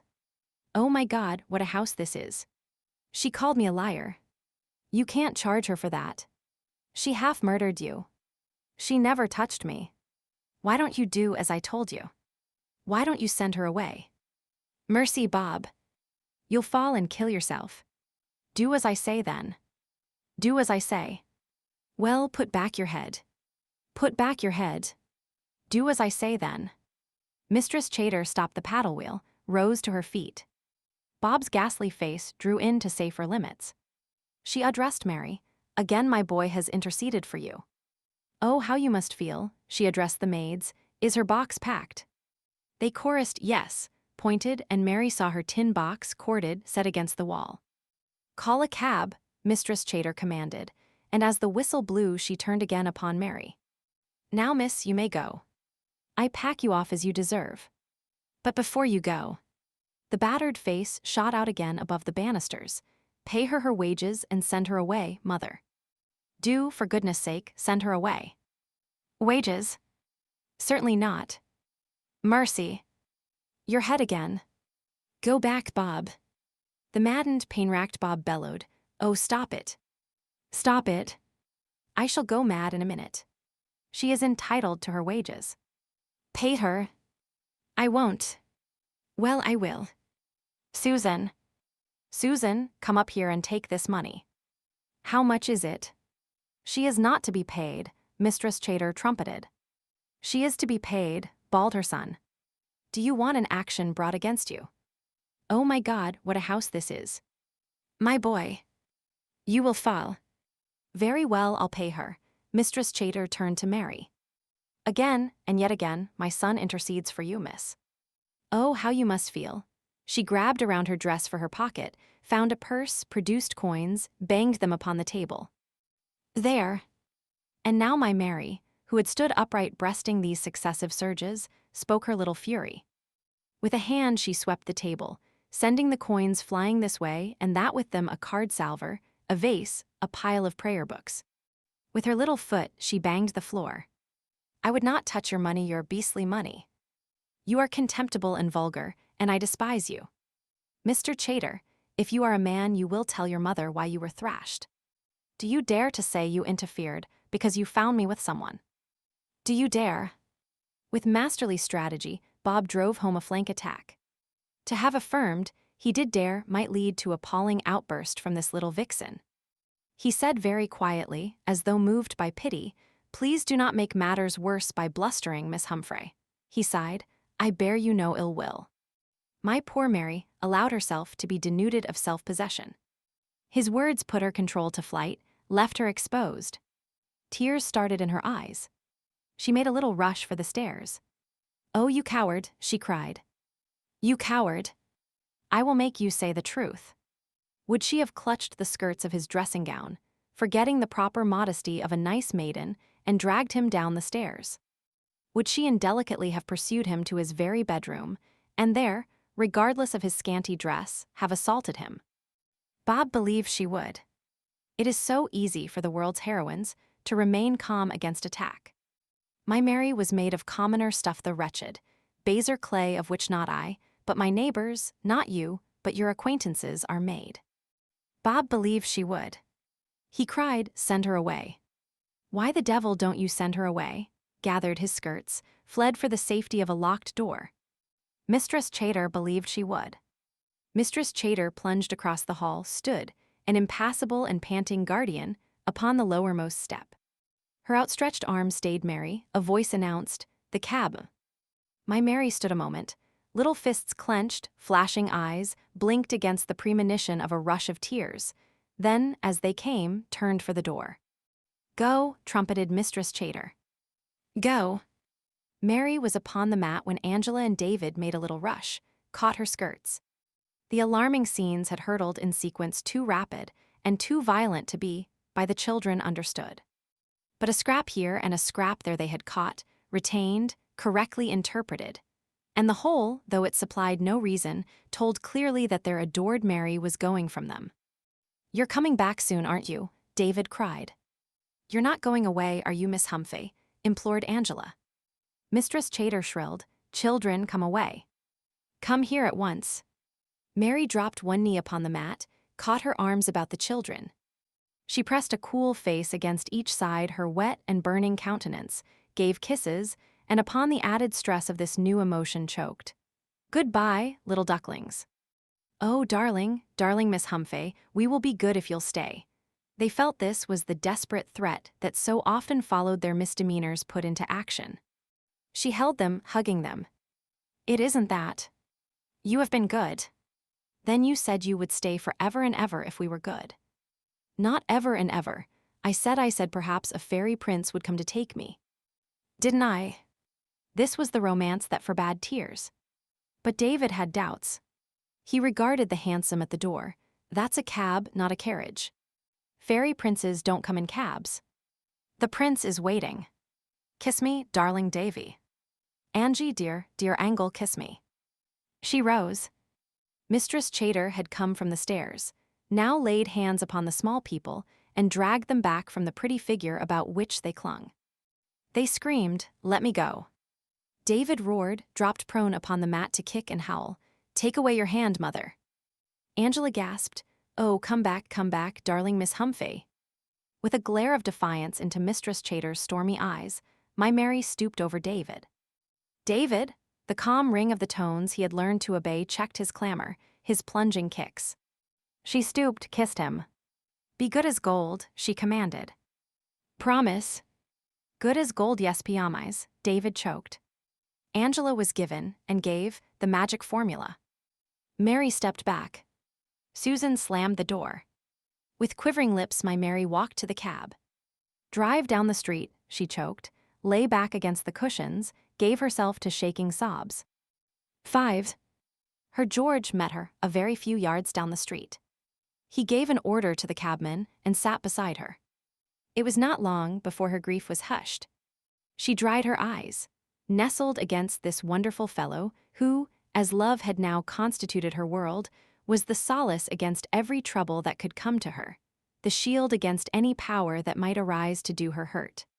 They debated the position and found it desperate, discussed the immediate future to discover it threatening. Yet the gloom was irradiated by the glowing light of the prospective future. The rumbling of present fears was lost in the tinkling music of their voices, striking notes from love. The cab twisted this way and that. clattered over Battersea Bridge, down the park, to the right past the Free Library, and so into Meath Street and to the clean little house of the landlady whom George knew. To her, in the tiny sitting room, the story was told. It appeared that she had never yet taken a lady lodger. In her street, ladies were regarded with suspicion. That no petticoats were ever to be fetched across the threshold was a rule to which each medical student who engaged her rooms must first subscribe. None the less she was here acquiescent. She knew George well, had for him an affection above that which commonly she entertained for the noisy young men who were her means of livelihood. Mary should pay for the little back bedroom that Mr. Thornton had, and, free of charge, should have use of the sitting room rented by Mr. Granger. There would be no lodgers until the medical schools reopened in October. So it was settled, and together in the sitting room, where Mistress Pinking made them a little lunch again, they debated the immediate future. It was 3 weeks before George's examination was due. Again he declared himself confident that, when actually he had passed, his uncle would not refuse the £400 which meant the world to them, which meant the tight little practice at Runagate. But the intervening weeks were meanwhile to be faced. Mary must have home. At the agency, she must pour forth her tale and seek new situation till they could be married. If the agency failed them, they shuddered. Revolving desperate schemes for the betterment of this position into which, with such alarming suddenness, they had been thrust, George took his leave. He would have tarried, but his Mary was insistent that his work must not be interfered with.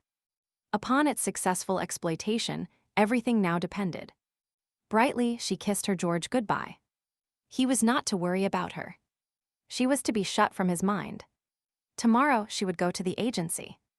He might lunch with her, and depend upon it, she would greet him with great news.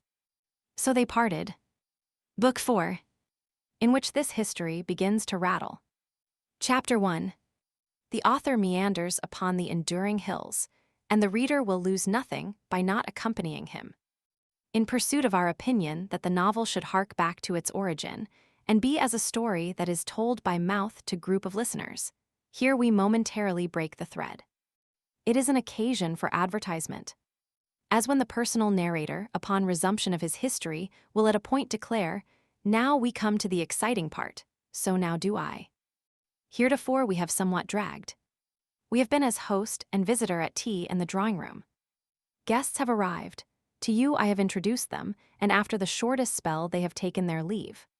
My Mary and my George-favored guests have sat with us through our meal. But how fleeting our converse with those others, with Mr. William Wyvern, with Margaret, with Mistress Major, and with Mr. Marrapit. I grant you cause to grumble at their introduction, so purposeless has been their part.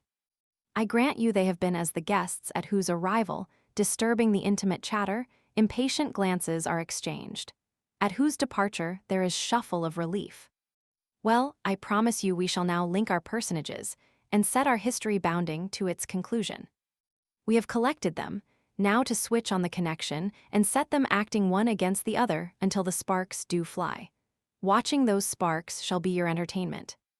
The switch which thus sets active the play of forces I shall call circumstance. If it has been long delayed, I have the precedent of all the story of human life as my excuse. For we are the children of circumstance.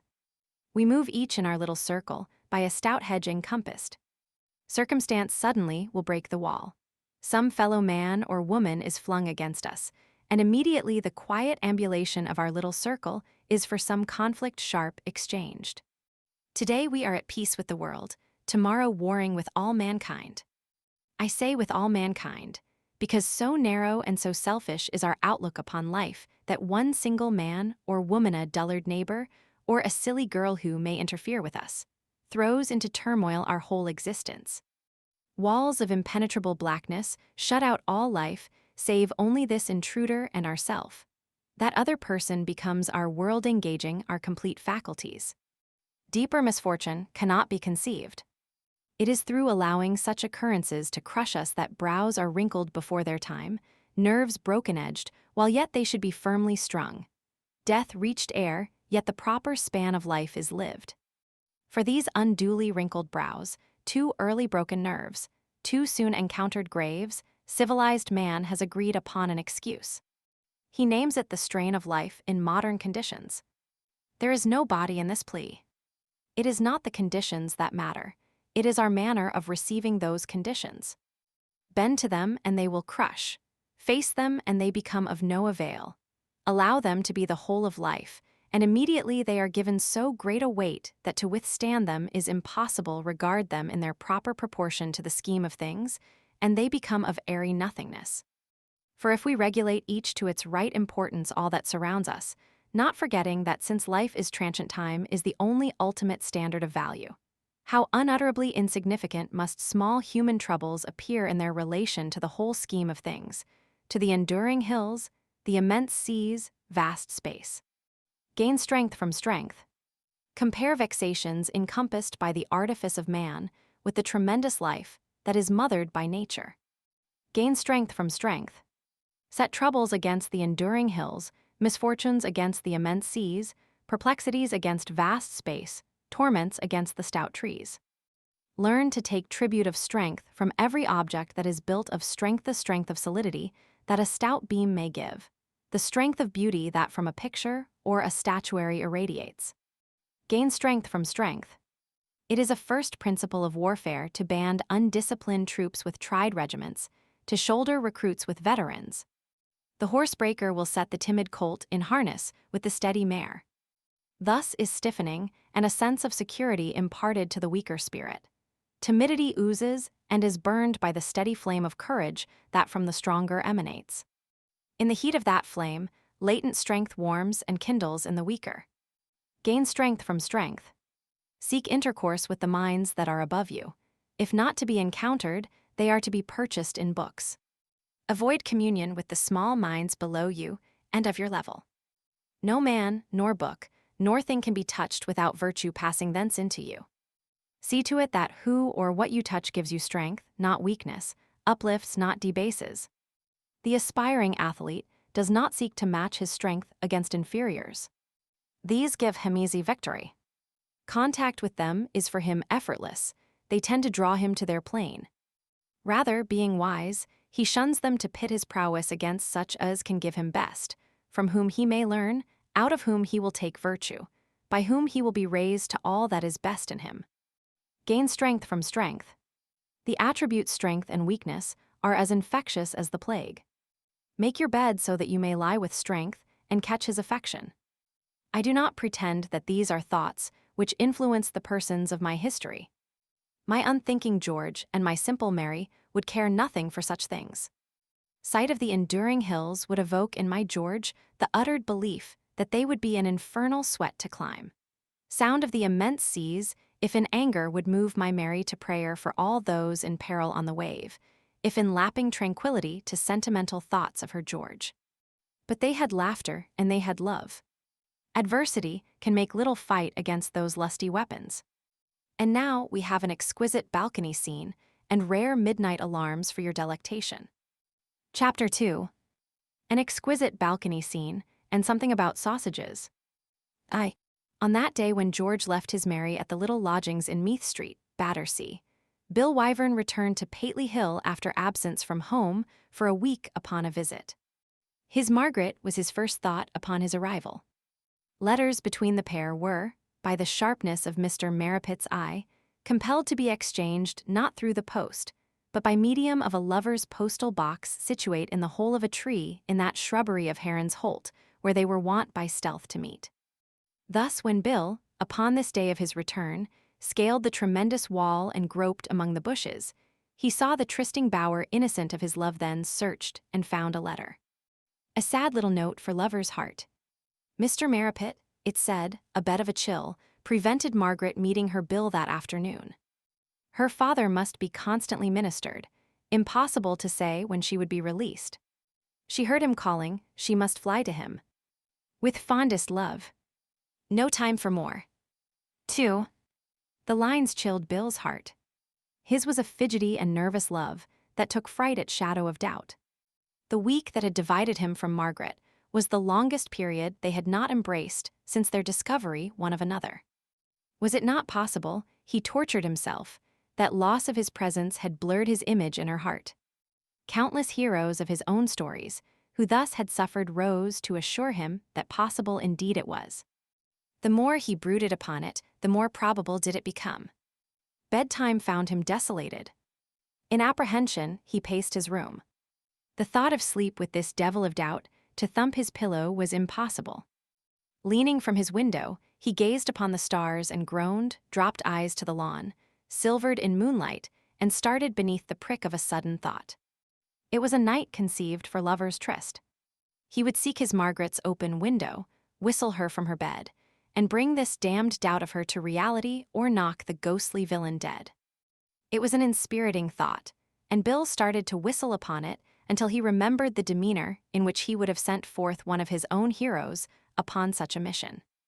Dark eyes gleaming strangely from a pale, set face, he would have written. Bill's eyes were of a clearest, childlike blue which interfered a little with the proper conception of the role he was to play. But blanketing his spirits in melancholy, he stepped from his room and passed down the stairs.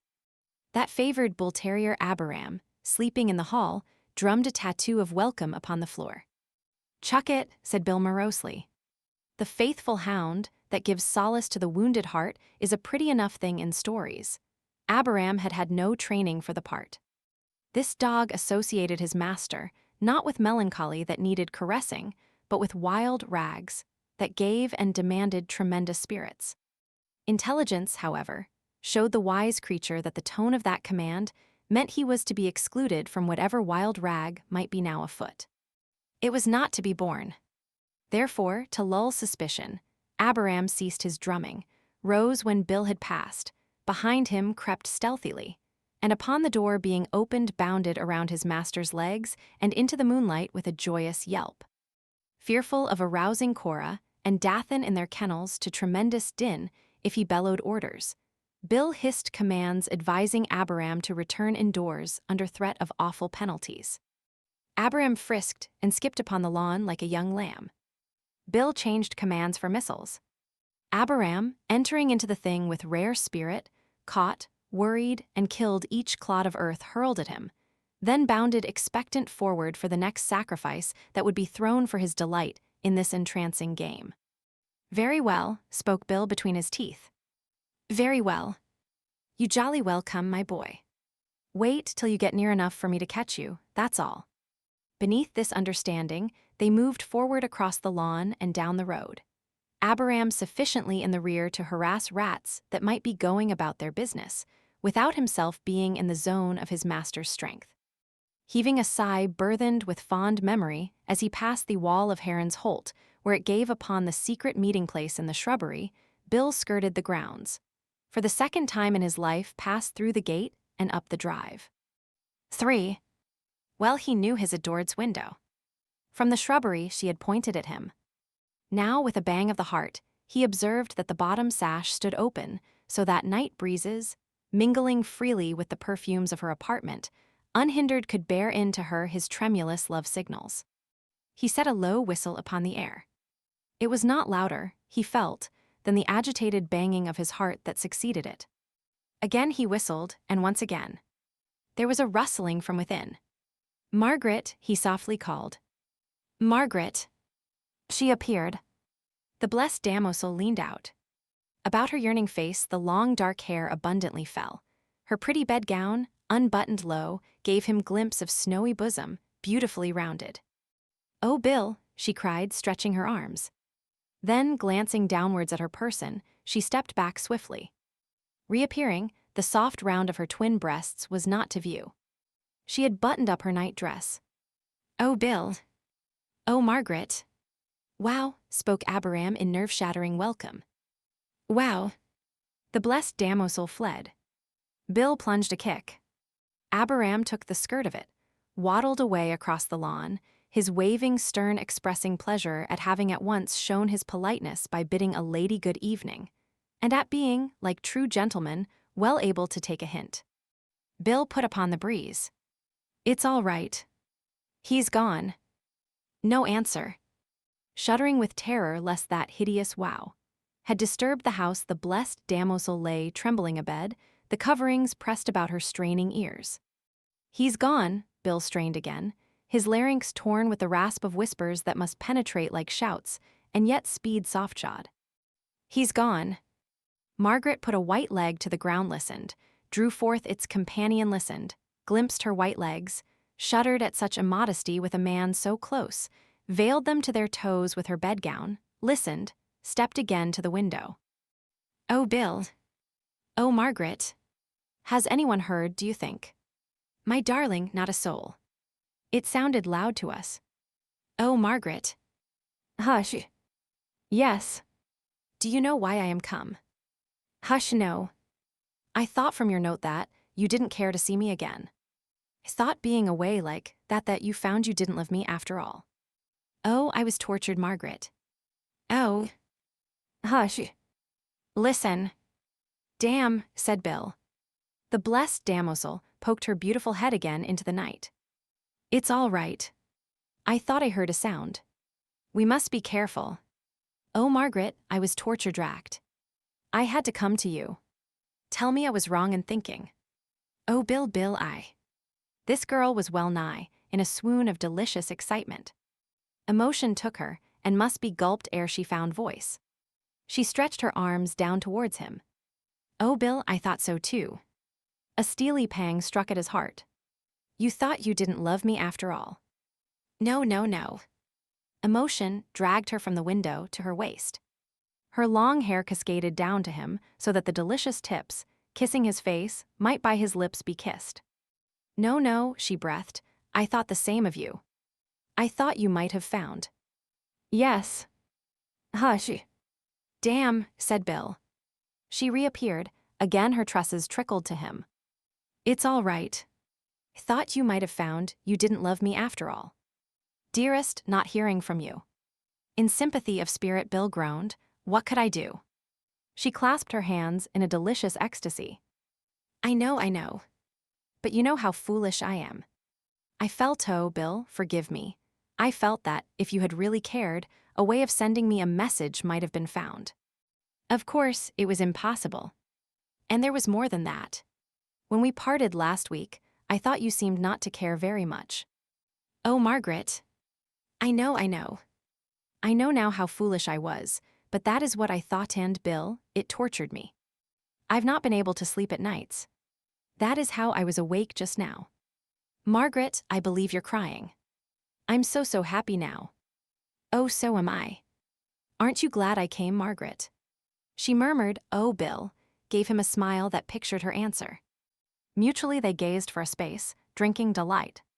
Her thirst quenched, Margaret said, Bill, those nights, those terrible nights when I have been doubtful of you, filled me with thoughts that shaped into a poem last night. A poem to me. About us. Shall I read it, now that the doubt is all over? He begged her read. She was a space from his sight. Then, bending down to him, in her hand paper of palest heliotrope, whispered to him by light of the beautiful moon. Our meeting. Do you remember, dear, how nature knew we met? Twilight soft, with a gentle breeze bearing scent of the slumbering seas. Music sweet 'twas a nightingale, trilling and sobbing from laugh to wail golden sky that was flecked with red, ribbons of rose on a golden bed. Ah, love.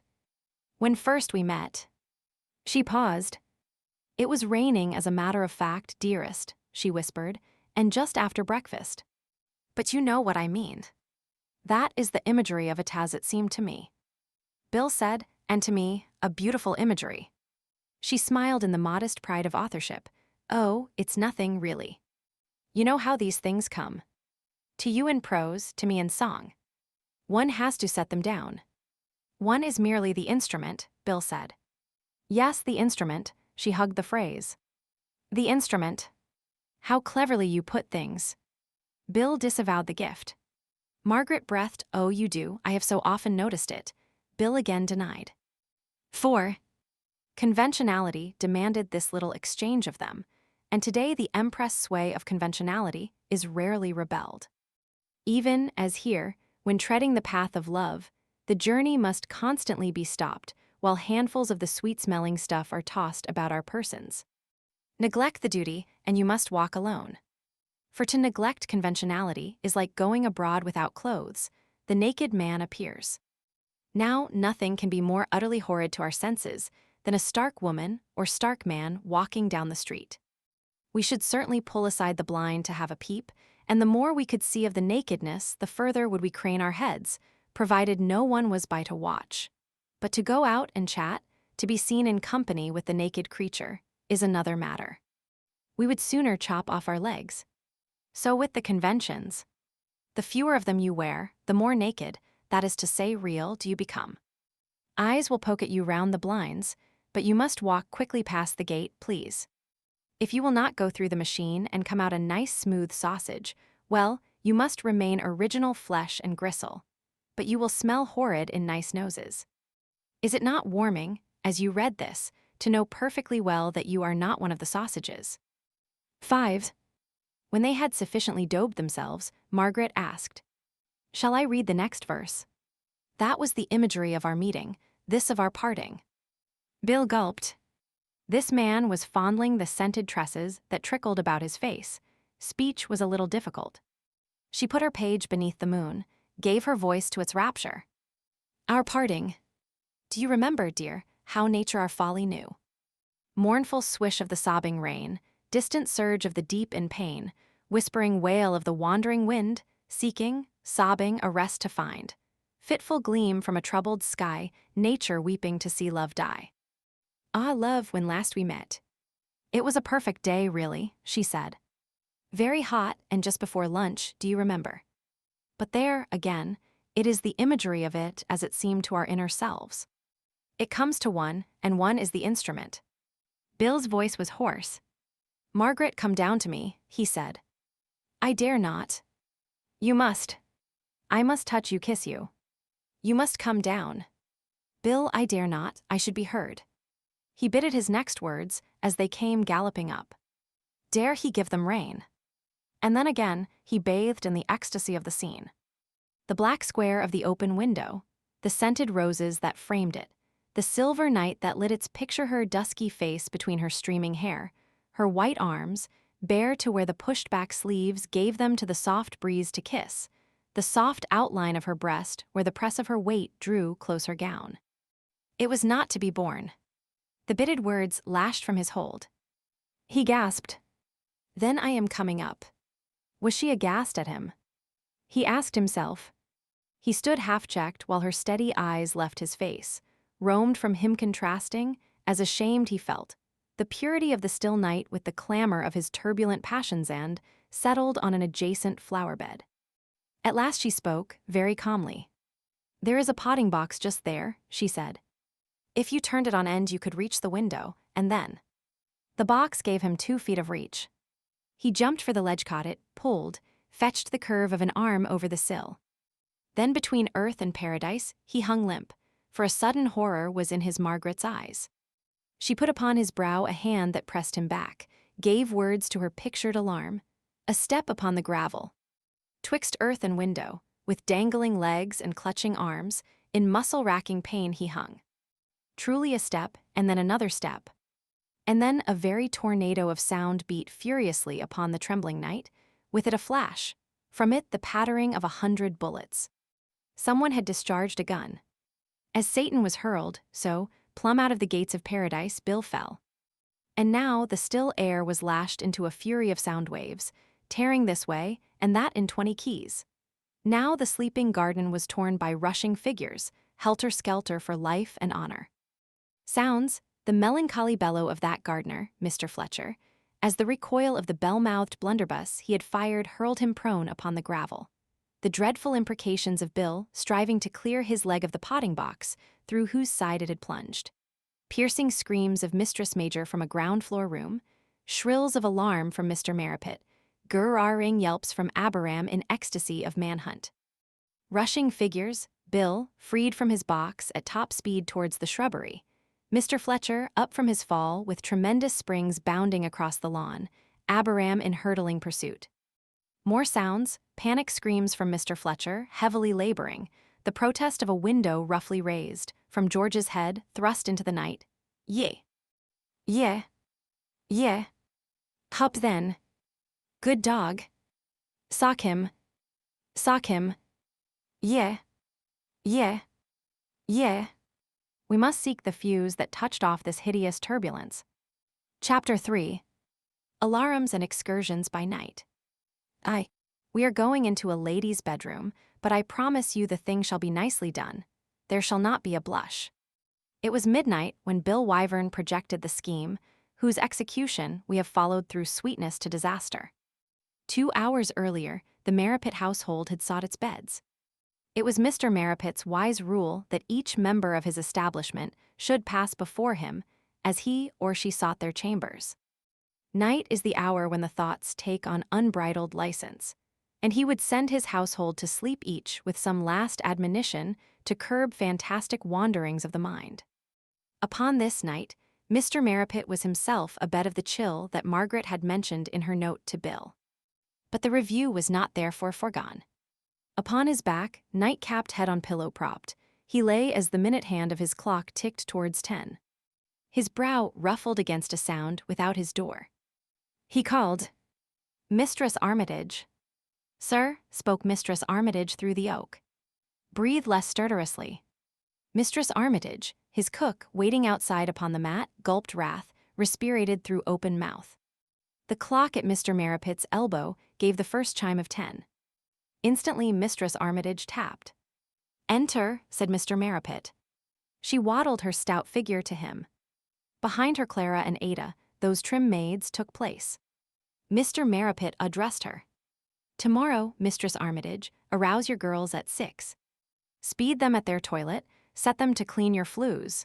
He glanced at a tablet taken from beneath his pillow. "At 4.6 this afternoon I smelt soot."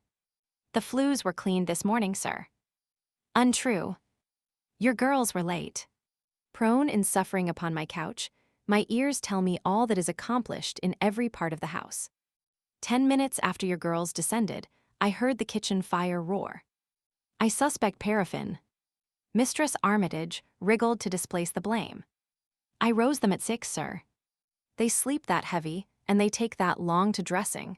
It's a wonder to me they ever do get down." Mr. Marrapit addressed the sluggards. "Shun the enervating couch. Spring to the call. Cleanliness satisfied, adorn not the figure, pursue the duties. Ponder this. Seek help to effect it. Contrive a special prayer. To your beds." They left him. Upon the mat encountered Frederick, and him, in abandon of relief, dug vitally with vulgar thumbs. 2. Squirming, Frederick, the gardener's boy, advanced to the bedside. Mr. Marrapit sternly regarded him. "Recite your misdeeds." "I've done me jobs, sir." "Prostrated, I cannot check your testimony. One awful eye above alone can tell. Upon your knees this night search stringently your heart. Bend." Frederick inclined his neck until his forehead was upon the coverlet. Mr. Marrapit scanned the neck. Behind the ears are stale traces. "Cleanse abundantly. To your bed." Without the door Frederick encountered Mr. Fletcher. "You let me catch you reading abed tonight," Mr. Fletcher warned him. "Cleanse your blarsted ear-rolls," breathed Frederick, pushing past. 3. Mr. Fletcher moved into the presence. "Is all securely barred, bolted, and shuttered?" Mr. Marrapit asked. "It's all right. I am apprehensive. This is the first night I have not accompanied you upon your round. Colossal responsibility lies upon you. Should thieves break through and steal, upon your head devolves the crime." Wearily Mr. Fletcher repeated, "It's all right." Mr. Marrapit frowned. "You do not inspire confidence. Sleep films your eye. I shudder for you. Women and children are in your care this night. The maids, Mistress Armitage, Mistress Major, my daughter, the young life of Frederick, are in your hands. What if rapine and murder, concealed in the garden, are loosed beneath my roof this night?" Mr. Fletcher passed a fist across his brow, spoke wearily. "It's all right, Mr. Marrapit. I can't say more, I can't do more. I tell you again it's all right. Substantiate. Adduce evidence." Mr. Fletcher raised an appealing hand. "How can I prove it?" "My word's a good word, ain't it? I tell you the doors are locked. I can't bring 'em up to show you, can I? I'm a gardener, I am. By zeal give proof. Set your alarm clock so that twice in the night you may be roused. Gird then yourself and patrol. but lightly slumber. Should my bell sound in your room, spring instantly to my bedside. To your couch. Battling speech, Mr. Fletcher moved to the door. At the threshold, protest overcame him. He gave it vent. I should like to ask if I was engaged to work by night as well as day. Can I even have me rest? How many nights am I to patrol the house? It's our damn ard. I'm a gardener, I am not a watchdog. Away, insolence. Insolence, upon the stairs, morosely descending, drew aside to give room to Margaret and George. Margaret parted her lips at him in her appealing smile. Oh, Mr. Fletcher, in her pretty way she said, you locked me out. Indeed you did. She smiled again, tripped towards Mr. Marrapit's door. Mr. Fletcher stayed George, following. Mr. George, did you shut up secure behind Miss Margaret? George reassured him, questioned his earnestness. Mr. Fletcher pointed through a window that gave upon the garden. I've the horrors on me tonight, he said. According to master, there's rapine lurking in them bushes. Mr. George, what'll I do if there's rapine beneath this roof tonight? Catch it firmly by the back of the neck and hold its head in a bucket of water, George told him. Mr. Fletcher passed, pondering the suggestion. Only something to do with rats after all, he cogitated with wan smile of relief. 4. Margaret, at her father's bedside, luxuriously mouthed the fine phrases of the book of Job, which nightly she read him. Her chapter finished, she inquired, shall I read on? Does Job continue? No, father. The next begins, then answered Bildad the Shuhite. George coughed upon the threshold. Terminate, said Mr. Marrapit. Bildad is without. Oh, father, George is not. He torments me. He is Bildad. Terminate. To your bed. She pressed a warm kiss upon Job's brow, took on her soft cheek the salute of his thin lips. You have everything, dear father. Prone on my couch I lack much. I am content. You are a good girl, Margaret. Oh, father, she tripped from the room in a warmth of satisfaction. The rough head of Bildad the Shuhite came round the door, spoke good night. Approach, said Job. Bildad's legs came over the mat. You seek your room. But not your couch. I'm going to bed if that's what you mean, George told him. Mr. Marrapit groaned. Spurn it. Shun sloth. In the midnight oil set the wick of knowledge. Burn it, trim it, tend it. George withdrew to his room, set the midnight pipe in his mouth, leaning from his window sped his thoughts to Battersea. 5. One member of the house remained to be sent to sleep. Mistress Major put a soft knuckle to the door, came at the call, whispered, I thought I might disturb you. You never disturb me, Mistress Major. A little squeak sprung from the nutter, in the masterly woman's heart. You sigh, Mistress Major. Oh, Mr. Marrapit, I can't bear to see you lying there. The she paused against an effort, then took the aspirate in a masterly rush. The house is not the same without you. Your sympathy is very consoling to me, Mistress Major. Oh, Mr. Marrapit, she plunged a shaft that should try him, I wish I had the right to give you more. Your position in this house gives you free access to me, Mistress Major. Regard your place as one of my own circle. Do not let deference stifle intercourse. The masterly woman hove a superb sigh. If you knew how I feel your kindness, Mr. Marrapit. Truly, as I say to myself every night, fair is my lot and goodly is my, icy dismay took her. Was the missing word hermitage or heritage? With masterly decision, she filled the blank with a telling choke, keyed her voice to a brilliant suggestion of brightness struggling with tears. The sweetling cats are safely sleeping. I have come straight from them. Ah, how they miss you. How well they know you suffer. They do. A tremble of pleasure was in Mr. Marrapit's voice. They does do. Mistress Major recited their day, gave their menu. I must not tarry, she concluded. You need rest. Good night, Mr. Marrapit. Good night. Good night, Mistress Major. Mr. Marrapit put out his candle. 6. And now in every room, save one, sleep drew her velvet fingers down recumbent forms, pressed eyelids with her languorous kiss. Upon her warm breast pillowed willing heads, about her bedfellows drew her Circe arms. Mistress Major's room was that single exception, and it is that masterly woman's apartment we now shall penetrate. Hurrying to semi-toilet, again assuring herself that the key was turned, peering a last time for lurking ravishers beneath the bed, Mistress Major then fumbled with keys before her box threw up the lid. Down through a pile of garments plunged her arm. Her searching fingers closed about her quest, and a very beautiful smile softened her face, a smile of quiet confidence and of trust. In greater degree than men, women have this power of taking strength from the mere contact of an inanimate object. A girl will smile all through her sleep because, hand beneath pillow, her fingers are about a photograph or letter. No need, as with Mistress Major there was no need, even to see the thing that thus inspires. The pretty hand will delve to recesses of a drawer, and the thrill that brings the smile will run up from, it may be, a Bible, a diary, or a packet of letters touched. Dependent since Eden, woman is more emotionally responsive to aught that gives aid than is man. For man is accustomed to battle for his prizes, not to receive them. Mistress Major drew up, that smile still upon her face, and the moon through uncurtained window gave light upon the little joy she fetched from the depths of her trunk. Old Tom Gin. The neck of Old Tom's bottle clinked against a glass. Old Tom gurgled generously, passed away through the steady smile he had inspired. Mistress Major set a carafe of water upon a little table, partnered it with Old Tom, reclined beside the pair on a comfortable seat, closed her eyes.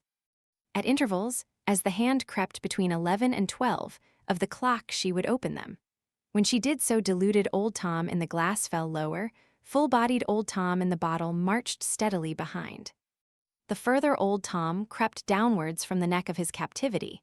With the greater circumspection did Mistress Major open her eyes. Considerable practice had told this masterly woman that Old Tom must be commanded with a steady will, else he took liberties. Eyes suddenly opened annoyed Old Tom, and he would set the furniture ambulating round the room in a manner at once indecorous in stable objects, and calculated to bewilder the observer. Therefore, upon setting down her glass, this purposeful woman would squarely fix the bureau that stood opposite her, would for a moment keep her gaze upon it with a sternness that forbade movement, then gently would close her eyes. When Old Tom must be again interviewed, she would lift the merest corner of an eyelid, catch through it the merest fraction of the bureau, determine from the behavior of this portion the stability of the whole. Thus, if the corner she cited showed indecorous propensities as swelling and receding, fluttering in some ghostly breeze, or altogether disappearing from view, she would drop her lid and wait till she might catch it more seemly. This effected, she would work from that fixed point, inch by inch, until the whole bureau was revealed, swaying a little perhaps, but presently quiescent.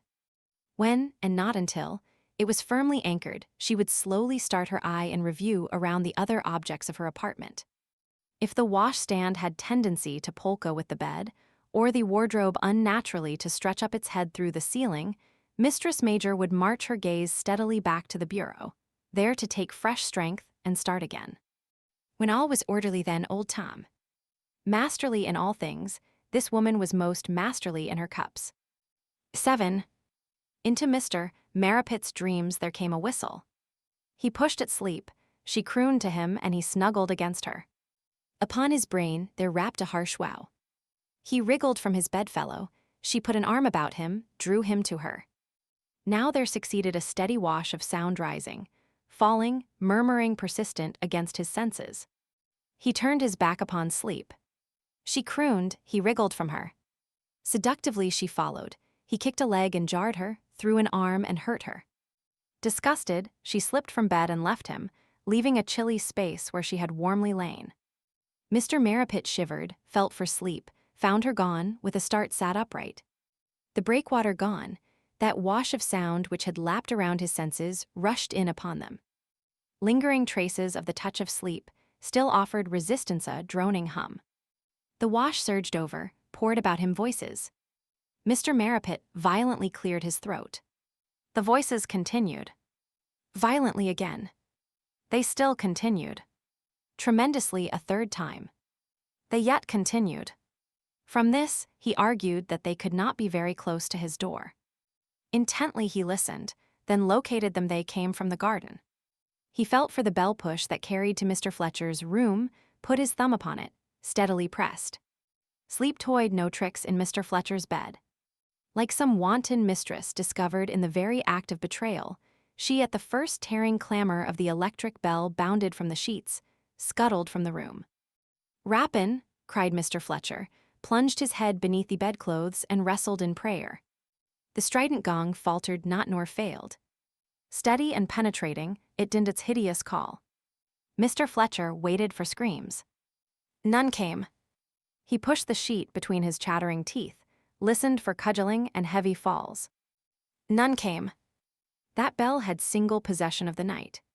The possibility that only patrolling was required of him nerved him to draw from his concealment. He lit a candle. Into trousers pushed his quivering legs. Upon tottering, limbs passed up the stairs to Mr. Marrapit's room. "Judas," Mr. Marrapit greeted him. Mr. Fletcher sighed relief. "I thought it was Rappin. You have betrayed your trust. You are Iscariot. I come when you rung." "Silence. I have heard voices." "God help us," Mr. Fletcher piously groaned. The candle in his shaking hand showered wax. "Blasphemer. He will not help the craven. Gird yourself. I'll call Mr. George. Refrain. I will attend to that. Gird yourself. Take the musket from the hall. It is loaded. Patrol. I don't want the musket. Be not overbold. Outside you may be at their mercy." "Outside?" "Assuredly. Me patrol outside. That is your task. Forward." By now Mr. Marrapit had risen, swathed himself in a dressing gown. Sternly he addressed Mr. Fletcher.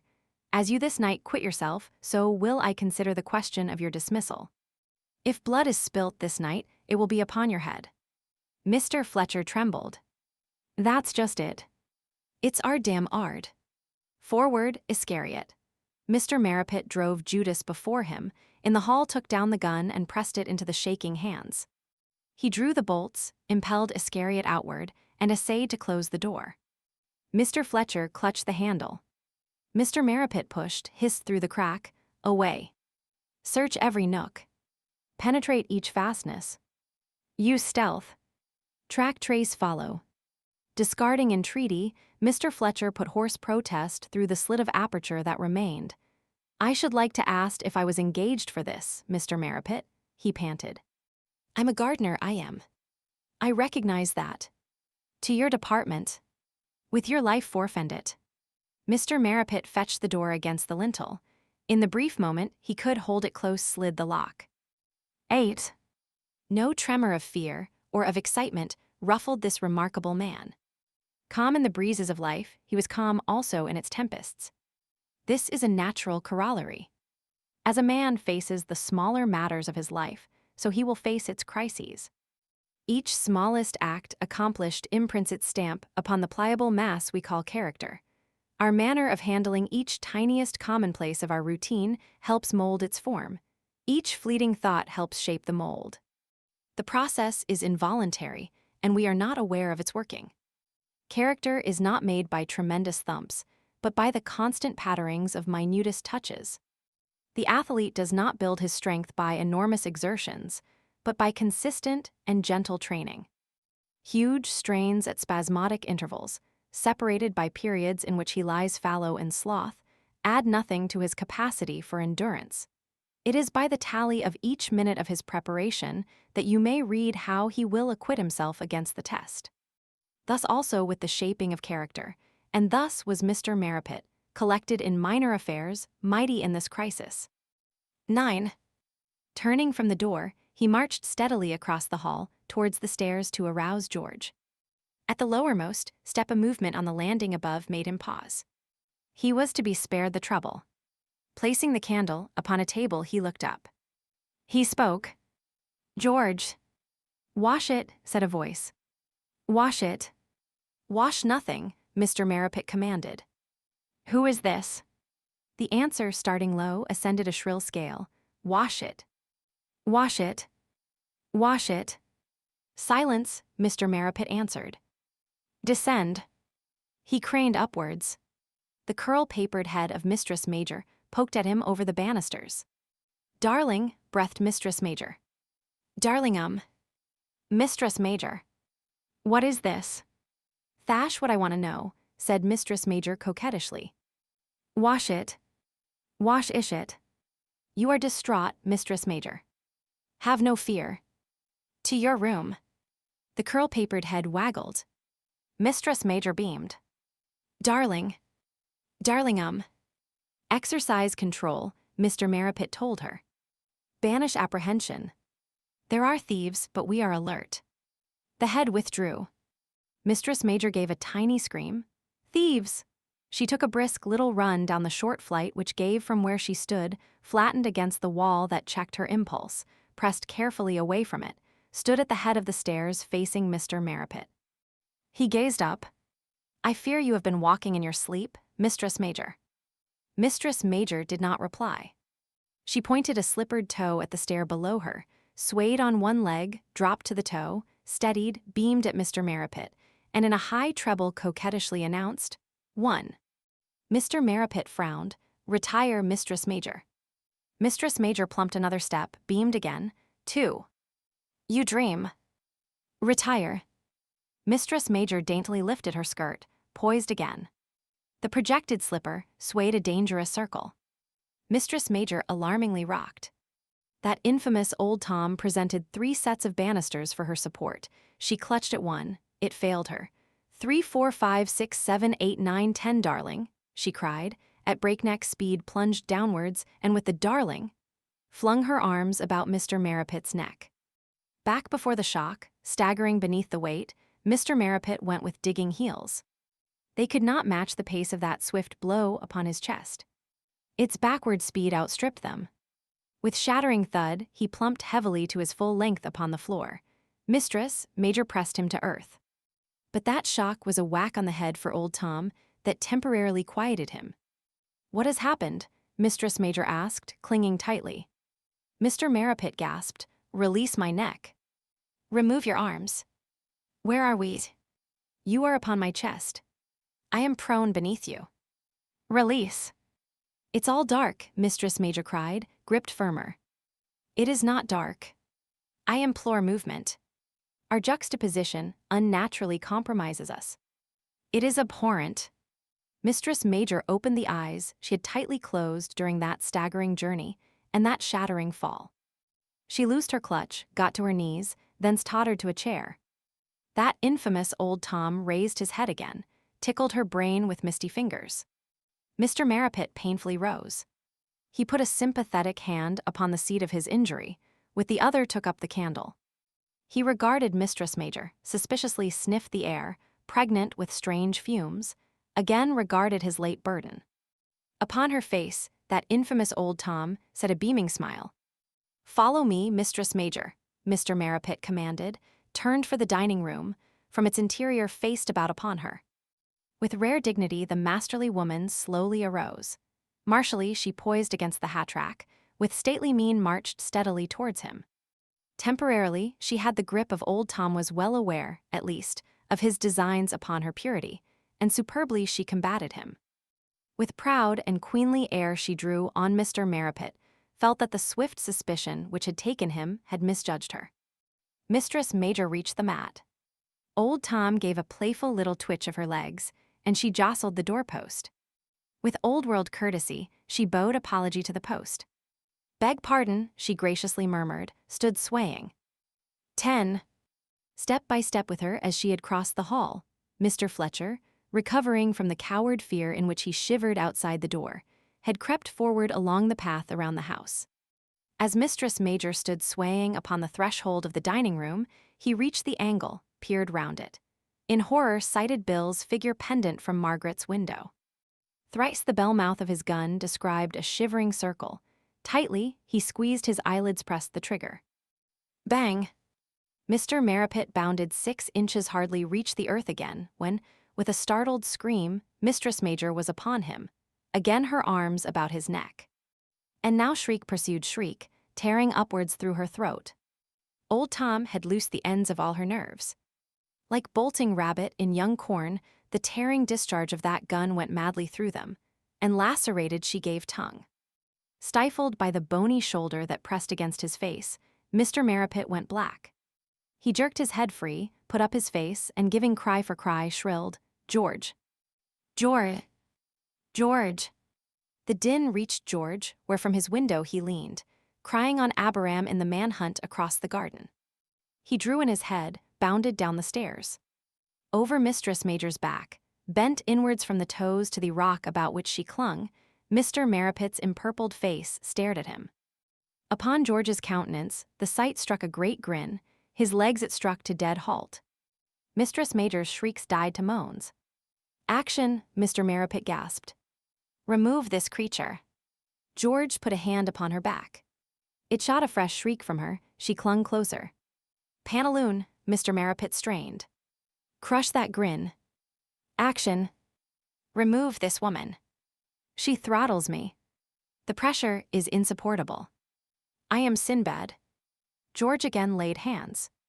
Again Mistress Major shrieked, tighter clung. Mr. Marrapit blacker cried, "Zany." "Well, what the devil can I do?"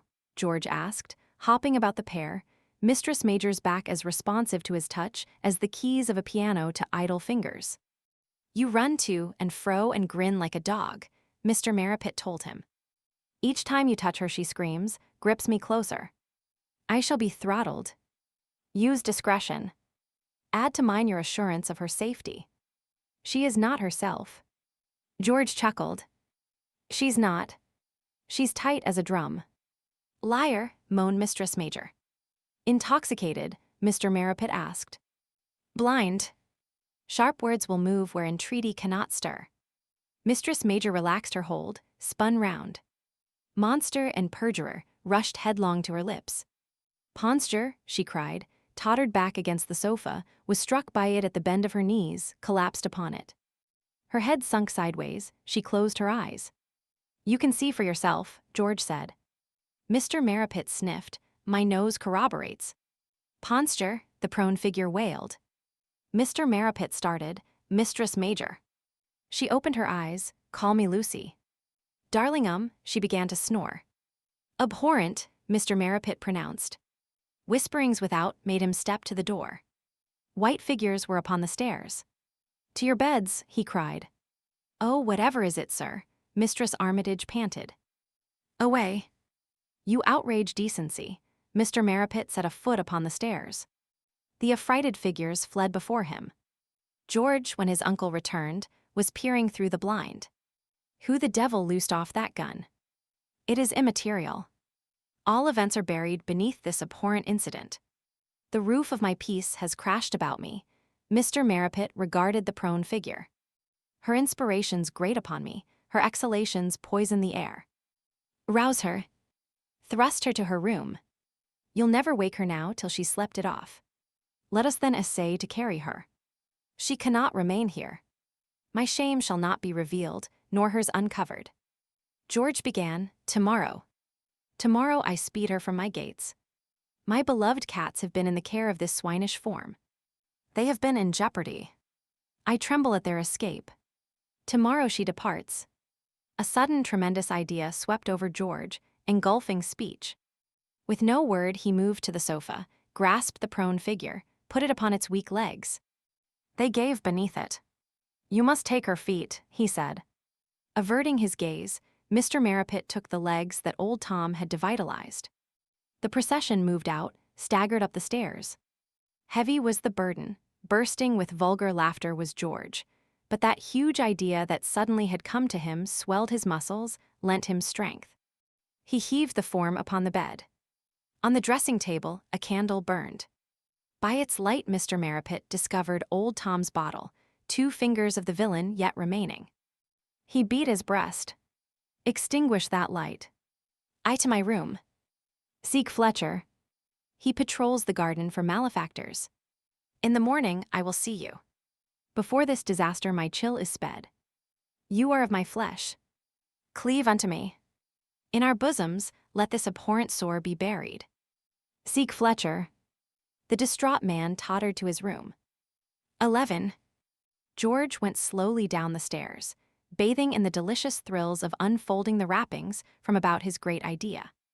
He had yet had time but to feel its shape and hug it as a child will feel and hug a doll packed in paper. Now he stripped the coverings, and his pulses thumped as he saw how fine was it.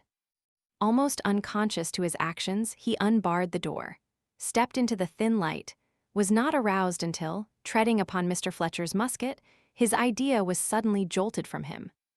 Hear the gun that gave the echoes, where the hand that started it. A hoarse cry came to him, "Mr. George! Mr. George!" He looked along the sound. Above a hedge below the lawn, an apple tree raised its branches. Within them he could espy a dark mass that as he approached took form. "Mr. Fletcher!" The grass hushed George's footsteps. Rounding the hedge, he came upon the little drama that gave that note of dread to Mr. Fletcher's calls. Beneath the gardener's armpits one branch of the apple tree passed, behind his knees another. Between them hung his heavy seat. Whitely a square of it peered downwards. Melancholy upon the sward lay the lid of corduroy that should have warmed the space.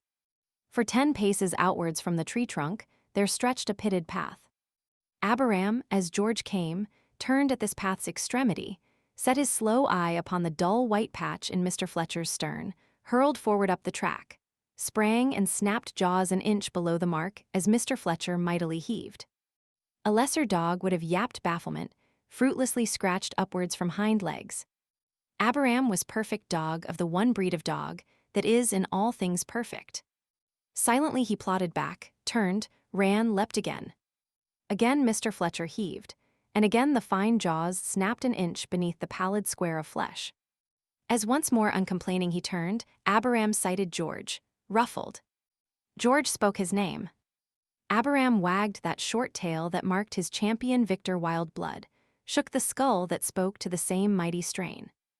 This dog expected in his human friends that same devotion to duty which is the governing trait of his breed. His shake implied, "No time for social niceties, sir. I have a job in hand." "Call I am off, Mr. George," Mr. Fletcher implored. "Call 'im." He heaved upward as Abraham again sprang off, he concluded, sinking once more as the bull terrier trotted up the little path. It was a fascinating scene. "You're quite safe," George told him. "Safe? I'm tired. I can't keep on rissin' and fallin' all night. It's our damn 'ard. I'm a gardener, I am not ayer," he heaved again. George told him, "You do it awfully well, though, so neat." "Call I am off," Mr. Fletcher moaned. "He'll have me in a minute. He's at a bit off of me calf, he's at a piece out of me trousers. He'll go on. He's a methodical dogger." George took a step, caught Abraham's collar. "How on earth did you get up there?" Jumped. "You couldn't jump up there." Mr. Fletcher took a look to see that Abraham was securely held, then started to wriggle to a pose of greater comfort. "I'd jump a house with that 'orror after me," he said bitterly. By intricate squirmings, he laid a hand upon the cold patch of flesh that gazed starkly downwards from his stern. "If I ain't got hydrophobia, I've got frostbite," he moaned. "Cruel draught I've had through this 'ole. Take I am off, Mr. George." George was scarcely listening. His thoughts had returned to the delicious task of fingering his great idea. "Take I am off, Mr. George," Mr. Fletcher implored. George passed a handkerchief under Abraham's collar, tugged for the gate, there dispatched the dog down the road. Abraham shook his head, trotted with dejected stern. A job had been left unfinished. 12. Hallowing safety to the apple tree, too preoccupied to inquire further into the reason for the gun and the presence of Bill's dog, George turned for the house. Awakening birds caroled his presence. They hymned the adventures of the day that dawn. Her handmaiden came speeding, silver-footed, perfume-bearing, fresh from her dewy bath, to herald. George put up an answering pipe. For him also the day was adventure-packed, and must lustily be hymned. Entering Mr. Marrapit's study, he drew the blinds. Upon a telegraph form set Mary's name and her address, pondered, then to these words compressed his great idea. "Go agency this morning. Get name on books. Meet you there. Think can get you situation here. George." Immediately the office opens, said George, trot up to his room. Chapter 4. Mr. Marrapit takes a nice warm bath. As Mr. Marrapit had said, the disaster of the night had sped his complaint. He appeared at breakfast. No word was spoken. He ate nothing. Once only gave he sign of interest. Midway through the meal-muffled sounds came to the breakfast party. Scufflings in the hall struck an attentive light in Mr. Marrapit's eyes. Slam of the front door jerked him in his seat. Wheels, hoofs along the drive drew his gaze to the window. A cab rolled past a melancholy horse. A stout driver, legs set over a corded box. A black figure, bolt upright, handkerchief to eyes. The vision passed. Mr. Marrapit gazed upwards, his thin lips moved. Vulgar curiosity shall not tempt us to pry into the demeanor with which, an hour earlier, this man had borne himself in the study with Mistress Major. Of that unhappy woman's moans, of her explanations, of the tears that poured from her eyes bloodshot in a head most devilishly racked by old Tommy shall not speak. Margaret stretched her hand for more bread. Despite the moving scenes in which during the night she had traveled with her bill, her appetite was nothing affected. With her meals, her sentimentality was upon the friendliest terms. This girl was most gnawed by hunger, when by emotion she was most torn. She stretched for a third slice. Mr. Marrapit cleared his throat. The sound shot her. She caught his eye, and the glance pierced her. Her outstretched hand dropped upon the cloth, toyed with crumbs. Mr. Marrapit said, "I perceive you're finished." Margaret murmured, "Yes," her voice had a tremulous note. It is a bitter thing to lose a slice of bread and butter, for which the whole system imperatively calls. "Withdraw," Mr. Marrapit commanded. She put a lingering glance upon the loaf, wanly glided from the room. 2. As she closed the door, George prepared for his great idea. He drank deeply of a cup of tea, drew down his cuffs, pondered them. They were covered in penciled notes, evolved by desperate work all that morning, to aid him when the hour was at hand. He absorbed note spoke. "I am afraid last night's events very much distressed you, sir. They are interred. Do not resurrect them." George hurried to note 2. "My sympathies with you. Let the dead bury the dead. Mourn not the past." George skipped to note 3. "What I am concerned about is the cats." "You are." "Oh, sir, indeed I am. I am not demonstrative. Perhaps you have not guessed my fondness for the cats." "I have not. Believe me, it is a deep affection. When I saw that unhappy woman tig under the influence of spirits, what was my first thought?" "Supply the answer." George took another glimpse at note 3. "What was my first thought?" he repeated. Was it distress at sight of a woman so forgetful of her modesty? No. Was it sympathy for the cruel deception that had been practiced upon you? Forgive me, sir, it was not. He glanced at his notes. What then? He paused brightly. "It is your conundrum," said Mr. Marrapit. "Solve it." George raised an impressive hand. "What then?" "It was the thought of the risks that the cats I so loved had run whilst beneath the care of this woman." Mr. Marrapit's groan inspirited George. He was on the right track. He took note 4. "I ask myself, who is responsible for the jeopardy in which these creatures have been placed? Heaven knows," I said, "what they may not have suffered. This woman may have neglected their food, she may have neglected their comforts. In a drunken fit she might have poisoned them, beat them, set furious dogs upon them." Mr. Marrapit writhed in anguish. George acted as note 4 bade him. He dropped his voice. "Let us trust, sir," he said, "that none of these things has taken place." "Amen," Mr. Marrapit murmured. "Amen." George's voice took a sterner note. "But I asked myself, who is responsible for those horrors that might have been, that may have been?" Mr. Marrapit dropped his head upon his hands. He murmured, "I am." "Peccavi." George rose in noble calm. He read note 5, gave it with masterly effect. "No, sir. I am. You. I have not slept since I left you, sir. I have paced my room and," he read a masterly note, "remorse has paced with me, step by step, hour by hour. Did I help my uncle, I asked myself, when he was selecting this mistress major? No. Was I by his right hand to counsel and advise him? No. Has not my training at hospital, my intercourse with 10,000 patients, taught me to read faces like an open book? It has.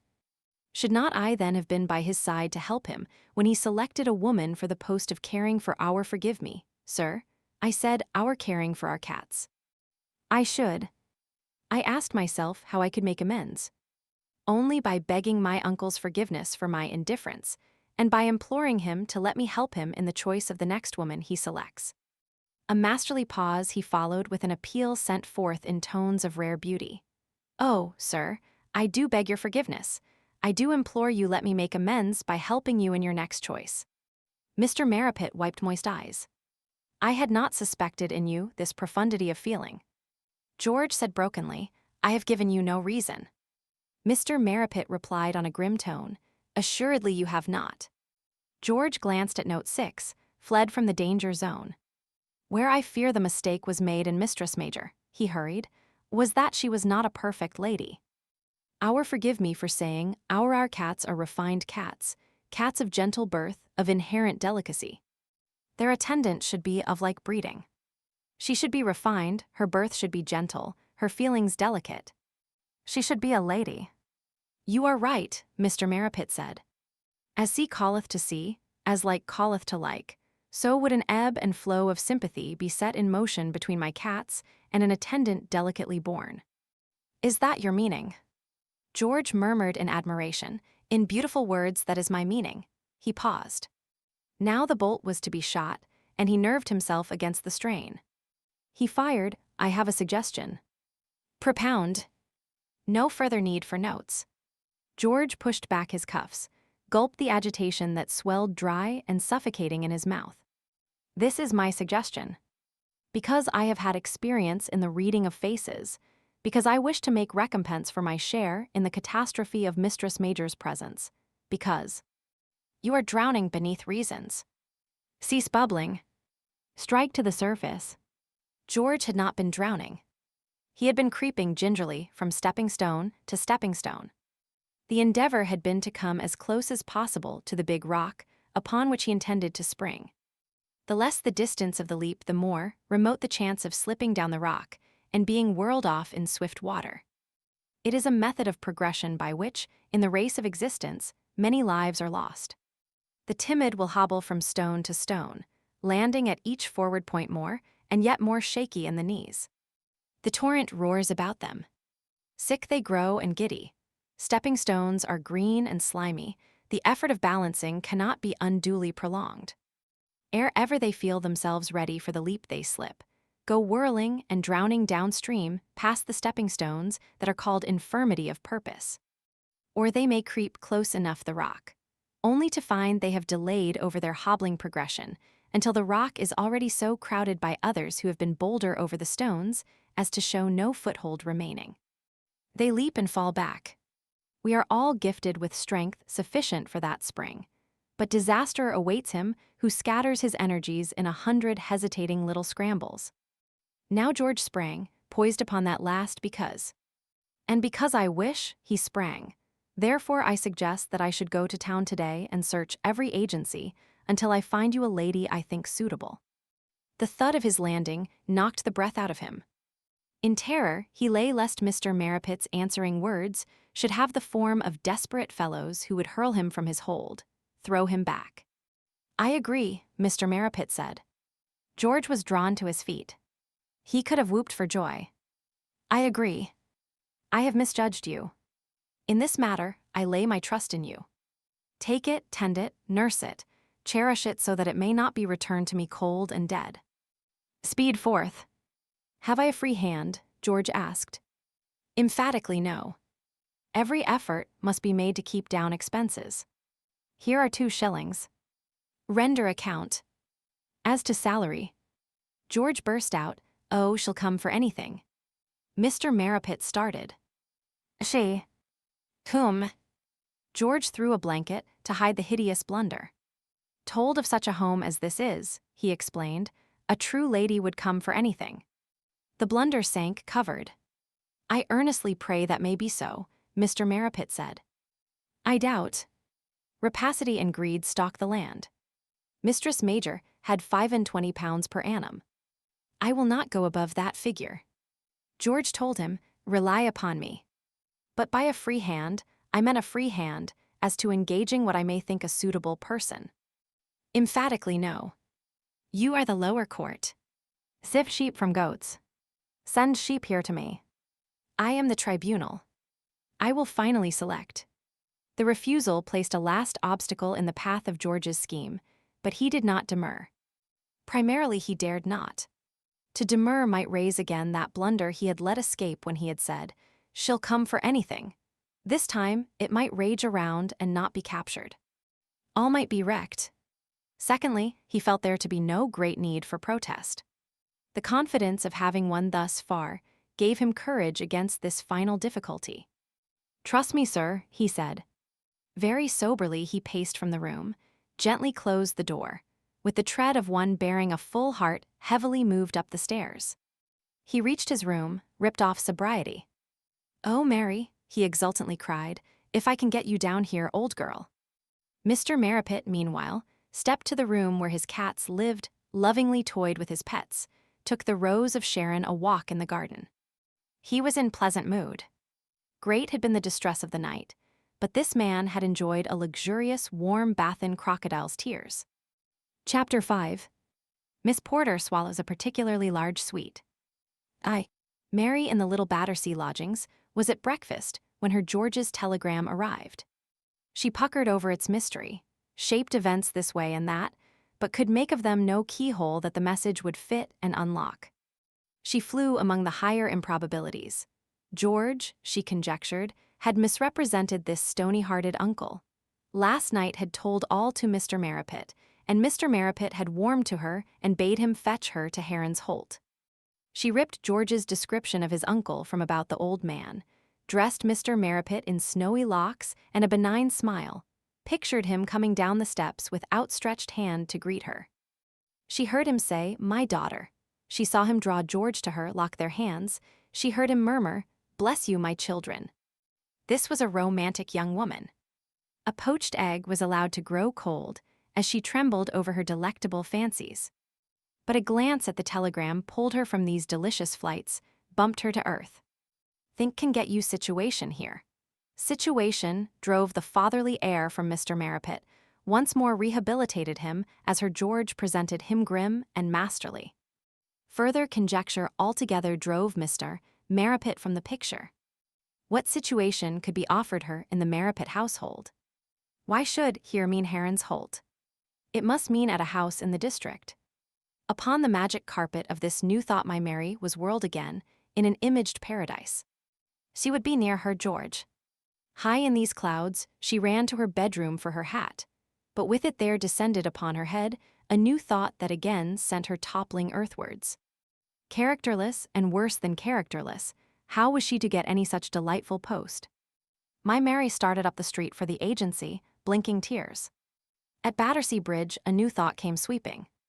She clutched onto it, held it fast.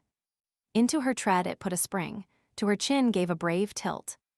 If everything failed, if of the telegram nothing came, why, at least she had the telegram, was making for the agency under a direct command from her George. The thought swelled her with confidence and comfort. How warm a thing it was to feel that she did not face the world alone. Her George's arm was striking for her, her George's hand was pointing a terse command. Go to agency. She was obeying him, she belonged to him. 2. Mary had intended to wait outside the agency until her George should arrive and explain his mysterious message.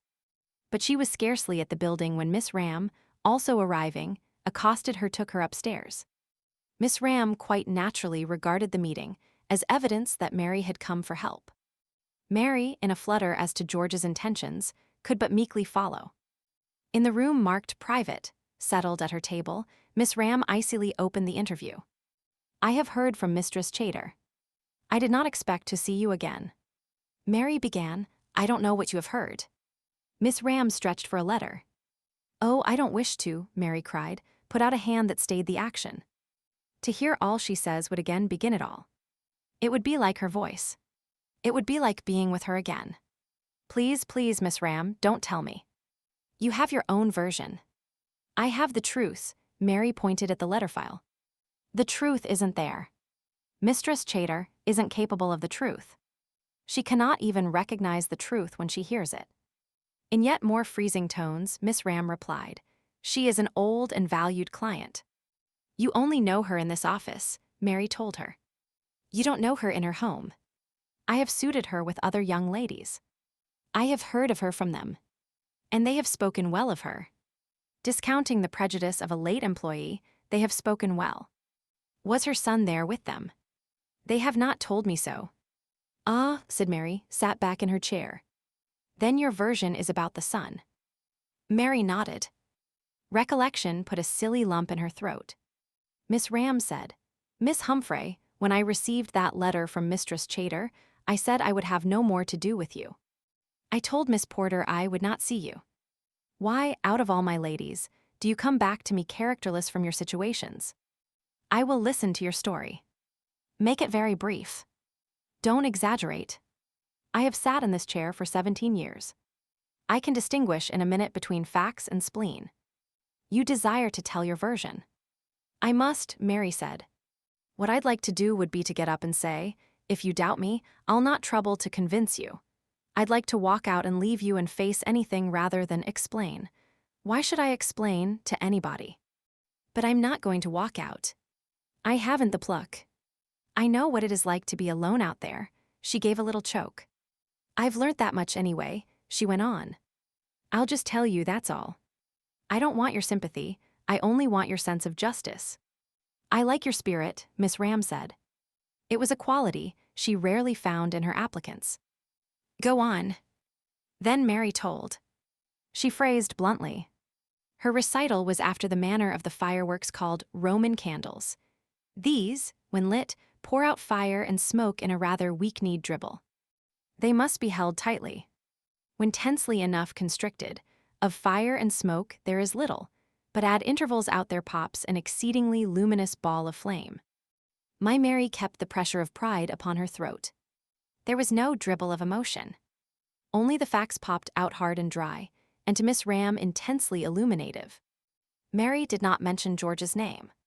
She concluded her narrative with jerky facts relative to the scene in the park. Then I ran away, she said, and a friend of mine came up. He had seen. And he thrashed him. When I got back to Mistress Chater's, her son had arrived battered. He told his mother that he had seen me with a man and had interfered. That the man assaulted him. That's all. The miserable hound, pronounced Miss Ram with extraordinary ferocity. From a drawer in her desk she took a manuscript book, bound in limp leather, tied with blue ribbon. Herein were contained the remarkable thoughts which from time to time had come to this woman during her 17 years' occupancy of the chair in which she sat.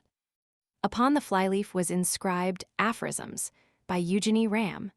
It was her intent to publish this darling work when beneath each letter of the alphabet 12 aphorisms were written. The miserable hound, cried she, when the full tale of Mr. Bob Chater's vileness was told, drew aphorisms towards her and wrote in hot blood. Then looked at Mary.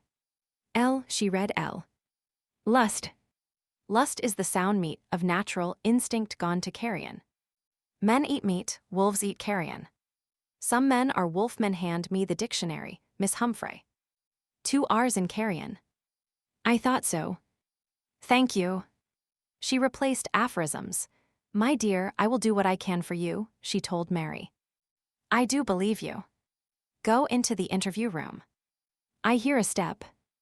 3. That step was George's. Abashed in this home of women, he shuffled uneasily in the passage, then put a hesitating knuckle upon enquiries. From within, a violent movement was followed by a strange guttural sound. George entered. With scarlet face and watery eyes, Miss Porter, the stout young woman who presided over this department, and whose habit it was to suck sweets the better to beguile the tedium of her duties, gazed at him, made guttural sounds. The start of George's knock had caused this girl to swallow a particularly large sweet, and its downward passage was inflicting upon her considerable pain. Her face was an alarming sight. "I'm afraid," George began. "Pardon," gasped Miss Porter, driving the suite with a tremendous swallow. "Pardon." "Not at all," George pleasantly said. "Not at all. I called with reference to a lady help." The grinding suite forbade the pleasant dalliance. Miss Porter could have wished with this handsome young man. In a brave spasm, this girl was in great suffering. "I will tell the principal," she said, trod heavily to Miss Ram's door. "Fate is an abominable trickster, loves to tease us." With one hand it gave Miss Porter a delectable male, with the other prevented her enjoying him. Furthermore, it prematurely deprived her of a fine suite. Reappearing and holding the door ajar, "Miss Ram will see you," she murmured. Tears were in this girl's eyes. The bolted suite was still paining her very much indeed. 4. In two clever bows, Miss Ram, without a word, greeted George, indicated a chair. George sat down. "I want," he began, "that is, my uncle wants a lady help." "Name, please," rapped Miss Ram, opening the ledger. George gave it, stretched a leg to indicate a confidence he did not feel, pitched his voice to aid the presentment. "When I say lady help—" "Address, please," said Miss Ram with a pistol snap.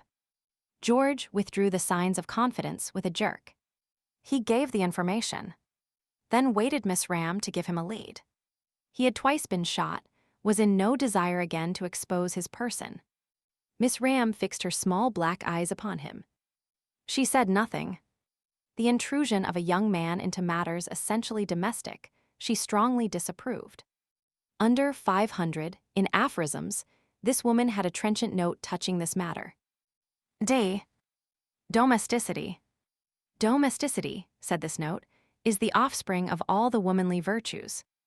The virtues impregnate the woman, and domesticity is the resultant child. Absence of a single womanly trait aborts or debilitates the offspring. Men have nothing whatever to do with it, and nothing is more abominable than a man who meddles with domestic matters.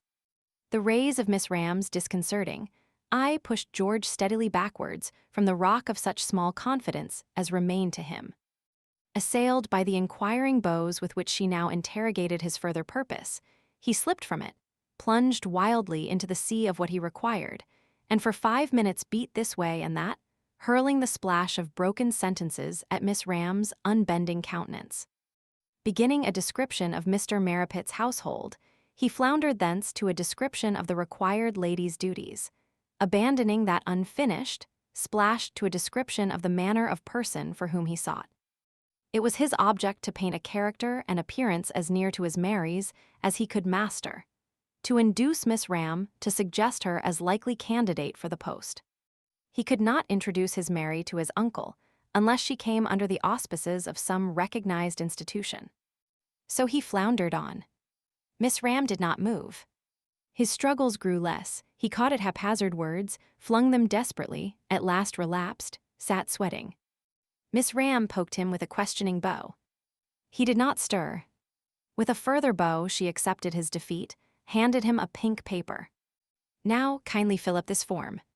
State precisely what you require. Write clearly, please." George obeyed. Miss Ram studied the answers to her printed interrogations, opened her ledger. "I have several suitable ladies." She started to read a list.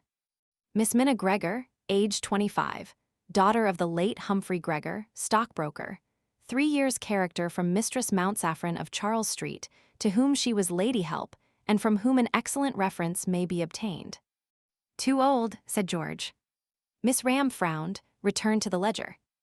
Miss Ellen Hay, age 20, daughter of Lieutenant Hay, late RN. For 2 years with Mistress Hoyle of Knightsbridge. George squeaked, too young. He had not anticipated this ordeal. Miss Ram read on. At the 15th name, George was in desperate agitation. His list of objections was exhausted. Each protest had narrowed his field. "This is the last upon my books," Miss Ram severely told him. "She fills all your requirements. None of your objections applies. You will certainly engage her." "I feel sure I shall," George brightly said. If this was the last name, it must be Mary. "I am glad to hear that," Miss Ram announced. You are hard to please. This is a most admirable young woman. George leaned forward with an expectant smile. Miss Ram Reed, Miss Rosa Brump. George's smile died. An A was startled out of him. Brump, said Miss Ram testily. Brump. B-R-U-M-P, Brump. George said oh, ran a finger around the inside of his collar. Miss Ram read on, emphasizing the Brumps with the suggestion of a ball bouncing from rock to rock. Miss Rosa Brump, age 21, daughter of the late Selwyn Agburn Brump, barrister at law. Companion to Miss Victoria Shuttle of Shuttle Hall, Shuttle Lines, until that lady's death. The late Miss Shuttle dying suddenly, Miss Brump has no reference from her.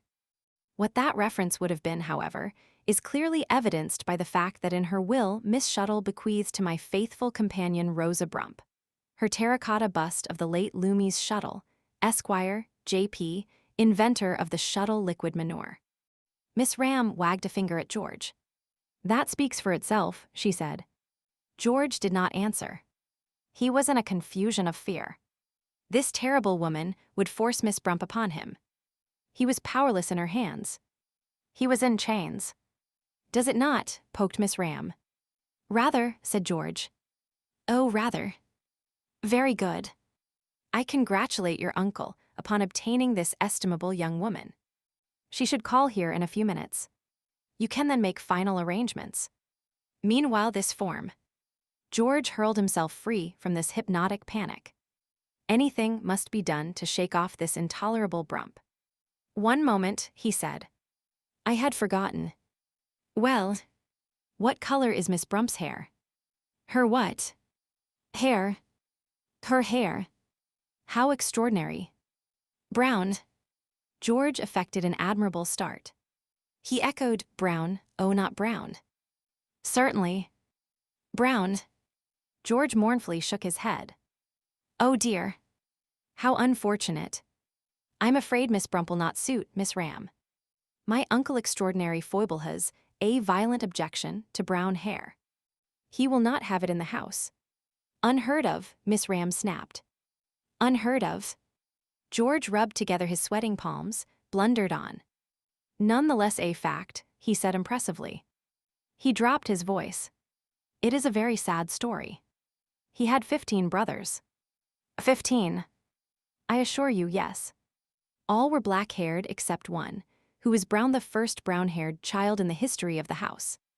Bantam, they used to call him when they were girls and boys together, Bantam. Girls. You said brothers. Ah, yes.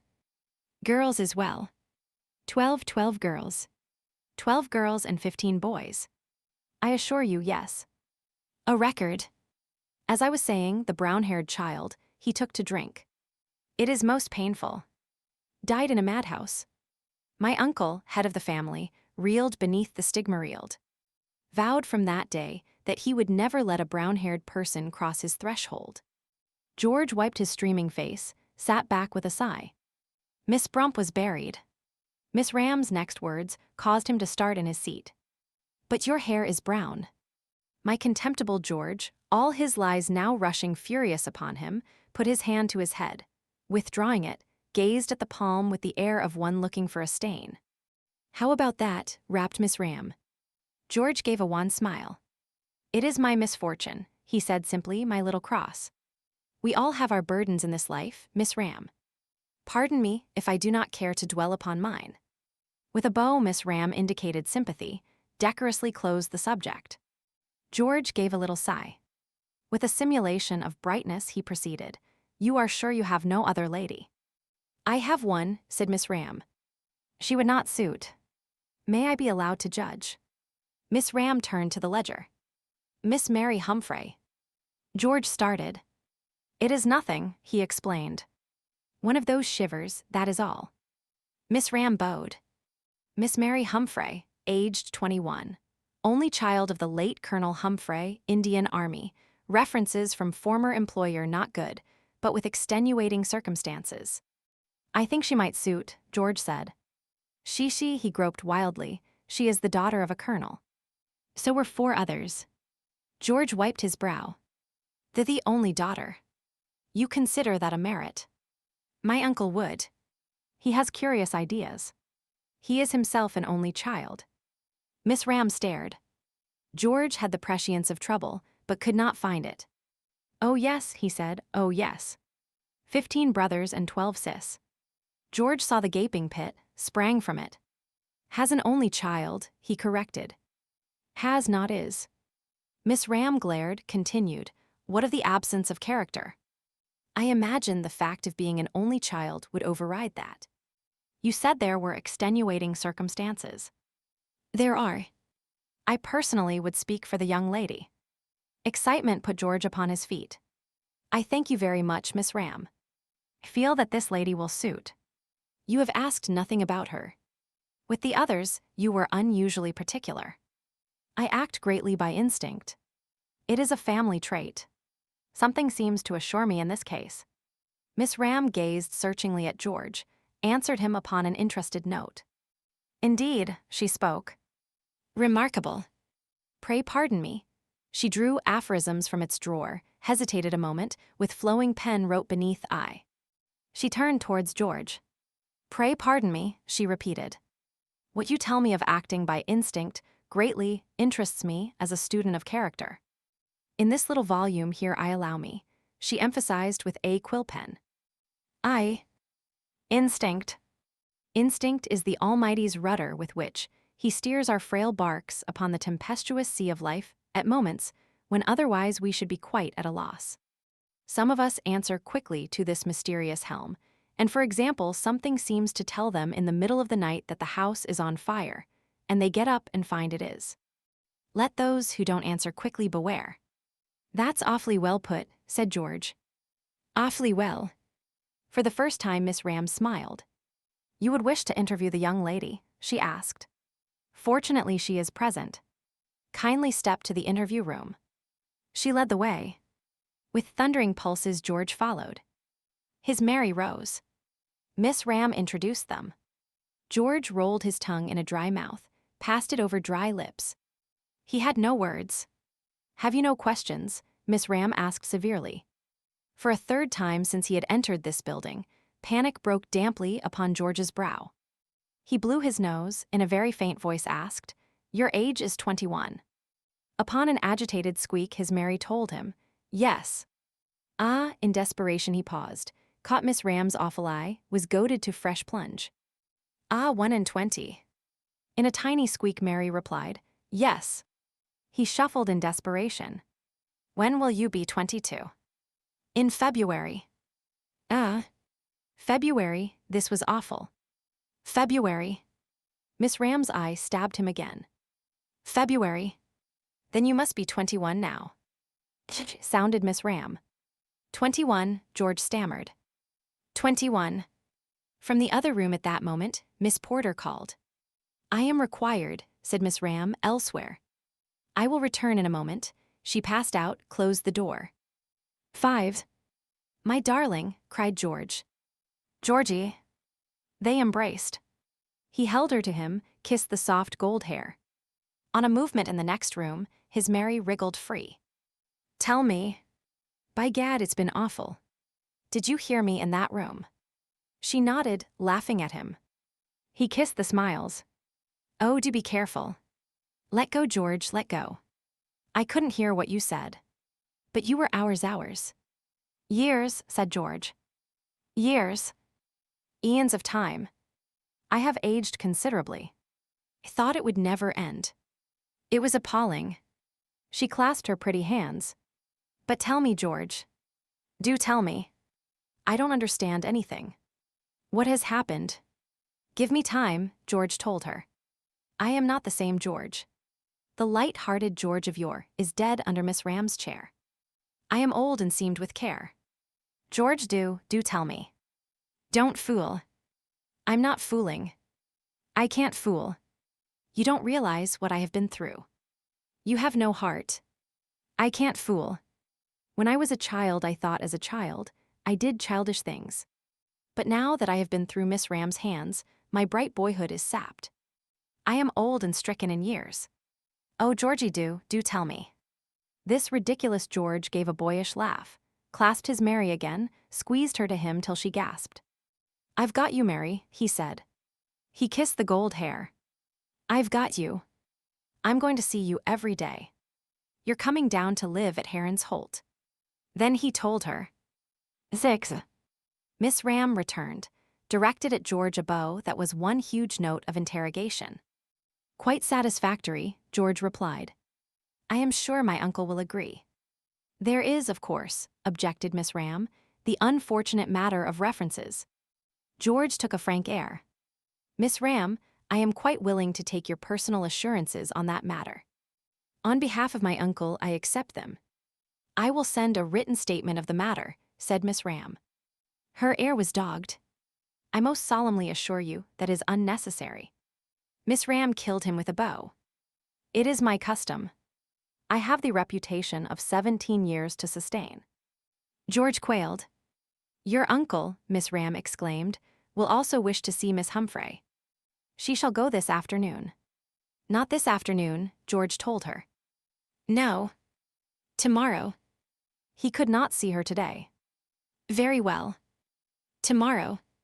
Tonight I will write the references to him. Kindly pay the fee to Miss Porter in the office. Good morning." She pushed him off with a stabbing bow. He fled. 7. In that delectable interview during Miss Ram's absence, George had arranged with his Mary that this was a day to be celebrated. She should not proceed instantly to be weighed by Mr. Marrapit. Let that ordeal be given to the morrow. This splendid day should splendidly end. Tremendous gaiety should with a golden clasp fasten the golden hours of the morning. In the afternoon, he had a lecture and clinical demonstrations. Like a horse he would work till 6:30. At 7, he would meet his Mary in Sloane Square. So it was. At that hour George from the top of his bus spied his Mary upon the little island in the square. He sprang down and his first action was to show a fat and heavy sovereign, pregnant with delights, lying in his palm. "Borrowed," said George. £1 sterling. 20 shillings net. And every penny of it is going to fly. He called a hansom, and they smoothly rolled to Earl's Court. When sovereigns are rare possessions, how commanding an air the feel of one imparts. Mary watched her George with pride. How masterful was he? How deferential the head waiter at the restaurant in the exhibition became. The man was putting them off with an inner table. Her George by a look and a word had him in a minute to write abouts, and one of the coveted tables upon the veranda was theirs. Waiters flocked about. With such an air did George command the cheapest wine upon the list that the waiter, whose lip ordinarily would have curled at such an order, hastened to its execution with dignity of task, deference of service. They ate robustly through the menu, faltered not nor checked at a single dish. They passed remarks upon their neighbors. At intervals George would say, "Isn't this fine, Mary?" Or his Mary would say, "Oh, Georgie, isn't this splendid?" And the other would answer, "Rather." A meal and a conversation to make your proper lovers shudder. There was no nibbling at and toying with food. There was no drinking and feasting from the light of one another's eyes. When George felt thirsty, he would put his nose in the cheap claret and keep it there till mightily refreshed. Such hungry yearnings as his Mary felt she satisfied with knife and fork. These were very simple children and exceedingly healthy. But while his Mary's tongue ached with a cold, cold ice, George was in the pangs of mental arithmetic. As the bills stood, that pregnant sovereign had given birth to all the delights of which it was capable, was shattered and utterly wrecked in childbed. A waiter came bustling. There was just time. George leant across. "Mary, when I ask you if you'll have coffee, say you prefer it outside, it's cheaper there." "Coffee, sir." "Special coffee," George ordered nonchalantly. "Yes, too." "One moment. Would you rather have your coffee outside near the band, Mary?" His Mary was splendid. She looked around the room. She looked into the cool night tent there, her eye longer lingered. "It's cooler outside," she said. "I think it would be nicer outside, if you don't mind." "All right. Sure you don't mind?" "Oh no, not a bit." "Bill, waiter." The waiter bowed low over his munificent tip, dropped it into a jingling pocket. George gathered his miserable change, slid it silently to where it lay companionless, with his Mary passed into the warm night. In the Empress Gardens they found a hidden table. Here sipped coffee, and here were most dreadfully common. Mary's hand crept into her George's, they spoke little. The warm night breeze gently kissed their faces. The band stirred deepest depths. They set their eyes upon the velvety darkness that lay beyond the lights, and there pictured one another in a delectable future. Mary saw a very wonderful George, now and then glimpsed a very happy little Mary in a wonderful home. George also saw a happy little Mary in a wonderful home, but he more clearly followed a very wonderful George, magnificently accomplishing the mighty things that made the little Mary happy. George kissed his Mary upon the doorstep of the Battersea lodgings, caught the last train to Poutley Hill. And as he walked home from the station, the scented hedges murmured to him with his Mary's voice. Chapter 6. The girl comes near the Lugger. At breakfast upon the following day George set forth the result of his labors. With urgent eloquence extolled the virtues of this Miss Humphrey. Before Mr. Marrapit's plate lay an open envelope. Upon the back George could read the inscription, Norfolk Street Agency for Distressed Gentlewomen. What had Miss Ram said of his Mary? The thought that she had written a reference, which at the last moment would dash into dust this mighty scheme, was as a twisting knife in George's vitals. Every time that Mr. Marrapit stretched his hand for the letter, the agitated young man, upon a fresh impulse, would dash into defiant eulogy of his darling. And so impetuous was the rush of his desperate words, that at the beat of every new wave, Mr. Marrapit would withdraw his startled hand from the letter, frown at George across the coffee pot. At last, sufficient, he announced. Curb zeal. Mount discretion. Satisfy the demands of appetite. You have not touched food. Tasks see before you. Do not starve the brain. I am tired of your eulogies of this person. For 21 minutes, you have been hurling advertisements at me. I am a hoarding. The bill sticker pushed a piece of bacon into a dry mouth, sat with goggling eyes. The hoarding continued. I have here this person's reference. It is good. Down shot the piece of bacon, convulsively bolted like Miss Porter's sweet. Good, cried George. I said good. For faulty articulation, I apologize. I know I heard. I meant that I am pleased. Strive to express the meaning. The person arrives for inspection at midday. For your assistance, I tender thanks. The incident is now closed. Do you labor at hospital today? George had determined to be at the fount of news. In town, uncertain, he could have applied himself to nothing. He said, No, here, I work here today. To your tasks, commanded Mr. Marrapit. 2. George went to his room, but his tasks through that morning lay neglected. Impossible to work. He was in a position at which at one time or another most of us are placed. He was upon one end of a balanced seesaw, and he was blindfolded so that it was impossible to see what might happen upon the other extremity. Suddenly he might be swung up to highest delight. Suddenly he might be dashed earthwards to hit ground with a jarring thud. The one eventuality or the other was certain, but he must sit blindfold and helpless unable to effect the balance by an ounce. Here is the position in which all of us are made cowards. Bring the soldier into action, and his blood will run hot enough to make him intoxicated and insensible to fear. Hold him in reserve, and courage will begin to ooze. Give us daylight in which we may see aught that threatens us, and likely enough we shall have desperate courage sufficient to rush in and grapple. It is in the darkness that uncertainty sets teeth chattering. More prayers are said, and with more devotion, at night than in the morning. We creep and crawl and squirm to heaven when the uncertainty of the night has to be faced, but we can get along well enough, thank you, when we spring out of bed with the courage of morning. George could not work until he knew whether he was to be swung high or thrown low. He paced his room, glimpsed his watch, tremendously smoked and groaned aloud as, at every turn, he would receive the bufface of recollection of some important point upon which he had omitted to school his Mary. In those desperate moments, he decided finally that Margaret should not be told that Mary and he were so much more than strangers. Supposing all went well, and his Mary came to Heron's Holt, her safety and his would certainly be imperiled by giving the key of their secret to his cousin. It was a hard resolve.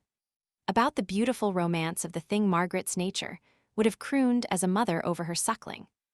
She would have mothered it, cherished it, given them 100 opportunities of exchanging for clasps and whispers the chilly demeanor they must bear one to another.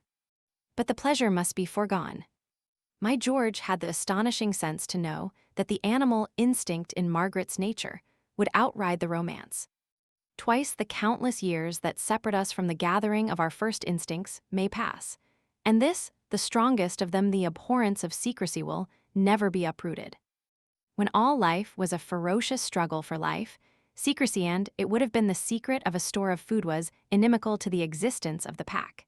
It was opposed to the first of the slowly forming laws of nature. There must be equality of opportunity, that all might equally be tested. Thus it was that a secret hoard of food, when come upon instantly, was noised abroad by the discoverer, and its possessor torn to death. And thus it is today that a secret once beyond the persons immediately concerned is carried from mouth to mouth till the world has it, and its first possessors take the violence of discovery. For a reason that was almost similar, George negatived the impulse which bade him meet his Mary at the station, walk with her to the house, and leave her before the gates. For, supposing again that she were accepted and came to Heron's Holt, this suspicious meeting would come flying to Mr. Marrapit upon the breezes that whirl in and out of every cranny and nook in small communities. Towns are blind and deaf. Villages have peeping eyes, straining ears, loose mouths, that pry and listen and whisper. Almost upon the hour of 12, there came to the agitated young man's ears a ring that could be none other than hers. He tiptoed to the banisters, peered below. His Mary was ushered in. While she stood behind the maid who tapped on Mr. Marrapit's door, she glanced up. George had a glimpse of her face, waved encouragement from the stairhead. The maid stood aside. His Mary passed into the ogre's den. 3. Clad in a dressing gown, Mr. Marrapit was standing against the fireplace. My trembling Mary settled just clear of the closing door, took his gaze. He put his eye upon her face, slowly traveled it down her person, rested it upon her little shoes, again brought it up, again carried it down, this time left it at her feet. The gaze seemed to burn her stockings. She shuffled, little squirms of fright nudged her. She glanced at her feet, fearful of some hideous hole in her shoes. She jerked. Then Mr. Marrapit spoke. I see you are. Discontinue. The command was shot at her. Trembling against the shock, she could only murmur, discontinue. Assuredly. Discontinue. Refrain. Adjust. Discontinue. With difficulty she articulated the word, then put after it on a little squeak. What? It, rapped Mr. Marrapit. I am afraid. I quake in terror. I don't understand. Pa, Mr. Marrapit exclaimed. You said I am. Were you not about to say, I am standing on the polished boards? No. I believed that was in your mind. Let it now enter your mind. You are on the polished boards. You have high heels. I quake in terror lest they have left scratch or blemish. Adjust your position. Mary stepped to the carpet. She was dumb before this man. Mr. Marrapit bent above the polished flooring where she had stood. There is no scratch, he announced, neither is there any blemish. He resumed his post against the fireplace and again regarded her. You are young. I am older, really. Elucidate that. I mean I am not inexperienced. Why say one thing and mean another? Beware the habit. It is perilous. Indeed, it is not my habit. It is your recreation, then. Do not indulge it. Continue. I am young, but I have had experience. I think if you were to engage me, I would give you satisfaction. Adduce grounds. I would try in every way to do as you required. I understand I am to look after cats. Where? Here. Abandon that impression. I have not said so. No, I mean if you engage me. Again, you say one thing and mean another. I am suspicious. It is a habit. Oh, indeed it is not. Then if a recreation to which you are devoted. You romp in it. Twice within a minute you have gambled. My Mary blinked tears. Since rising that morning, her nerves had been upon the stretch against this interview. She had schooled herself against all possibilities so as to win into the house of her dear George, yet at every moment she seemed to fall further from success. "You catch me up so," she trembled. Mr. Marrapit expanded upwards. "Catch you up? A horrible accusation. The table is between us. You misunderstand me." She silenced a little sniff with a dab of her handkerchief. She looked very pretty. Mr. Marrapit placed beside her the mental image of Mistress Major, and at every point she had the prize. He liked the soft gold hair. He liked the forlorn little face it enframed. He liked the slim little form. His cats, he suspected, would appreciate those nice little hands. He judged her to have nice firm legs against which his cats could rub. Mistress Major's, he apprehended, would have been bony, not legs but shanks. Mary made another dab at her now red little nose. The silence increased her silly fright. "You misunderstand me," she repeated. With less asperity, Mr. Marrapit told her, "I cannot accept the blame. You wrap your meanings. I plunge and grope after them. Eluding me, I am compelled to believe them willfully thrown. Strive to let your yea be yea and your nay nay. With circumspection proceed." Mary gathered her emotion with a final little sniff. "I like cats. I implore you not to accuse me of misunderstanding you. A question is essential. You do not always pronounce cats in 2 syllables. Oh no. Satisfactory. You said cats, doubtless under stress of emotion. Proceed." Mary sniffed, proceeded. "I like cats. If you were to engage me, I am sure your cats would take to me. I admit the possibility. I like your appearance. I like your voice. Had you knowledge of the acute supersensitiveness of my cats, you would understand that they will appreciate those points. I do not require in you veterinary knowledge. I require sympathetic traits. I do not engage you to nurse my cats, though, should mischance befall, that would come within your duties but to be their companion, their friend. You are a lady, themselves ancestral, they will appreciate that. I understand you are an orphan, there also a bond links you with them. All cats are orphans. It is the sole unfortunate trait of their characters that they are prone to forget their offspring. In so far as it is possible to correct this failing amongst my own cats, I have done my best. Amongst them, the sanctity of the marriage tie is strictly observed. The word stud is peculiarly abhorrent to me. Polygamy is odious. There is a final point. Pray seat yourself." Mary took a chair. Mr. Marrapit, standing before her, gazed down upon her. From her left he gazed, then from her right. He returned to the fireplace. "It is satisfactory," he said. "You have a nice lap. That is of first importance. The question of wages has been settled. Arrive tomorrow. You are engaged." Book 5. Of Mr. Marrapit upon the rack, of George in torment. Chapter 1. Prosiness upon events, so uneventful that it should be skipped. If we write that Mary's first month at Heron's Holt was uneventful, we use the term as a figure of speech that must be taken in its accepted sense, not read literally. For it is impossible that life, in whatever conditions, can be eventless. The dullest life is often with events the most crowded.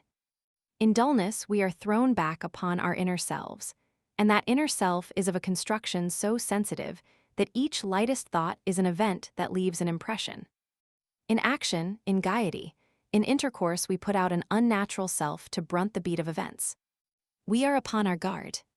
There are eyes watching us, and from their gaze we by instinct fend our inner self, just as by instinct we fend our nakedness. Overmuch crowded with such events, the inner self is prone to shrivel, to fade beneath lack of nutriment, and it may happen that in time the unnatural self will take its place, will become our very self. That is gravely to our disadvantage. Overmuch in action, the man of affairs may win the admiration of a surface-seeing world, may capture the benefits of strong purpose, of wealth, and of position. But he is in danger of utterly losing the fruits that only by the inner, the original and true self can be garnered. Life presents for our pursuit 2 sets of treasures. The one may be had by the labors of the hands, the other by exercise of the intellect, the true self. And at once this may be said, that the treasures heaped by the hands soil the hands, and the stain sinks deep. The stain enters the blood, and thence oozing, pigments every part of the being, the face, the voice, the mind, the thoughts. For we cannot labor overlong in the fields without besweating the brow. And certainly, we cannot ceaselessly toil after the material treasures of life without gathering the traces of that labor upon our souls. It stains, and the stain is ugly. Coming to treasures stored by exercise of the intellect, the true self, these also put their mark upon the possessor. But the action is different, and the results are different. Here the pigment that colors the life does not come from without, but distills from within. Man does not stoop to rend these treasures from the earth, he rises to them. They do not bow, they uplift. They are not wrenched in trampling struggle from the styes where men battle for the troughs. They are absorbed from the truths of life that are as breezes upon the little hills. They are in the face of nature and in nature's heart. They are in the written thoughts of men whose thoughts rushed upward like flames, not dropped like plummet stones soared after truth and struck it to our understanding, not made soundings for earthy possessions showing how these might be gained. Yet it is not to be urged that the quest of material treasures is to be despised, or that life properly lived is life solely dreaming among truths. The writer who made the story of the Israelites' sickening of manna wrapped in legend the precept that man to live must work for life. We are not living if we are not working. We cannot have strength, but we win meat to make strength. No, my protest is against the heaping of material treasure to the neglect of treasure stored by the true self. Material treasure is not ours. We but have the enjoyment of it, while we can defend it from the forces that constantly threaten it. Misfortune, sorrow, sickness, these are ever in leash against us, may at any moment be slipped. Misfortune may whirl our material treasures from us. Sorrow or sickness may canker them, turn them to ashes in the mouth. They are not ours, we hold them upon sufferance. But the treasures of the intellect, the gift of being upon nodding terms with truth, these are treasures that are our impregnable own. Nothing can filch them, nothing canker them. They are our own imperishable, inexhaustible, never wanting when called upon, balm to heal the blows of adversity, specific against all things malign. Cultivate the perception of beauty, the knowledge of truth. Learn to distinguish between the realities of life and the dross of life. And you have a great shield of fortitude of which certainly man cannot rob you, and against which sickness, sorrow, or misfortune may strike tremendous blows without so much as bruising the real you. And it is in the life that is called uneventful that there is the most opportunity for storing these treasures of the intellect. Perhaps there is also the greater necessity. In the dull round of things we are thrown in upon ourselves, and by every lightest thought and deed either are strengthening that inner self or are sapping it. Either we are reading the thoughts of men whose thoughts heap a priceless store within us, or we are reading that which, though we are unaware, vitiates and puts further and further beyond our grasp the truths of life. Either we are watching our lives and schooling them to feed upon thoughts and deeds that will uplift them, or we are neglecting them and allowing them to browse where they will upon the rank weeds of petty spites, petty jealousies, petty gossipings, and petty deeds. In action, we may have no time to waste over this poisonous herbage, but in dullness, most certainly, we do have the temptation, and as we resist or succumb, so shall we conduct ourselves when the larger events of life call us into the lists. Chapter 2. Margaret Fish's Merry Praise. Mary's first month at Heron's Holt was uneventful, need not be recorded. We are following the passage of the love twixt her and George, and within the radius of Mr. Marrapit's I love durst not creep. She saw little of her George. They were most carefully circumspect in their attitude one to another, and conscience made their circumspection trebly stiff. There are politenesses to be observed between the inmates of a house, but my Mary and my George, in terror lest even these should be misconstrued, studiously neglected them. The aloofness troubled Margaret. This girl wrapped her sentiment about Mary, delighting in one who, so pretty, so young, so gentle-voiced, must face life in an alien home. The girls came naturally together, and it was not long before Margaret bubbled out her vocation. The talk was upon books. Margaret turned away her head, said in the voice of one hurrying over a commonplace, "I write, you know." She tingled for the "do you" from her companion, but it did not come, and this was very disappointing. She stole a glance at Mary, sitting with a faraway expression in her eyes. The ridiculous girl had heard an engine whistle, knew it to be the train that was taking her George to London. Margaret stole a glance at Mary, repeated louder, "I write, you know." It fetched the delicious response. Mary started, "Do you?" Margaret said hurriedly, "Oh, nothing worth speaking of." Mary said, "Oh," gave her thoughts again to the train. It was wretched of her. "Poems," said Margaret, and stressed the word poems. Mary came flying back from the train. "Oh, how interesting that is." At once Margaret drew away. "Oh, it is nothing," she said, "nothing." She put her eyes upon the far clouds, breathed nothing in a long sigh. From this it was not a far step to reading, with terrible reluctance, her poems to Mary, nor from this again was it other than an obvious step to telling of Bill.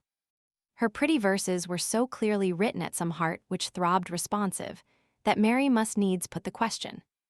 It came after a full hour's reading, the poet sitting upon her bed in a litter of manuscripts, Mary in a low chair before her. In a tremulous voice, the poet concluded the refrain of an exquisite verse. "Beat for beat, your heart, my darling, beats with mine. Skylark's carol, quick responsive, love divine." The poet gave a little gulp, laid down her paper. Mary also gulped. From both, their pretty persons' emotion welled in a great flood that filled the room. "I'm sure that is written to somebody," Mary breathed. Margaret nodded. This girl was too ravished with the grip of the thing to be capable of words. Mary implored, "Oh, do tell me." Then Margaret told the story of Bill with intimate details, and in the beautiful phrases of the poet mind, she told it, and the flooding emotion piled upwards to the very roof. Love has rightly been pictured as a naked babe. Men together will examine a baby if they must, with a bashful diffidence that pulls down the clothes each time the infant kicks. Women dote upon each inch of its chubby person. And so with love. Men will discuss their love if they must with the most prudish decorum, women undress it. It becomes essential, therefore, that what Margaret said to Mary must not be discovered. When she had ceased, she put out a hand for the price of her confidence. "And have you, I know practically nothing about you, Mary dear. Do tell me, are you in love?" Bang went the gates of Mary's emotion. Here was awful danger. She laughed. "Oh, I've no time to fall in love, have I?" Margaret sighed her sympathy, then gazed at Mary. Mary read the gaze aright. These were women, and they read one another by knowledge of sex. Mary knew Margaret's gaze to be that of an archer sighting at his mark, estimating the chances of a hit. She saw the arrow that was to come speeding at her breast, gathered her emotions so that she should not flinch at the wound. Margaret twanged the bowstring. "No time to fall in love," she murmured. She fitted the shaft, let fly. "Do you like George, dear?" Mary stooped to her shoelaces. Despite her preparations, the arrow had pierced, and she hid her face to hide the blood. "George," said she, head to floor. "Yes, George." "Do you like George?" My Mary sat up, brazen. "George." "Oh, you mean your cousin." "I dare say he's very nice. Practically, I've never even spoken to him since I've been here." "I know. Of course he's very busy just now. Do you think you would like him if you did know him?" It was murderous work. Mary was beginning to quiver beneath the arrows, was in terror lest she should betray the secret. A desperate kick was necessary. She wildly searched for a foothold, found it, kicked. "I'm sure I shouldn't like him." The poet softly protested, "Oh, why, Mary? He's clean-shaven. And you don't like A. I can't stand A. But if he had A. Oh, if he had a Margaret, I hear Mr. Marrapit calling." "I must fly," she fled. Upon a sad little sigh, the poet moved to her table, drew heliotrope paper towards her, wrote, "Why are your hearts asunder, ye so fair?" A thought came to her then, and she put her pen in her mouth, pursued the idea. That evening, she walked to the gate and met George upon his return. After a few paces, "George," she asked, "do you like Mary?" George was never taken aback. "Mary? Mary who?" Miss Humphrey. Oh, is her name Mary? Of course it is. Margaret slipped her arm through George's, gazed up at him. Do you like her, George? Like whom? Why marry Miss Humphrey? Oh, I think she's a little better than Mistress Major in some ways. If that's what you mean. Margaret sighed. Such mulish indifference was a dreadful thing to this girl. But she had set her heart on this romance. George, dear, I wish you would do something for me. Anything. How nice you are. Will you grow a mustache? She anxiously awaited the answer. George took his handkerchief from his pocket and wiped his eyes. He did not speak. She asked him, "What is the matter?" He said brokenly, "You know not what you ask. I cannot grow a mustache. It is my secret sorrow, my little cross. There is only one way. It is by pushing up the hairs from inside with the handle of a toothbrush and tying a knot to prevent them slipping back. You have to do it every morning, and I somehow can never remember it." Margaret slipped her arm free, without a word walked to the house. She was hurt. This girl had the artistic temperament, and the artistic temperament feels things most dreadfully. It even feels being kept waiting for its meals. 2. George followed the pained young woman into the house, set down in the hall the books he carried, left the house again, out through the gate, and so, whistling gaily along roads and lanes, came to the skirts of an outlying copse. By disused paths he twisted this way and that to approach, at length, a hut that once was cottage, whose dilapidated air advertised long neglect. It was a week after Mary's arrival at Heron's Holt that, quite by chance, George had stumbled upon this hut. He had taken his books into the copse, had somehow lost his way in getting out, and through thick undergrowth had plumped suddenly upon the building. Curiosity had taken him within, shown him an outer and an inner room, and, in the second, a sight that had given him laughter. For he discovered there sundry empty bottles labeled Old Tom, a glass, an envelope addressed to Mistress Major. It was clear that in this deserted place somehow chanced upon the masterly woman had been wont, safe from disturbance, to meet the rascal who, taken to Heron's Holt on that famous night, had so villainously laid her by the heels. Nothing more George had thought of the place until the morning of this day when, leaving for hospital, his Mary had affected a brief whispered moment to tell him that Mr. Marrapit had thought her looking pale, had told her to take a long walk that afternoon. Immediately, George gave her directions for the hut. There he would meet her at 5 o'clock. There not the most prying eye could reach them. Now he approached noiselessly, saw his pretty Mary back towards him, just within the threshold of the open door. It was their first secluded meeting since she had come to Heron's Holt. Upon tiptoe, George squirmed up to her, hissed, "I have thee, girl," sprang on his terrified Mary, hugged her to him. The first moment together in Poutley Hill, he cried. The first holy kiss. His Mary wriggled. "George, you frightened me nearly out of my life. It's not holy. You're hurting me awfully. My child, it is holy. Trust in me. George, you are hurting. Scorn that. It is delicious." He let her from his arms, but he held her hands, and for a space, looking at one another, they did not speak. Despite he was in wild spirits, despite her roguishness, for a space they did not speak. His hands were below hers and about hers. The contact of their palms was the junction whence each literally could feel the other's spirit being received and pouring inwards. The metals were laid true, and without hitch or delay the delectable thrill came pouring. Above, between their eyes, on wires invisible they signaled its safe arrival. They broke upon a little laugh that was their utmost expression of the intoxication of this draught of love, just as a man parched with thirst will, with a little sigh, put down the glass that has touched him back to vigor. Dumb while they drank, their innate earthiness made them dumb before effort to express the spiritual heights to which they had been whirled. In that moment when, spirit mingling with spirit through the medium of what we call love, all our baseness is driven out of us, we are nearest heaven. But our vocabulary being only fitted for the needs about us, we have no words to express the elevation. Debase love and we can speak of it, let it rush upwards to its apotheosis, and we must be dumb. With a little laugh they broke. "Going on all right, old girl?" George asked. Splendidly. Happy.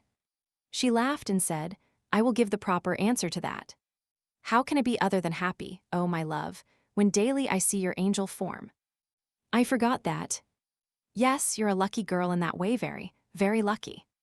Beware lest you do not sufficiently prize your treasure. Cherish it, tend it, love it. Oh, don't fool George. Whenever we have 2 minutes together, you waste them in playing the goat. Georgie, tell me about your exam. Tomorrow. She was at once serious. Tomorrow.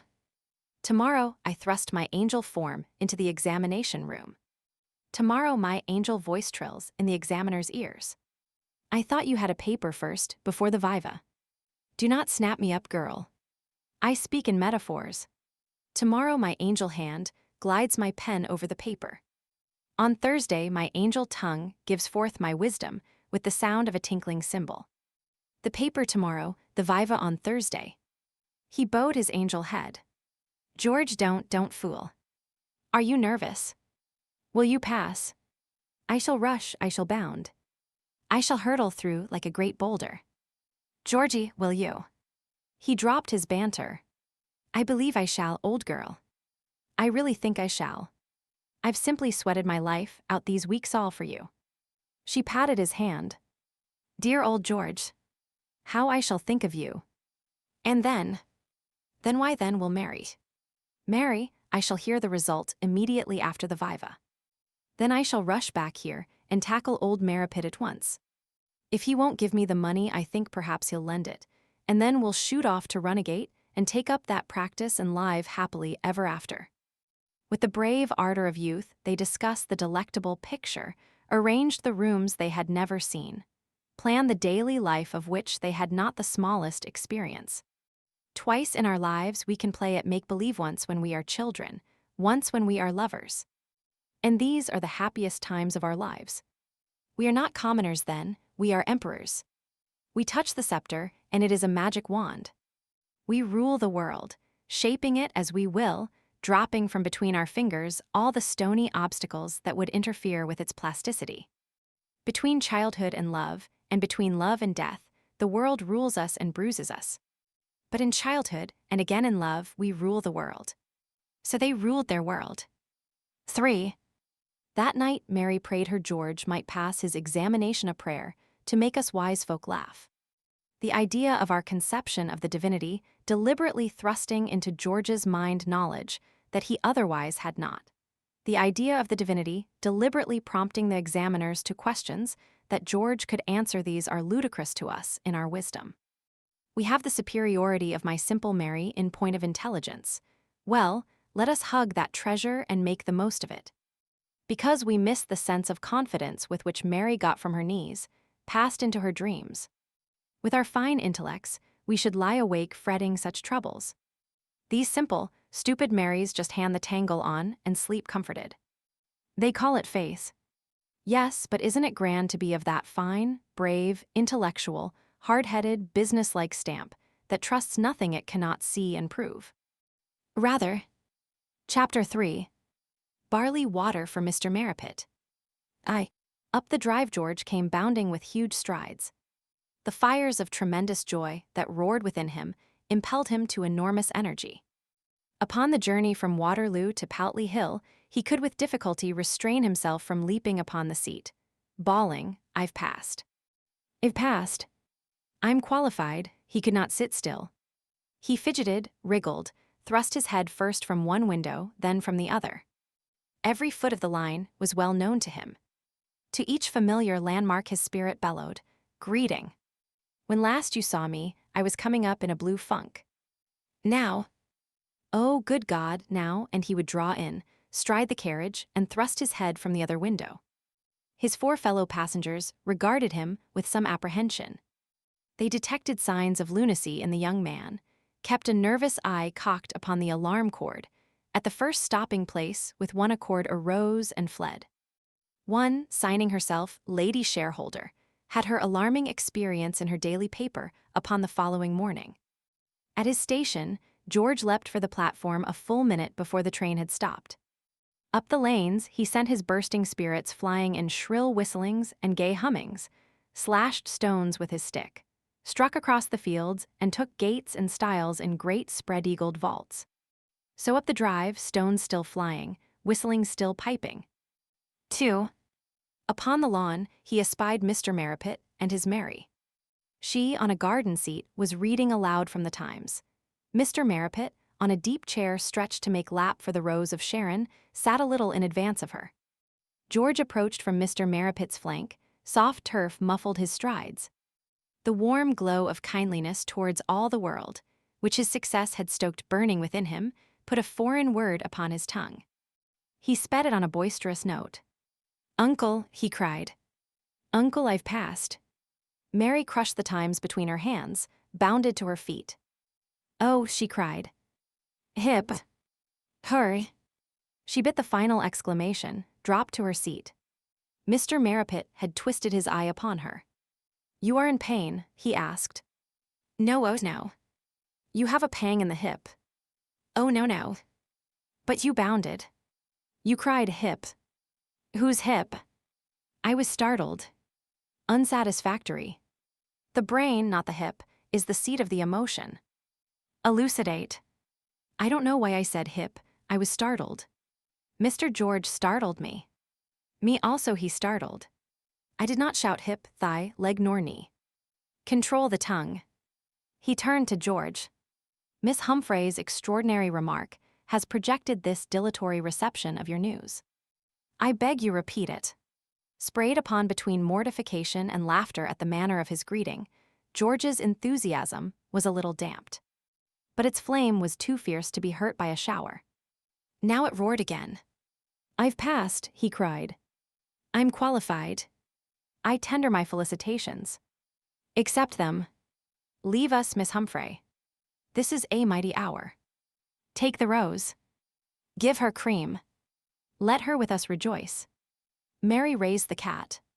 She faced about so that she directly shut Mr. Marrapit from his nephew. With her dancing eyes spoke her happiness to her George. Passed down the lawn. 3. Mr. Marrapit drew in the lap he had been making. He sat upright. "Again accept my felicitations," he said. "They are yours. Take them." With fitting words George took them.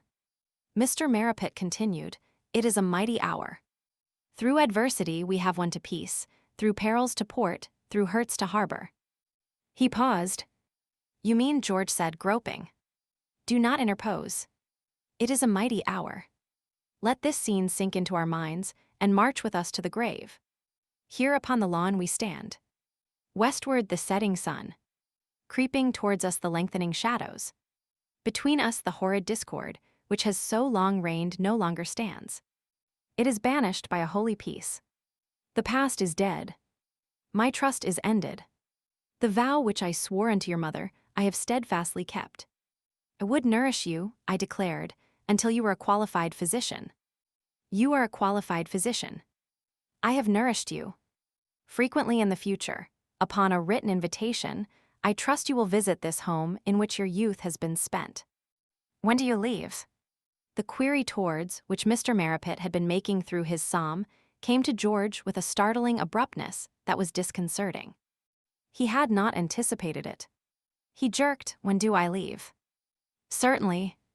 The hour of your departure, unduly deferred by idleness and waywardness upon which we will not dwell, is now at hand." "When does it fall?" "Not tonight, I trust. A last night you will, I hope, spend beneath my roof. Tomorrow, perchance. What are your plans?" George flamed. "You're in a mighty hurry to get rid of me." Mr. Marrapit cast upward his eyes. He groaned. "Again I am misunderstood. All my life I have been misunderstood." He became stern. "Ingrate. Is it not pat to you that my desire is not to stand in your way? You have earned manhood, freedom, a charter to wrest money from the world. I might stay you. I do not. I bid you Godspeed." George remembered his weighty purpose. Making for it, he became humble. "I am sorry," he said. "I see what you mean. I appreciate your kindness. You ask what are my plans. I have come specially to lay them before you." Mr. Marrapit clutched the seat of his chair, with the action of one waiting a dentist's torture. He had a premonition that support of some kind would be necessary. "Proceed," he said. George said, "My plans," he swallowed. "My plans," again he swallowed. His plans were red-hot within him, but he sought despairingly for one that would not at the very outset turn Mr. Marrapit into screams. "My plans," he stammered. "My God," Mr. Marrapit groaned. "My God. What is coming?" George said on a rush, "These are my plans. I intend to marry." Mr. Marrapit gave a faint little bark. Then, said George, floundering. "After that, then I intend to marry I." "Bigamy," Mr. Marrapit murmured. "Bigamy." "Not twice. I am nervous. I intend to marry. I want to buy a little seaside practice that is for sale." Mr. Marrapit repeated the faint little bark. He was lying back, eyes half closed, face working upon some inward stress. "Those are my plans," George summarized, "to marry and buy this practice." A considerable pause followed. The workings of Mr. Marrapit's face ceased. He opened his eyes, sat up. "When?" he asked. "At once. This practice. I have it in my eye." "Immaterial. Have you it in your pocket?" "You mean the price." "I mean the money wherewith to finance these appalling schemes." "Not exactly. It is about that I wish to speak to you." "To me?" "Yes. I wanted to ask. You intend to ask me for money. I want to suggest." "How much?" £400–500. Great heaven, Mr. Marrapit wildly fingered the air. Margaret, at the end of the lawn, crossed his vision. He called huskily, "Margaret." She tripped to him. "Father." "What is it?" "Barley water," Mr. Marrapit throated. "Barley water." While she was upon her errand, no words passed between the two. Mr. Marrapit took the glass from her in shaking hands. "Leave us," he said. He drank of his barley water, placed the glass upon the bench beside him, gave George a wan smile. "I am stricken in years," he said. "I have passed through a trance or conscious nightmare. You will have had experience of such affections of the brain." I thought the hideous memory shook him. "I thought you asked me for £500. George said defiantly, "I did." Mr. Marrapit frantically reached for the barley water, feverishly gulped. "I shall have a stroke," he cried. "My hour is at hand." My poor George flung himself on a note of appeal. "Oh, I say, uncle, don't go on like that. You don't know what this means to me." "I do not seek to know. I am too fully occupied with its consequences to myself. It means a stroke. I feel it coming. My tomb yawns." George gripped together his hands, paced a few strides, returned. "Oh, for heaven's sake, don't go on like that. Won't you listen to me? Is it impossible to speak with you, as man to man? If you refuse what I ask, you have only to say no. You promise that?" Of course, of course." "I say it now, then." "No." "But you haven't heard me." "Unnecessary." The tortured young man raised his voice. "It is necessary. You shall. You must." "Barley water," Mr. Marrapit gasped. "Barley water. I am going to be murdered." "Oh, this is insupportable," George cried. "I endorse that. A double death threatens me. I shudder between a stroke and a blow. I shall be battered to death on my own lawn." "If you would only listen to me," George implored. "Why can we never be natural when we meet?" "Search your heart for the answer," Mr. Marrapit told him. "It is because your demands are unnatural. You haven't heard them. Listen. I am on the threshold of my career. I am sure you will not ruin it. The real price of this practice is £650, the value of a year and a half's income. That is the usual custom. I am offered it for £400. Then I want to marry, and to have a little balance with which to start, say, £100 for that. That makes £500 altogether. I implore you to lend, not give that sum. I will pay you back £50 at the end of the first year, and £100 a year afterwards. Interest too. I don't know much about these things. Any interest you like. We would get a solicitor to draw up an agreement. Say you will lend the money. I feel sure you will. You delude yourself by that assurance. Oh, wait before you refuse. My prospects are so bright, if only you will help me. I have no one else to whom I can turn. It is only a lone ask. It is refused. George stamped away, hands to head. The poor boy was in agony. Then returned. I won't believe you. You will not be so heartless. Think over what I have said. Tell me tonight tomorrow. My answer would be the same. You absolutely refuse to lend me the money. I refuse. It is against my principles. My frantic George clutched at a shimmering hope. Against your principles to lend. Do you mean that you will give me £500? Barley water, Mr. Marrapit gasped. He drank, gasped, give £500. You are light-headed. Then lend it, George supplicated on a last appeal. Make any conditions you please, and I will accept them. Uncle, think of when you were a young man. Remember the time when you were on the threshold of your career. Think of when you were engaged, as I am now engaged. Imagine your feelings if you had been prevented marrying. You won't stand in my way. The happiest life is before me if you will only give your aid. Otherwise, oh, I say you won't refuse. I implore you to close this distressing scene. Will you lend me the money? My principles prevent me. Then damn your principles, George shouted. Damn your principles. While he had been battering his head against this brick wall, he had been saved pain by the hope that a last chance would carry him through. Now that he realized the futility of the endeavor, the stability of the wall, he had time to feel the bruising he had suffered, the bitterness of failure, and of all that failure meant. The hurts combined to make him roar with pain, and he shouted furiously again, Damn your principles. Barley water, throated Mr. Marrapit on a note of terror. He reached for the glass. It was empty. He struggled to his feet, got the chair between George and himself, cried across it, Beware how you touch me. Oh, I'm not going to touch you. You needn't be afraid. I have every need. I am afraid. Keep your distance. You are not responsible for your actions. You needn't be afraid, I tell you. It is too ridiculous. I repeat, I have need. Keep your distance. My limbs tremble as one in a palsy. Mr. Marrapit gripped the chair back. His shudders advertised his distress. I only want to say this, George declaimed, that if you refuse what I ask, you are refusing what is lawfully mine. My mother left you £4,000 for my education. At the outside you have spent £3. The £500 is mine. I have a right to it.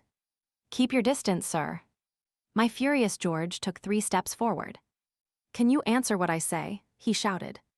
Mr. Marrapit gave a thin cry, turned, and with surprising bounds made across the lawn. A slipper shot from his foot. He alighted upon a stone, bounded heavenwards with a shrill scream, and hopping, leaping, shuffling, made the corner of the house. George swung on his heel. It occurred to him to visit Bill Wyvern. Chapter 4. The Rape of the Rose. Bill was away from home. The maid who answered the door told George. Mistress Wyvern was out. The professor was in his study. George found the great biologist warming his chilly old bones in a vast armchair before a fire. With a twinkling of his sky-blue eyes that spoke to pleasant temper, the professor greeted George, nodded him into an opposite seat. I am reading a letter, he announced. This man spoke very slowly, never abbreviated, had now an air of childlike happiness. It is a letter from Bill. George said, what is Bill doing? I've not seen him for days. Professor Wyvern chuckled away and fumbled with clumsy old fingers among the closely written sheets on his lap. One he selected and inclined towards George. Its upper half was thickly lettered in heavy red type, prominent among which there bawled forth in wavy capitals, thickly underscored.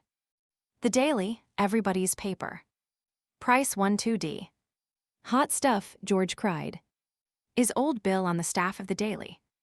Old Bill is on the staff of the Daily, the professor returned with more chuckling. You have heard of it. Well, it's advertised everywhere. You can't get away from it. First number out tomorrow, isn't it? Yes, it is. I think it will be a very terrible production, Very horrible production indeed. But I am an annual subscriber because of Bill, and I have written a short article for the first issue also because of Bill. Bill says the professor fumbled again, ran his nose twice up and down each sheet. Finally struck the passage. Bill says, "You were a brick, dear old governor, to send that article." It is a most thundering scoop for the Daily, and made the boss most awfully bucked up with me.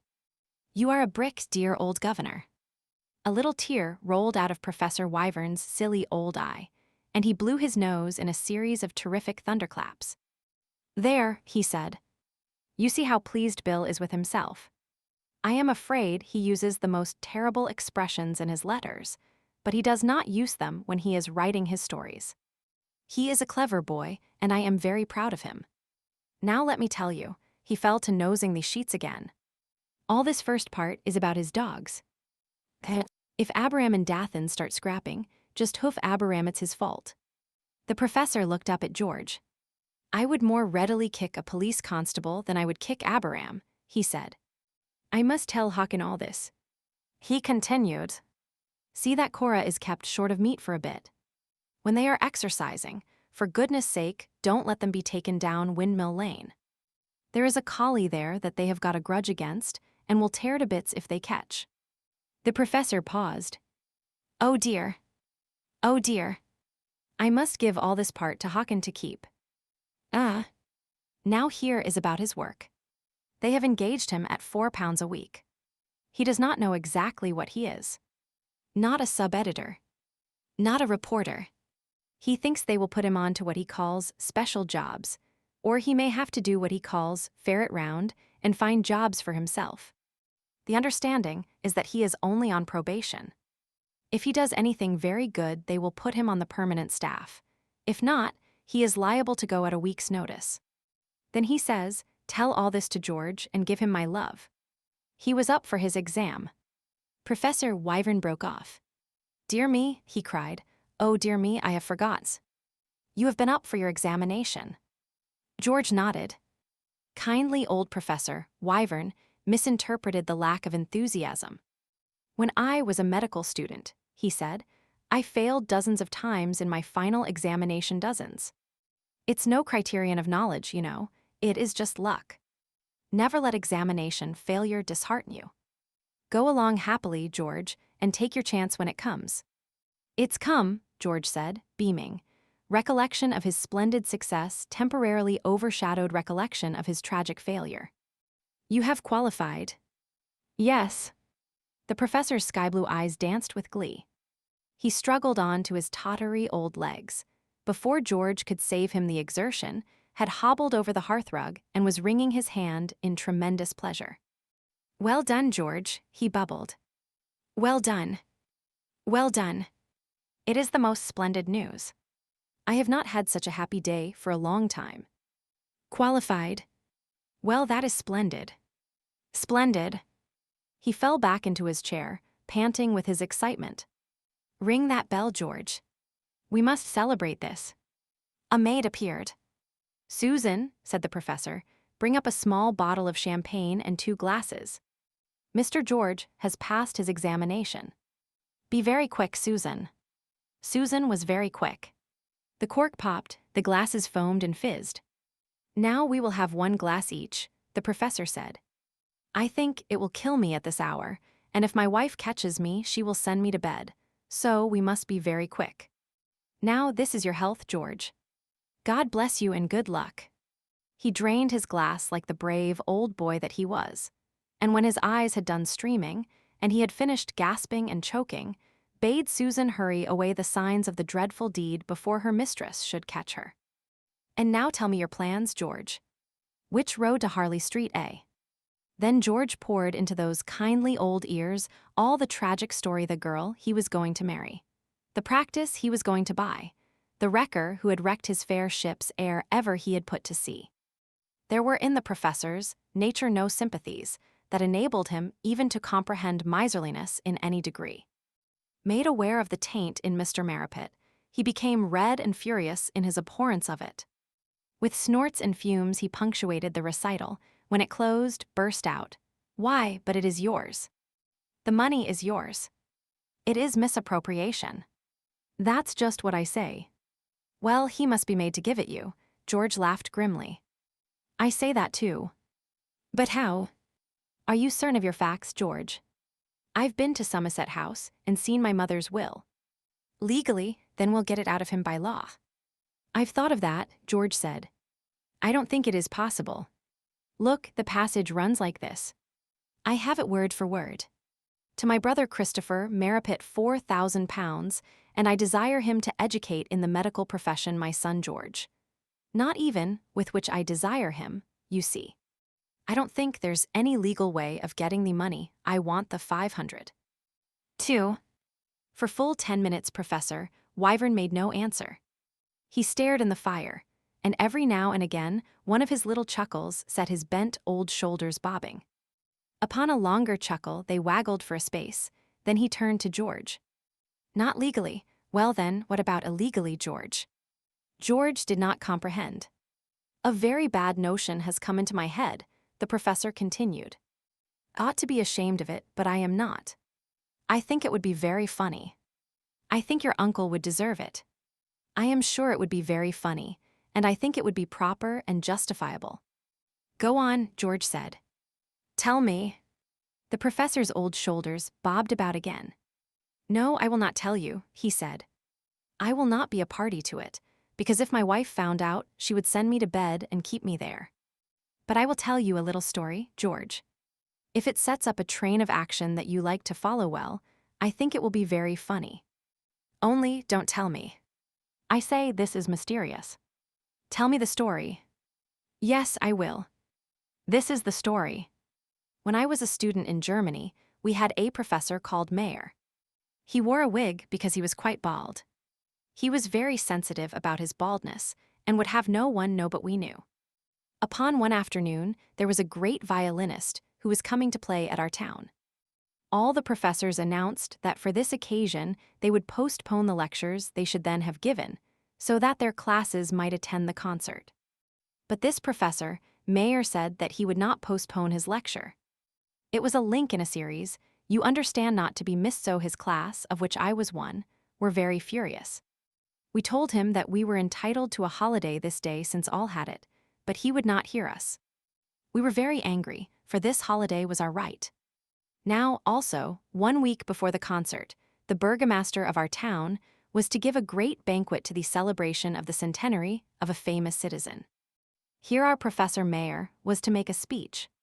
Well, when he remained adamant, determined to give us no holiday, we had a great meeting, and thus we arranged to procure the holiday that was ours by right. Our plot was justified by his mulishness. He should lose the thing he most cherished. He should lose his wig 2 days before his banquet with the burgomaster. One of us would take his wig, seizing him as by night he walked to his rooms. Before his distress we should be most sympathetic, offering every aid. Perchance he would encourage our efforts by offer of the prize we most desired. The plot worked with no misadventure to a brilliant triumph. We took the wig. We enveloped him in our sympathy. Search out and restore my wig, said he, and you shall have your holiday. Then we found his wig and we enjoyed the holiday that was our right. That is the story, Professor Wyvern ended. Mystification clouded George's face. He pushed out a leg, stared at the toe. He stared at the fire, at the professor, chuckling and rubbing his hands. He stared. His brain twisted the story this way and that, striving to dovetail it into his own circumstances. In such a process, the eyes are the mouth of the machine, whence the completed manufacture sends forth its sparkling. But while the mechanism twists and turns the fabrics, there is no sparkle. The eyes are clouded in thought, as we say.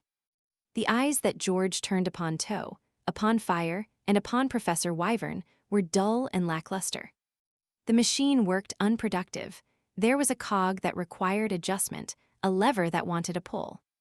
George sought the foreman machinist, said slowly, but I don't see how the story helps me. Well, you must think over it, Professor Wyvern told him. I dare not tell you any more. I must be no party to the inference that can be drawn. But do you not see that the thing our professor cherished most was his wig? Now, Bill has told me that the thing your uncle cherishes above all price is Click went the machine, round buzzed the wheels, out from George's eyes shot the sparkles. He jumped to his feet, his face red. "Is his cat," he cried. "His Rose of Sharon. I see it. I see it. By gad, I'll do it. Look here now." "No, I will not," the professor said. "I do not wish to know anything about it. I hear my wife's step. I understand. All right.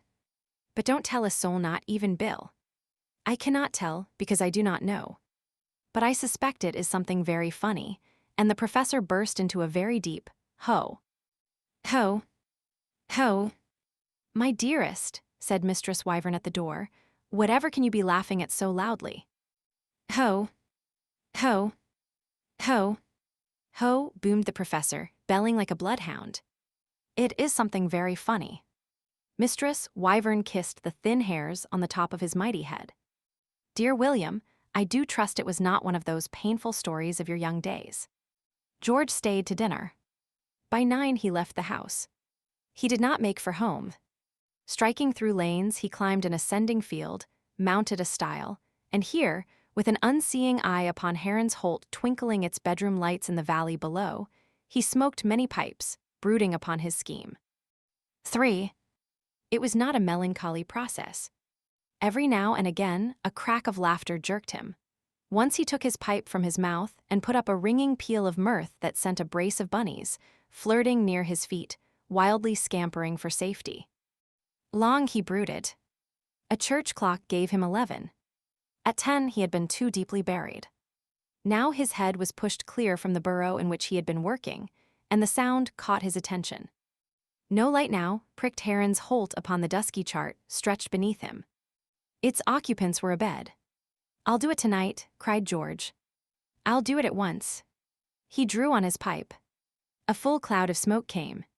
The pipe was well alight, and caution bidding him that it were well to bide a while so that sleep might more cosily warm the beds of the household, he determined that he would have out his last smoke as plotter. His next would be smoked as doer of the deed. He rehearsed his plan. A knife would slip back the catch of the window, behind which the Rose of Sharon lay. Possessing himself of her person, he would speed to that tumbled hut in the copse. There she might lie in safety for the night. Neither hut nor copse was in any man's road. Upon the morrow, when the hideous circumstance had been discovered, he would bear himself as events seemed to demand. He would be boundless in his sympathy, a leader in the search. If the idea of reward did not occur to Mr. Marrapit, he must suggest it. Unlikely that in the first moment of loss, when the Rose would still seem to be near, the reward would approach the figure at which he aimed. That was for his cunning to contrive. But obviously, it would be impossible permanently to keep the Rose in the hut. Tomorrow, when pretending to search for her, he could guard the place where she lay. But he could not always be sentinel. The countryside would be scoured, no stone left unturned, no spinney unbeat.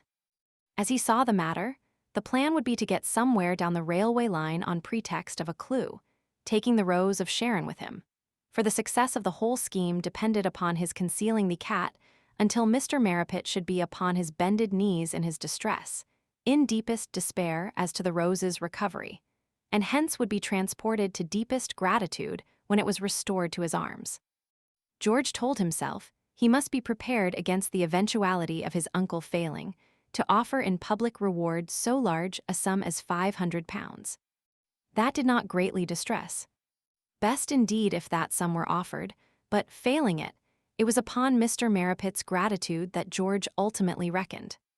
Surely when he found the cat, it would be Mr. Marrapit's natural reply, to give in exchange the sum he had that afternoon so violently refused.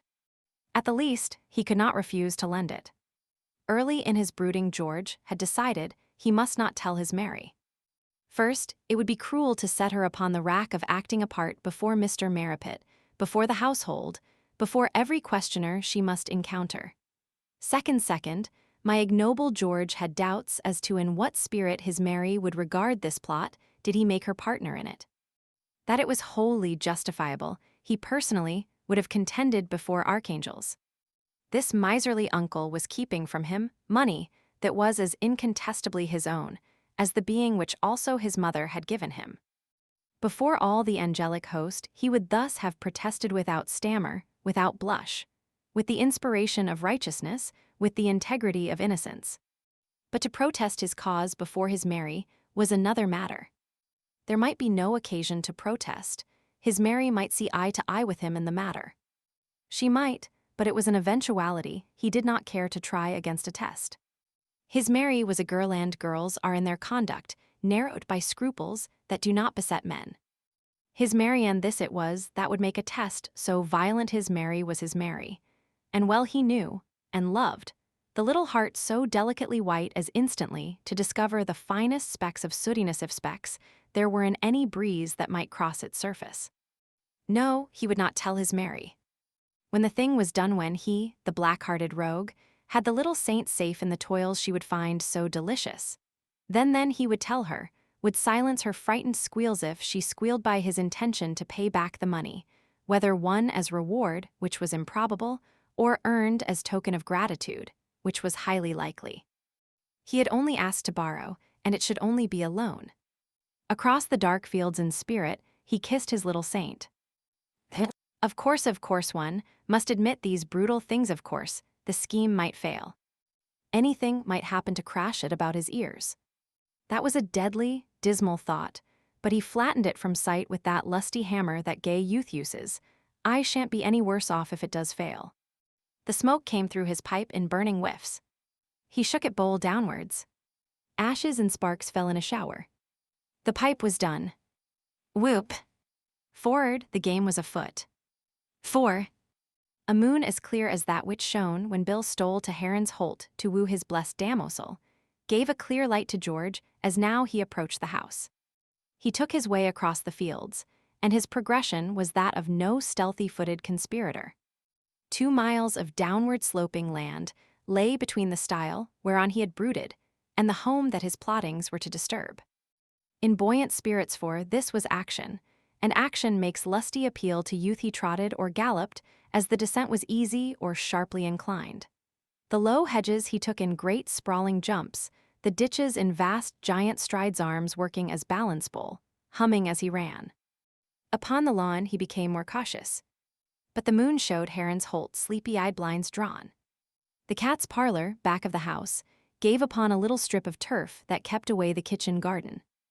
George drew his knife, approached the window. Now he was a criminal indeed. To slip the catch was easy work. Between upper and lower sash there was clear space. George inserted his penknife. Tip of blade grated against catch. A little pressure and answering movement, a little more and click, the trick was done. Now he raised the sash, and now he is in the room. Glimmer of a match shows him the sleeping baskets. Its steadier flame discloses the rose, snugly curled, a little free of her silken coverlet. Wake now, Rose, as an older school of novelists would have addressed you. Wake, Rose. Wake, pretty Rose. Queenly Rose, awake. Wake, precious, virgin Rose. Squeal. Scratch. Bite. Claw those wicked hands, descending into your pure bed. Spring like spotless maiden, aroused to find ravisher at her couch. Spring, Rose, spring. Squawking news of outrage to all the house. Bound wildly, Rose, about this room that else you shall not see until through searing perils you have passed. Spring. Rose, spring. Not Rose. 2. The ravisher's hands descended upon her person, she only purred. They passed about her warm and exquisite form, she purred the more. They tickled her as they laid hold, she stretched a leg, purred with fuller note. Perchance this virgin cat dreamed of some gallant young Tom wooing her bed. Perchance these ticklings had their deliciously transfigured place in her visions. Perchance she only purred. Now George tucked her beneath his arm. Legs dangled wretchedly. Gallant young Tom leapt from her dreams, and she awoke. She stirred. George had a foot upon the windowsill, and the night air ruffled her downy coat. She was pressed against bony ribs. A rough arm squeezed her wretchedly. Long, poky fingers tortured her flank. Her legs draggled dismally. She voiced protest in a plaintive, piercing, long-drawn "Miao." Clout. Ah, Rose. Pretty, foolish Rose, as our older school again would have written, why did you entertain sensuous dreams when you should have been stirring. My ao. Clout. Too late, Rose. Too late. That beauteous head, that prize-winning head which from kittenhood upwards has known none other than caress, is now a mark for battering bumps if you do, but open those perfect jaws, those prize-winning jaws. Too late, Rose. Too late. Do not cry now, Rose. The ravisher has you. His blood congeals in terror at your plaintive cry. In his brutish panic, he will answer it with thuds. Too late, Rose. Too late. My ao. Clout. Ah, Rose, Rose. He is outside now. Shut up, you fat idiot, he hisses.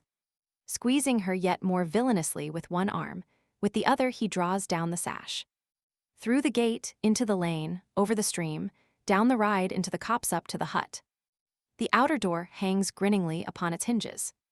The door going to the inner room has a working latch. George kicks it open, elbows it to behind him, drops the rose with jarring plump, strikes a match. There is the dusty pile of Old Tom bottles. There the little heap of bracken upon which Mistress Major doubtless had reclined while with Old Tom she talked. Excellent. The match goes out. He lights another. The rose is standing forlornly at his feet. While the match lasts, he lifts her to the bracken bed, presses her down, backs out, closes the door. His watch, put beneath the moon, tells him it is upon 1 o'clock. He pulls to the outer door, wedges beneath it a stump of wood that keeps it firmly shut, makes for home. In an hour he is sleeping the dreamless, childlike slumber that comes to those who, setting their hand to the plow, have manfully labored a full day's work. Chapter 5. Horror at Heron's Holt. Sleep does not necessarily shun the bed of the wicked. She is a wanton mistress, and will cuddle where her fancy chances, careless whether vice or virtue is her bedfellow, coy when most eagerly supplicated, seductive when least desired. George, steeped in crime, snuggled warmly to her until aroused by a rude shaking. Night-capped and dressing-gowned, white-faced and trembling, awful in grief, Mr. Marrapit stood near him. Get up. The Rose of Sharon is lost. Impossible. I tell you it is so. Up. George pushed a shaking leg out of bed. He was had unawares. As a sleeper pitched sleeping into the sea, so from unconsciousness he was hurled plump into the whirlpool of events. And as the sleeper thus immersed would gulp and sink and kick, so now he blinked, shivered, and gasped. He repeated, impossible. I tell you it is so. I have eyes, I have been to her room. Mr. Marrapit's voice rose in a wailing cry. I have been to her room. Gone. Gone. George put out the other leg-crime-steeped legs that quivered. He had looked for a space between awaking and meeting his uncle in which to prepare his plans, rehearse his words. This abrupt rousing stampeded his senses. He quavered, where can she be? Mr. Marrapit flung up his arms. Oh my God. If I knew that would I be here. Up. Join the searchers in the garden. George pushed a criminal leg into his trousers. Conscience made thumbs of his fingers, trembled his joints. He hopped frantically, thrusting with the other foot. Dance, Mr. Marrapit moaned bitterly. Dance. That is right. Why do you not sing also? This is nothing to you. Dance on. Dance on. George Cannon the washstand. It is something to me. I can hardly believe it. Is sorrow expressed in a gavotte? Grief in a hornpipe? I'm not dancing. My damned bags are stuck. Mr. Marrapit wrung his hands. Discard them. Discard them. Must decency imperil the rose? With a tremendous kick, George thrust in past the obstruction. There on now my slipper's coat, what shall I do? Join the searchers. Scour the grounds. Search every shrub. Climb every tree. The agonized man led downstairs. I found the window open, he moaned. Night by night, year in year out, I have shut it. Impossible that I forgot. If I forgot, the rose is in the garden or in the vicinity. If I did not forget, the window was forced, the rose was stolen. A detective shall decide. George grew quite cold. Employment of a detective had not occurred to him. They were at the front door. He put a hand on Mr. Marrapit's arm. Oh, not a detective. Don't get a detective. If need be, I will get 40 detectives. I will blacken the countryside with detectives. George grew quite hot. Uncle, let us keep this private. Leave it with me. Rely on me. I will find your cat. Into the garden, cried Mr. Marrapit. Join the searchers. They have failed once. Lead animate in courage. And you won't get a detective. Mr. Marrapit did not reply. He had opened the hall door. Mr. Fletcher in the middle distance approached moodily. Mr. Marrapit thrust out a hand. Back. Back, he cried hoarsely. Wearily Mr. Fletcher gave answer. It's no use, Mr. Marrapit. It's no good saying back, I've been back. I've been back and I've been front and I've been both sides. I've looked here, I've looked there, I've looked up, I've looked down. I'm giddy with looking. He approached, stood before them. Woe heavily draped herself about this man. Oh, easily discouraged, Mr. Marrapit cried. Oh, infirm of purpose. Back, faint heart. Do not say die. Faint heart mopped a streaming brow. But I do say die. I do say die, Mr. Marrapit, and I damn well shall die if I go creepin' and crawlin' and hissin' much longer. It's our damn ard. I'm a gardener, I am, not a cobra. Mr. Marrapit slammed the door. George hurried out of sight. In the kitchen garden sat down to think. He was frightened. Thus far the plot had not worked well. Detectives. He gave an hour to the search he was ostensibly conducting. When he again entered, the house was more easy-minded. Employed in meditation, that hour gave him back his coolness of the night. Rudely awakened, given no time in which firmly to plant his feet, securely to get a purchase with his hands before the storm burst, he had been whirled along helpless and bewildered before Mr. Marrapit's gusty agony. Instead of resisting the torrent, directing its course, he had been caught where it surged fiercest, hurled downstream. In the vulgar simile of his reflections, he was rotting the whole show. But now he had steadied himself. He girded his loins against the part he had to play. With new determination and confidence entered the house. 2. There was no breakfast at Heron's Holt that morning. When George, dressed, bathed and shaved, sought out his uncle, it was to find Mr. Marrapit in the study. The distracted man was pacing the floor, a closely written sheet of paper in his hands. He turned upon George. In the hour of my travail, I am also beneath the burden of earlier griefs. Yesterday, a disastrous scene took place between us. Oaths rasped from your lips. Forget that, sir. Forget it. That is my desire. Misery wails through the corridors. In her presence, let us bury private differences. In this appalling catastrophe, every help is required. You have youth, manhood, you should be invaluable. George declared, I mean to be. I will not rest until the rose is restored. This was perfectly true, as he was to discover. Commendable, Mr. Marrapit pronounced. Now that this volunteer was enlisted, Mr. Marrapit discarded supplication, resumed mastery. While you have searched, he said, I have schemed. He indicated the paper he carried. These are my plans. Peruse them. George Reed returned the paper. If these arrangements do not restore the rose, he declared, nothing will. I see you do not mention my name. I fear you doubted my assistance. I think I will join he glanced at the paper, the extramural searchers. I know the countryside well. I can go far and fast. Mr. Marrapit agreed. Summon the household, he commanded. George called Margaret, the two carried out the order. In a semicircle the household grouped about their master. From Mistress Armitage at the one horn to George at the other, they took their places. Mistress Armitage, Clara, Ada, Mr. Fletcher, Frederick, Mary, Margaret, George. Paper in hand, Mr. Marrapit regarded them. He pointed at Frederick. That boy is sucking a disgusting peppermint. Disgorge. Glad of relief, all eyes went upon the infamous youth. He purpled, struggled, gulped, swallowed from his eyes tears streamed. Stiff neck, Mr. Marrapit thundered. Disgorge, I said.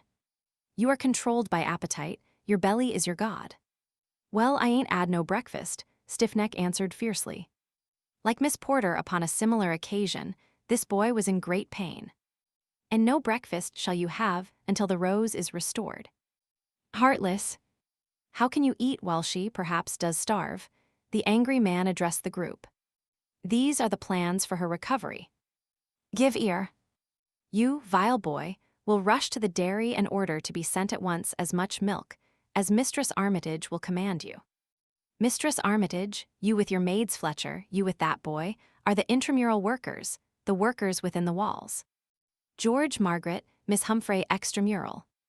Mistress Armitage, with milk let every bowl and saucer be filled.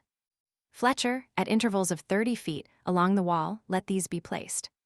If our wanderer is near, she will be attracted.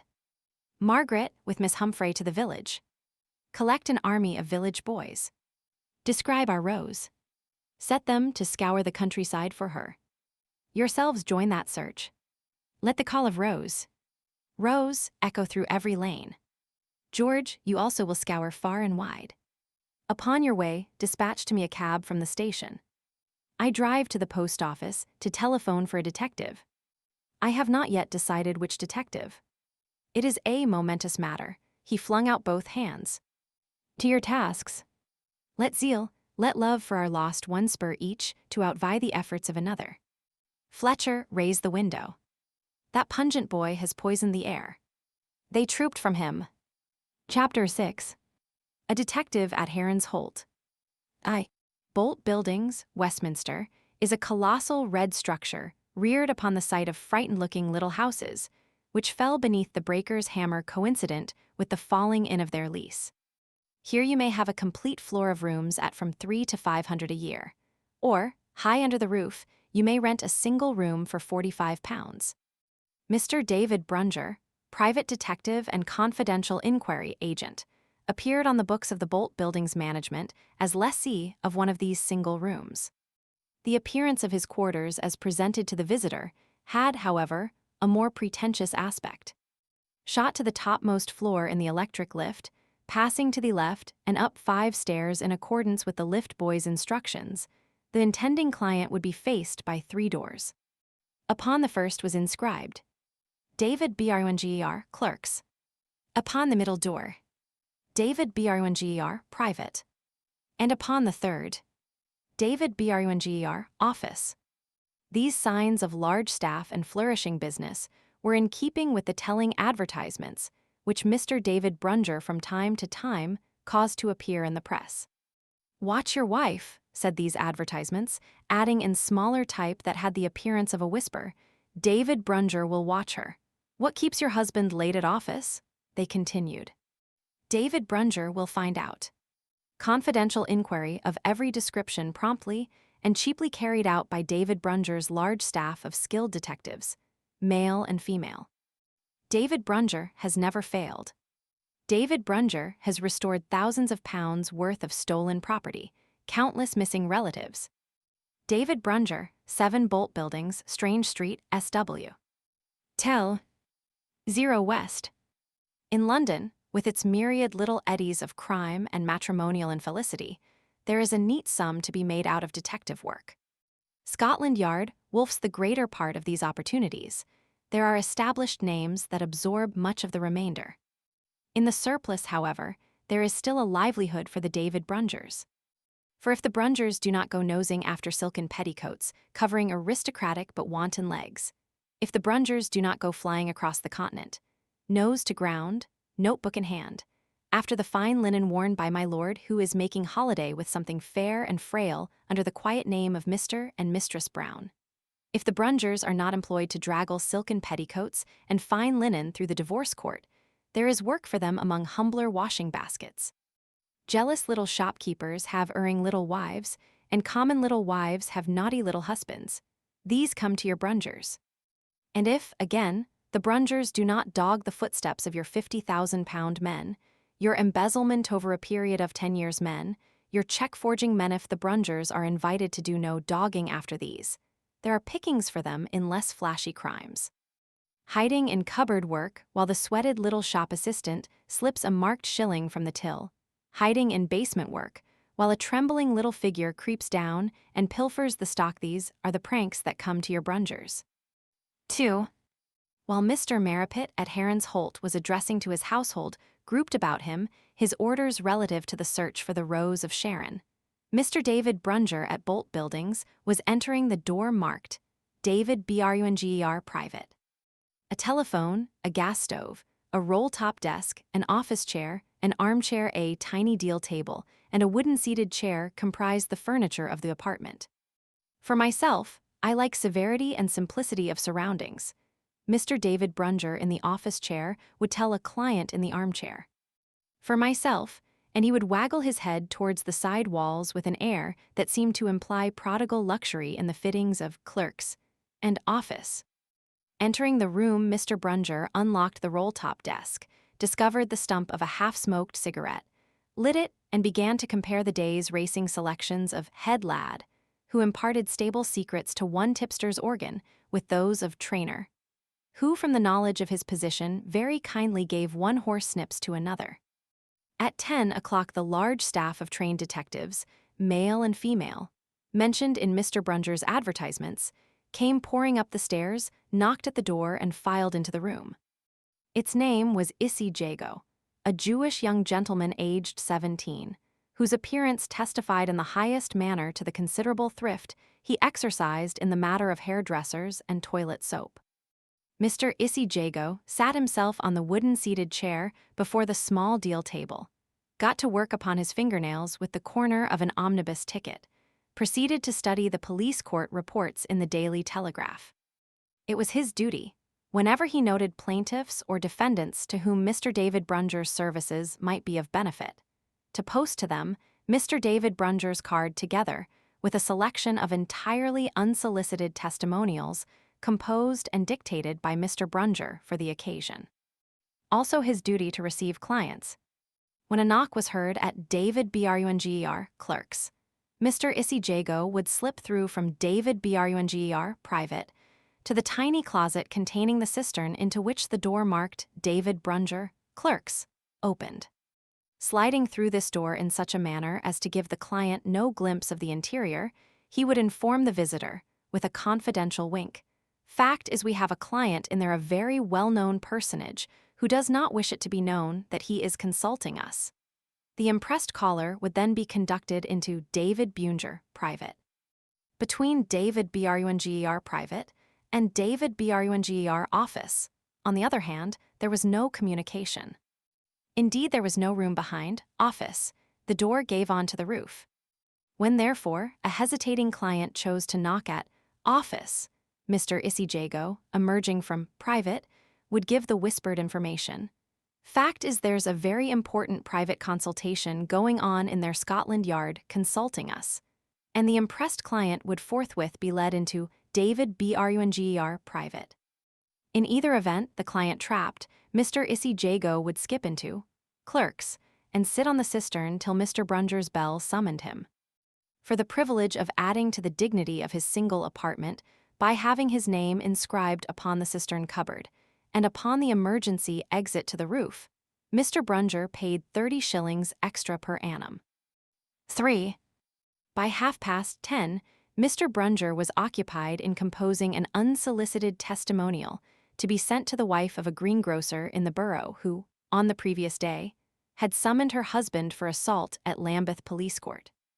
"I had suspicions but no proof of my husband's infidelity," dictated Mr. Brunger, pacing the floor, "until I enlisted your services.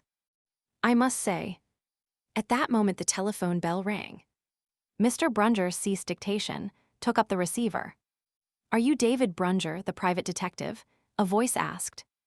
"We are," replied Mr. Brunger in the thin treble he used on first answering a call. "Who are you, please?" "I am